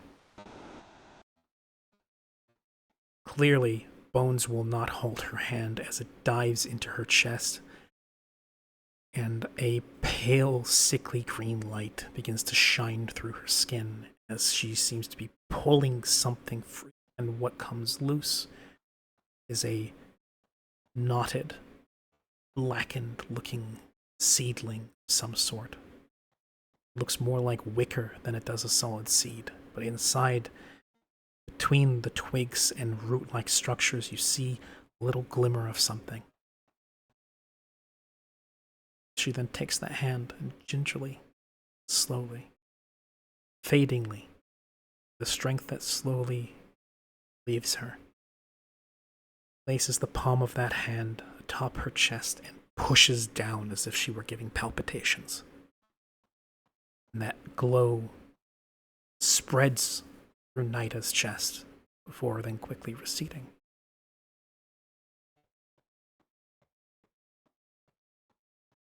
The bump on Nida's neck pulls back. Her neck snaps and realigns. Her limbs judder. Her body spasms. Her eyes open, lit with that pale green light as her body as a whole spasms and then goes still again as her eyes once more drift shut. It's quick, and if you had blinked it, you might have missed it. And Roscoe holds his wife, now confused, but there's a look of at least dawning hope, but then that quickly goes away as well, in a trend of ephemeral feelings as his tight hug on his wife begins to itself lose substance as she begins to crumble to ash. One by one, the pieces of her fall away. The tree crumbles, her body dissolves. And what's left last is the hand on her daughter's cheek. That itself disappears and turns into nothing but a handprint on her cheek. And ad break. Oh, good. Oh, great. Just like a daytime soap opera, right as it's getting juicy. Mm-hmm.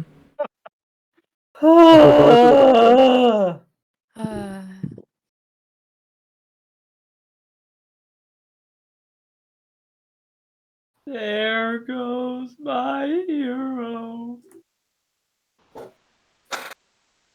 Watch her as she goes. Oh, goddamn.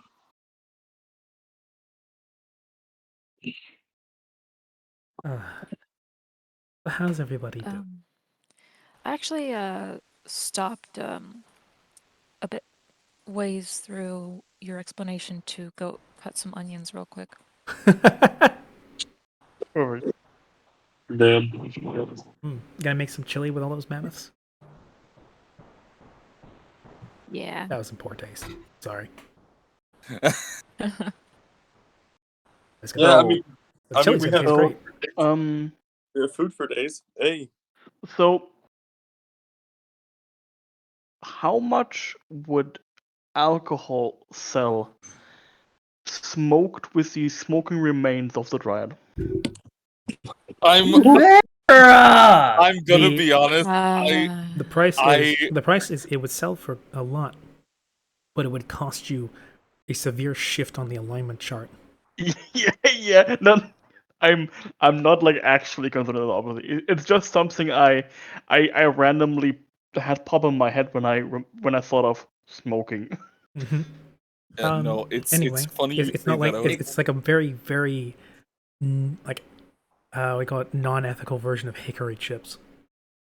Yeah, basically. Anyway, so the ad's over. So because the ad started, sap you could, goddamn. Yes, with the ad over, the last bit I think people missed was the dryad dissolving, and the last thing being left was her hand resting upon her daughter's cheek, which now only leaves a single ashen handprint.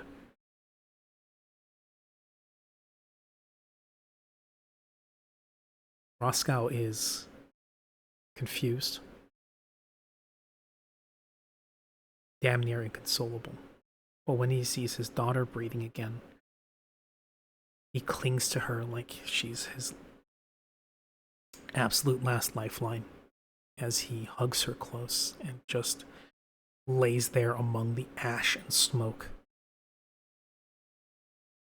and clutches his daughter to him. Ronya, for her part as well,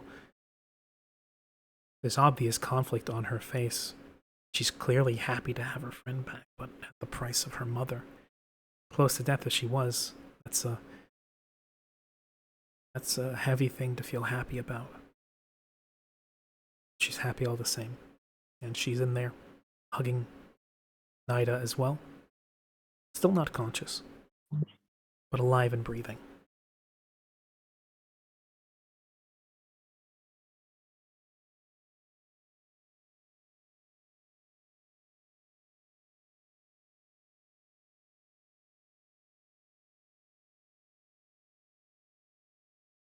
I think that will be where we leave the session off for today. All right. Okay. Holy crap! Emotional roller coaster. What a time. This is a very Remy, evil. Yeah. I This is a warned you really guys. bad. Yeah, this is a bad time to ask, but did we level up? No, I'm kidding. I feel. I'm just curious. No. No. I don't know where I'm all these thinking onions Chico keep coming leveled up. from. I'm thinking. It's Evan. Chico. Thank you, Grim. I think the players need that self-care. Thank you. Yes, that was Thank you. heavy session. Very heavy. You don't level up. It's okay. Instead, you actually- level down. That is okay. Yeah, he's a little down for We're asking that back at question. level We 4. lose a level. Yes, that was intense. I'm glad you guys enjoyed that. Also, you guys say I'm evil. I warned you the first day you got here. That's fair. But yes, that is a scene I have had waiting on the back burner for a bit now in case Nida died. Because that whole spiel only works with somebody that's either a dryad or descended from one. Wow. Damn. And I thought it would be very dramatic. That was on the off chance that It Nida was. died, but when she saw that Frey was in mortal danger, and saw that it was now or never, that it's time to nut up or shut up. As well as this was the people that had brought her village back from the brink, and her father back as well, and cut mother off from the troglodytes and the abuse. Well, she decided to be a hero. And got beaten to a pulp for doing so. Remember, kids, don't be a hero. Me too, kid. Me too. Oh, So, that was beautiful. thank you. Yes, I've also got some interesting things lined up for next session. It will be hopefully a lot lighter, a lot more roleplay. There are NPCs to interact with, and also we get to do the aftermath. I might do a little bit out of the session. Next session will be primarily aftermath, and if you guys should choose to, now or later, go back to, now that the troglodyte assault has been thoroughly and forever stopped, and Roscoe has been found and an explanation obtained, you may return to Mordan and claim your reward. Rim, that's pretty fucking evil. But yeah, no. You guys had leveled and unlocked resing. After all the cash, yeah. Yeah, the next level up will be exactly a year after these guys have passed away, so fucking resurrection doesn't work. No. Damn. Evil. Oh, yes. Are we about to have That's the thing, the higher the level, the longer the time limit is. Yeah, the different levels of res magic have time limits on how long the person can be dead. Things like Breath of Life, 1 turn or 6 turns. Resurrection, I believe it's 3 days. And True Resurrection is like several. No, I forget. I'm not gonna speak out my ass on that.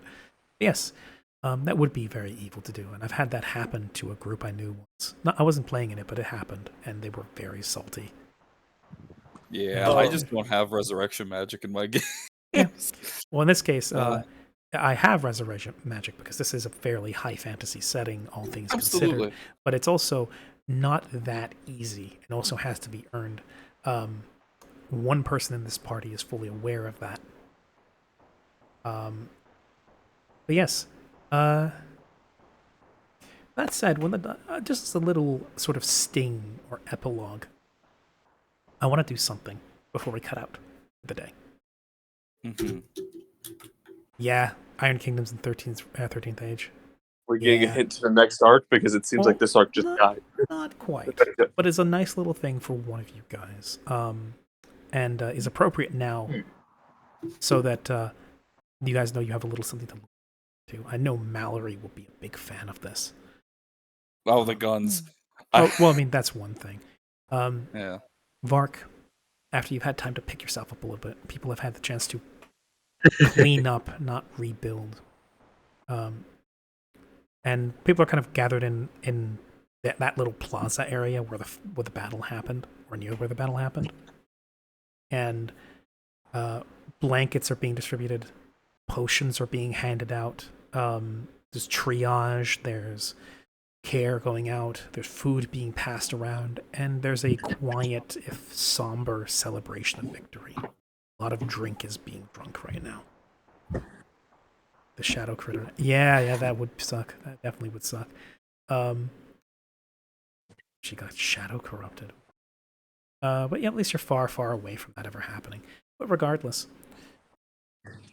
the green-skinned fellow, now off his horse and having been watching from the sidelines a little bit, now seeing that the things have calmed down a little bit and the body is out of the way. He clears his throat. I do hope I'm not disturbing too much, but we did come here on the search for one individual. I was hoping some of you could help us find him.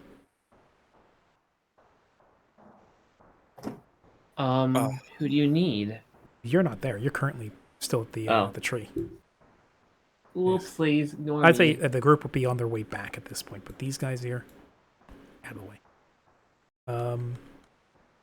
So it would kind of be. Me and Hola Hola have reconvened. Yeah, I was about to say, to confirm, are they still right here? Because I assume that they would be talking to us. Yeah, they're just kind of because the whole triage thing is happening in this area. They're just kind of standing around that area, and addressing the crowd as a whole.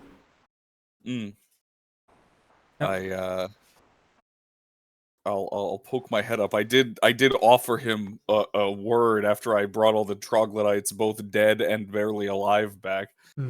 Yeah, they're currently being seen to by their current and ex-tribe folk. Yeah, I figured as such.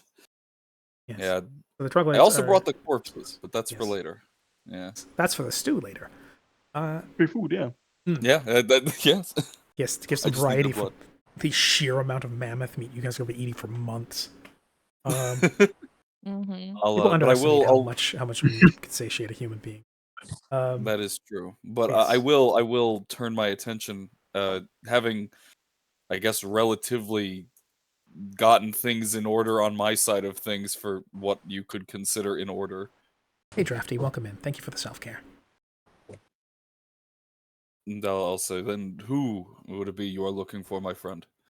Right, quite so. As he then opens up a little tube on his waist, pulls out what looks to be a furled up piece of vellum, unfurls it, sort of stiff upper lip as he looks down his nose at it through his spectacles and says, "One, Vark, emphasis beloved." Flick's ears perk up.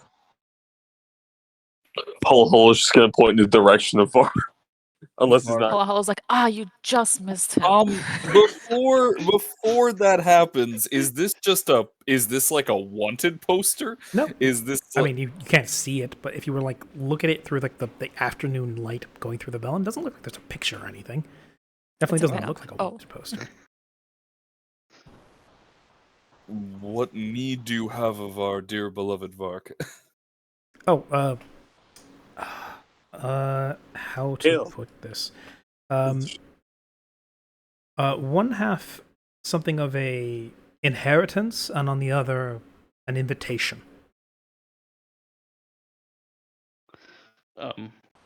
Vark, still scribbling in his notebook.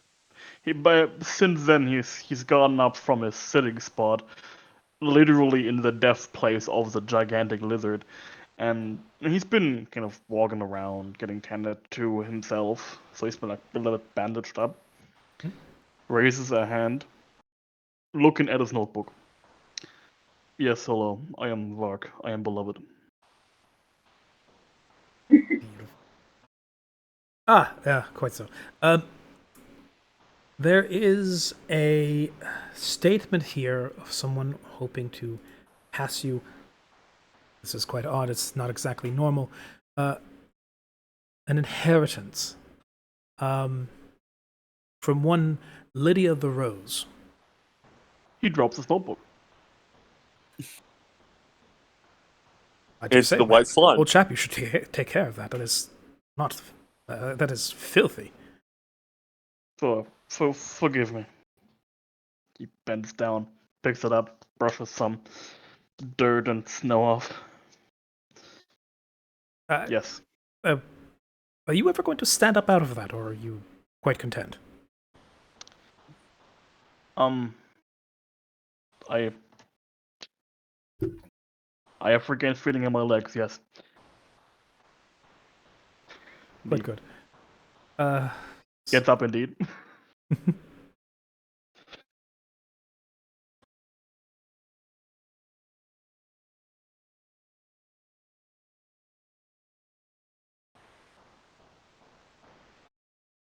Yes. So, we were tasked as members of the Society Quadratica, of which Lydia the Rose was a member, to find one Vark beloved as epithet, and to pass him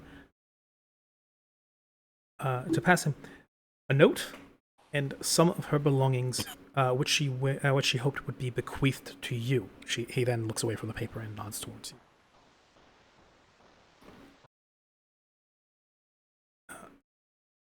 To my beloved student and beloved roommate, I pass to you not a great inheritance, but the best I could manage. An opportunity. He then pulls out what looks to be parchment wrapped something that he then walks over and places in your hand. He receives it rather dumbfoundedly. To you, I pass you, knowing the consequences of solidifying your summoning into this plane. Oh, that's not normal. I know the consequences of the potential aftermath. As such, I have constructed contingency. If I am not there to hand this to you, then I have instructed my friends of the Society to do so. You, I bequeath first my horologe, at which, what do you call it? At which the man who, the greenskin man, nods to the package in your hand. And secondly, I bequeath to you my sponsorship for membership of the Society Quadratica. You are fully within your freedom to deny this and blaze your own path, as is only rightful for you.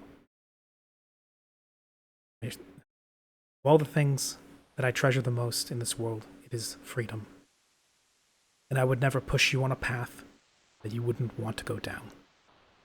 If you should choose to join, I have made sure and I have arranged that your dues for membership will be paid for several years in advance. If you choose not to join, then at the very least, you make some friends with them, as I'm sure that more than a few of them will be vital in your study of this new world that you have found yourself in, so bright and colorful as you said it was. I wish the best for you, Lark, my beloved. I only hope that you find what you're looking for. Which he then furls the parchment closed, slides it back into the tube, caps it, nods to you, and says, I only understood about perhaps half of that, but I hope it was enlightening to you. As he then takes a step back.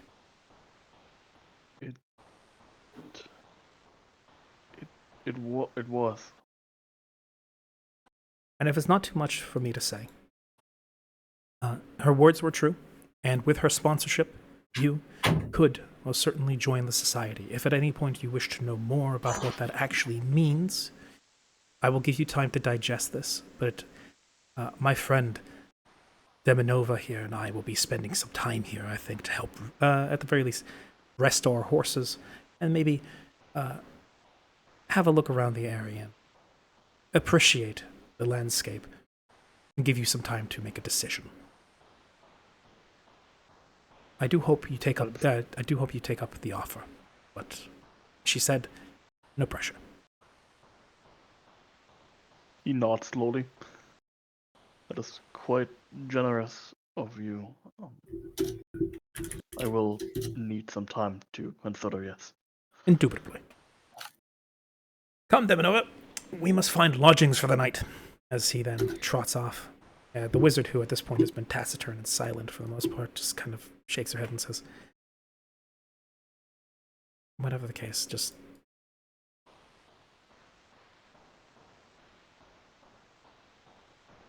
If Lydia thought you're a good fit for the society, I'm sure you are. I'll see you around. She then follows after the green-skinned man. Into the chat, I proclaim it thus: the Vark Arc. The Vark The Arc. Vark Vark Arc. Arc. The Vark Busted Arc. Orloge. So, that is, the last thing I think I'll focus on for the night. Vark, do you unpack this horloge? The fuck's a horloge? Yeah, I have to ask the same actually. So, stop me if this starts getting... Most people don't actually know what a horloge is. It's a clock, in this isn't world it? or in ours or in theirs. Now, the name itself might give a hint as to what it is. As you unfurl the packaging, and you see something that loosely resembles a compass. It's made of finely worked metal, steel. It has what looks to be a needle made of even finer metal that orientates itself by some whim you can't divine just yet. The thing itself looks like almost corrugated metal in a way, far more solid, flimsy. When you unwrap it and it sits in your palm, there's a point underneath it that it rests on where the whole thing balances on that singular point and it turns and orientates on that axis. And just below where the needle would sweep around, there looks to be a slot of some kind. Or something.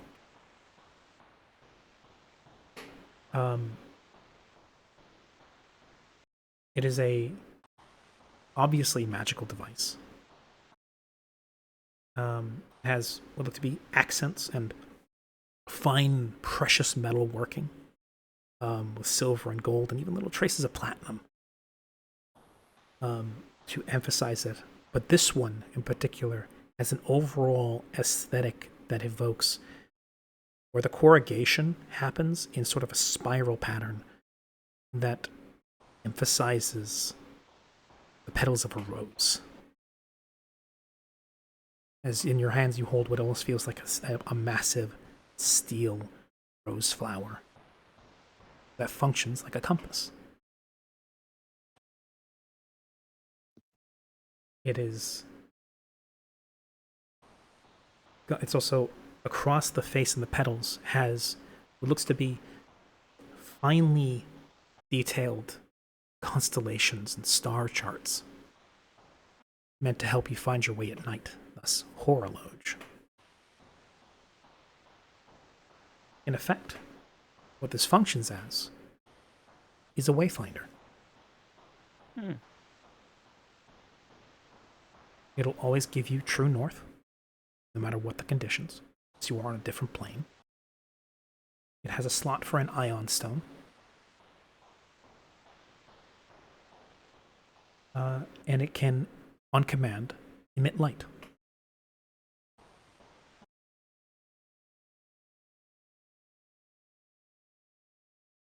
As you now hold Lydia's old horologe from when she first joined the society. Ooh, And that's the end of that sting. Thank you very much, everybody, for coming. It's been lovely.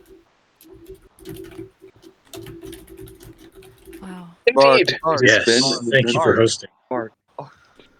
Yeah, thank you for hosting, exactly. Bark arc upon which we embark. God damn it. Okay, thank you everybody for coming. Those who stayed, those who didn't. That is the end of that session for the day. I thank you all very much for suffering through that with us and with me. I'm gonna hurt you, by the way, someday. You could try. Wait, that means like if it's Barker, We'll that have means to. potential shadow plane shenanigans, and I think I'm scared. Honestly, weirdly enough, when you're dealing with Vark's backstory, you'll deal with a lot less shadow than you would if you were doing with like fucking Karya's. Yeah. Which is ironic in its own way. How many months of or weeks of downtime do you think we'll have? It depends. How long do you guys want to spend recovering? That's I entirely think up we to need you a week. guys. Like taking a week to heal, regroup, rebuild a little bit, and then potentially just like for a time leave people to their own devices as you go to Mordan and your reward. Yeah, doable. Yeah, of course. What do you call it? Roscoe is going to need time to process first the death of his daughter, then the death of his wife, and the return of his daughter. But he will insist that if you guys are going back to talk to Stanislav, he will come with you. Good. So, All yes, I know is that said, I'll leave most of that for out of session. Remember, guys, there is a roleplay channel, so if you want to interact with one another, or if you want to poke any of the NPCs for potential juicy roleplay, or even just asking some questions to me, please feel free, because now is the perfect time. It is downtime. It is between arc time. Yes. Good. Next session Oh, will what? be roleplay, it'll be recovery, it'll be aftermath, and possibly will be a chance to do a little bit of shopping. Hooray! Yay. All right. Perfect. I guess I'll see you guys tomorrow. Yay. Hopefully there's a gas station tomorrow. Oh, Man, Oh, wait. I fear, Let's hope. I fear for when or if we leave Iris, or if they what do you call it? If the island of Iris crashes to the ground, that will be all the gas stations in the world gone. No. There's No? still the There's Valspar. Irisian. There's still Valspar and there's still Halfdir, which to a lesser extent, there are still at the very least some gas stations. So kind of like in like FF15, where there was like the occasional gas station on the roadside. Yep. or we could go to the Graffiti Tiki bar on the side of the road. The You know? Grishiki Tiki Bar. God. I hate that. We gotta go there now. Grim, I'm gonna, among many things, along with like fucking repairs, one of the things I'm gonna be looking at for my car is a hybrid fuel system, because it's going to fucking Get like a need that. solar panel and plop that shit on top. Hey, on the bright side, I can literally charge your car. Okay. True. We could also probably just pick up Valen, like wring her like a rag into the fuel port. Anyway, it kind of already runs on Magic though, Magic Genesis specifically. Yes, I'm gonna go ahead and have a look, see if there's anybody we want to raid out to. I greatly thank all of you for being here for this big climactic fight of the arc. Only one person What are we died. going to call the first arc? What is the name of this arc? This arc? First. Yes. Troubles down under. Well, I mean, I was thinking about, more direct names like the Northern Invasion arc. There was the Troglodyte arc. The White Gods arc? Roscoe's Oh, the No White Good Gods Very arc Bad is Day yet to arc. come. You guys haven't dealt with the White Gods properly yet. Okay, so we know the White Gods are okay, never mind. So we know that Yeah, the White Gods are going to be the final villains now, gosh. Potentially. Also, Potentially. something I will go over, I will state, to bring absolute certainty to it. There is a point later on when some more of those scouting parties, now that you guys no longer have the Dryad to help you, make the long trip up north to go have a look at the old Troglodyte hideout, see if there's anything more they can salvage.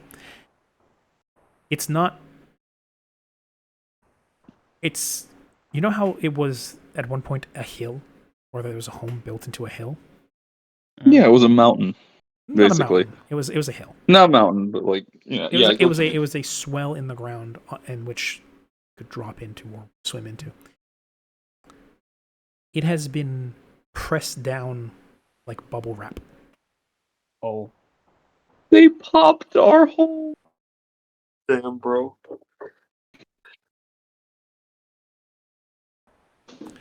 Then Noah making the oak coal into a peg leg for the old man then. I don't know, man. It seems a little grim to ask a guy to wear his dead wife. Damn. As Yeah. Grim said earlier, she can constantly Jesus. support as him Grim after- said earlier, I she think- would be supporting him for the rest of his life. I think Okay, wait, what's it's this is a little more than just getting like your loved one's ashes as a tattoo or something like that. And definitely not something you suggest to right after they lose them. He may very well punch you for that. What was that Capcom game where like the guy's bionic arm was made from his wife? Bionic Commando. Yeah, Bionic Commando. Yeah, it's that over. Yeah, I think you gotta wait a little bit before you recommend that to him if you don't want to get decked. Or he'll probably still Or deck you. shocked. Cause come on, guys, have some class. Come on. Read the room. Okay. Anyways, Let's I- see who is streaming The at the room. moment. Let's see. Mitsuki is streaming. Crimson Cleric is streaming. Purple Fishbones is streaming. She's doing some art. Ooh, If nice. if you guys try to recommend something dumb, you're getting shocked. No questions asked. So I will- can't Outdoors. reinforce the wood on my spear. Frey. Dude, charcoal makes a very crap material. I know. That shit will break no matter how magical you make it. Actually, no, if you make it magical, it's like they break bone so much as any magical weapon. Right. Anyways, yeah, though, I'm thinking either Crimson Cleric or Fishbones. She seems like let's give her a little bit of love. Fish of the Bones. Yeah, Fish is a good friend. She's a lovely person. Met her through Laws actually. Yeah. Bones. Diamonds to res her. Oh boy. I mean, if you're at the point where you have Fabricate, you might have the spell. And it also counts as having the material, like the remains of the body. You know, because that's how it works. Oh, that's terrible. Oh. It just registered. Oh. Rami. Hey, Matt. I'm gonna send you. Said I was evil. Anyway, I'll see you guys later. Take care. Take care of one another, especially. It's a rough world out there. I'll see you guys later. Bye-bye. That's the weird thing. Grim does usually play good aligned characters. He's only an evil bastard in his mind and his mouth. Yes. So long, everybody. Take care. We'll see you hopefully tomorrow. Bye-bye. Bye-bye. Bye. Bye. And we have raided out. Very good. Well, I'm gonna hopefully spend whatever down.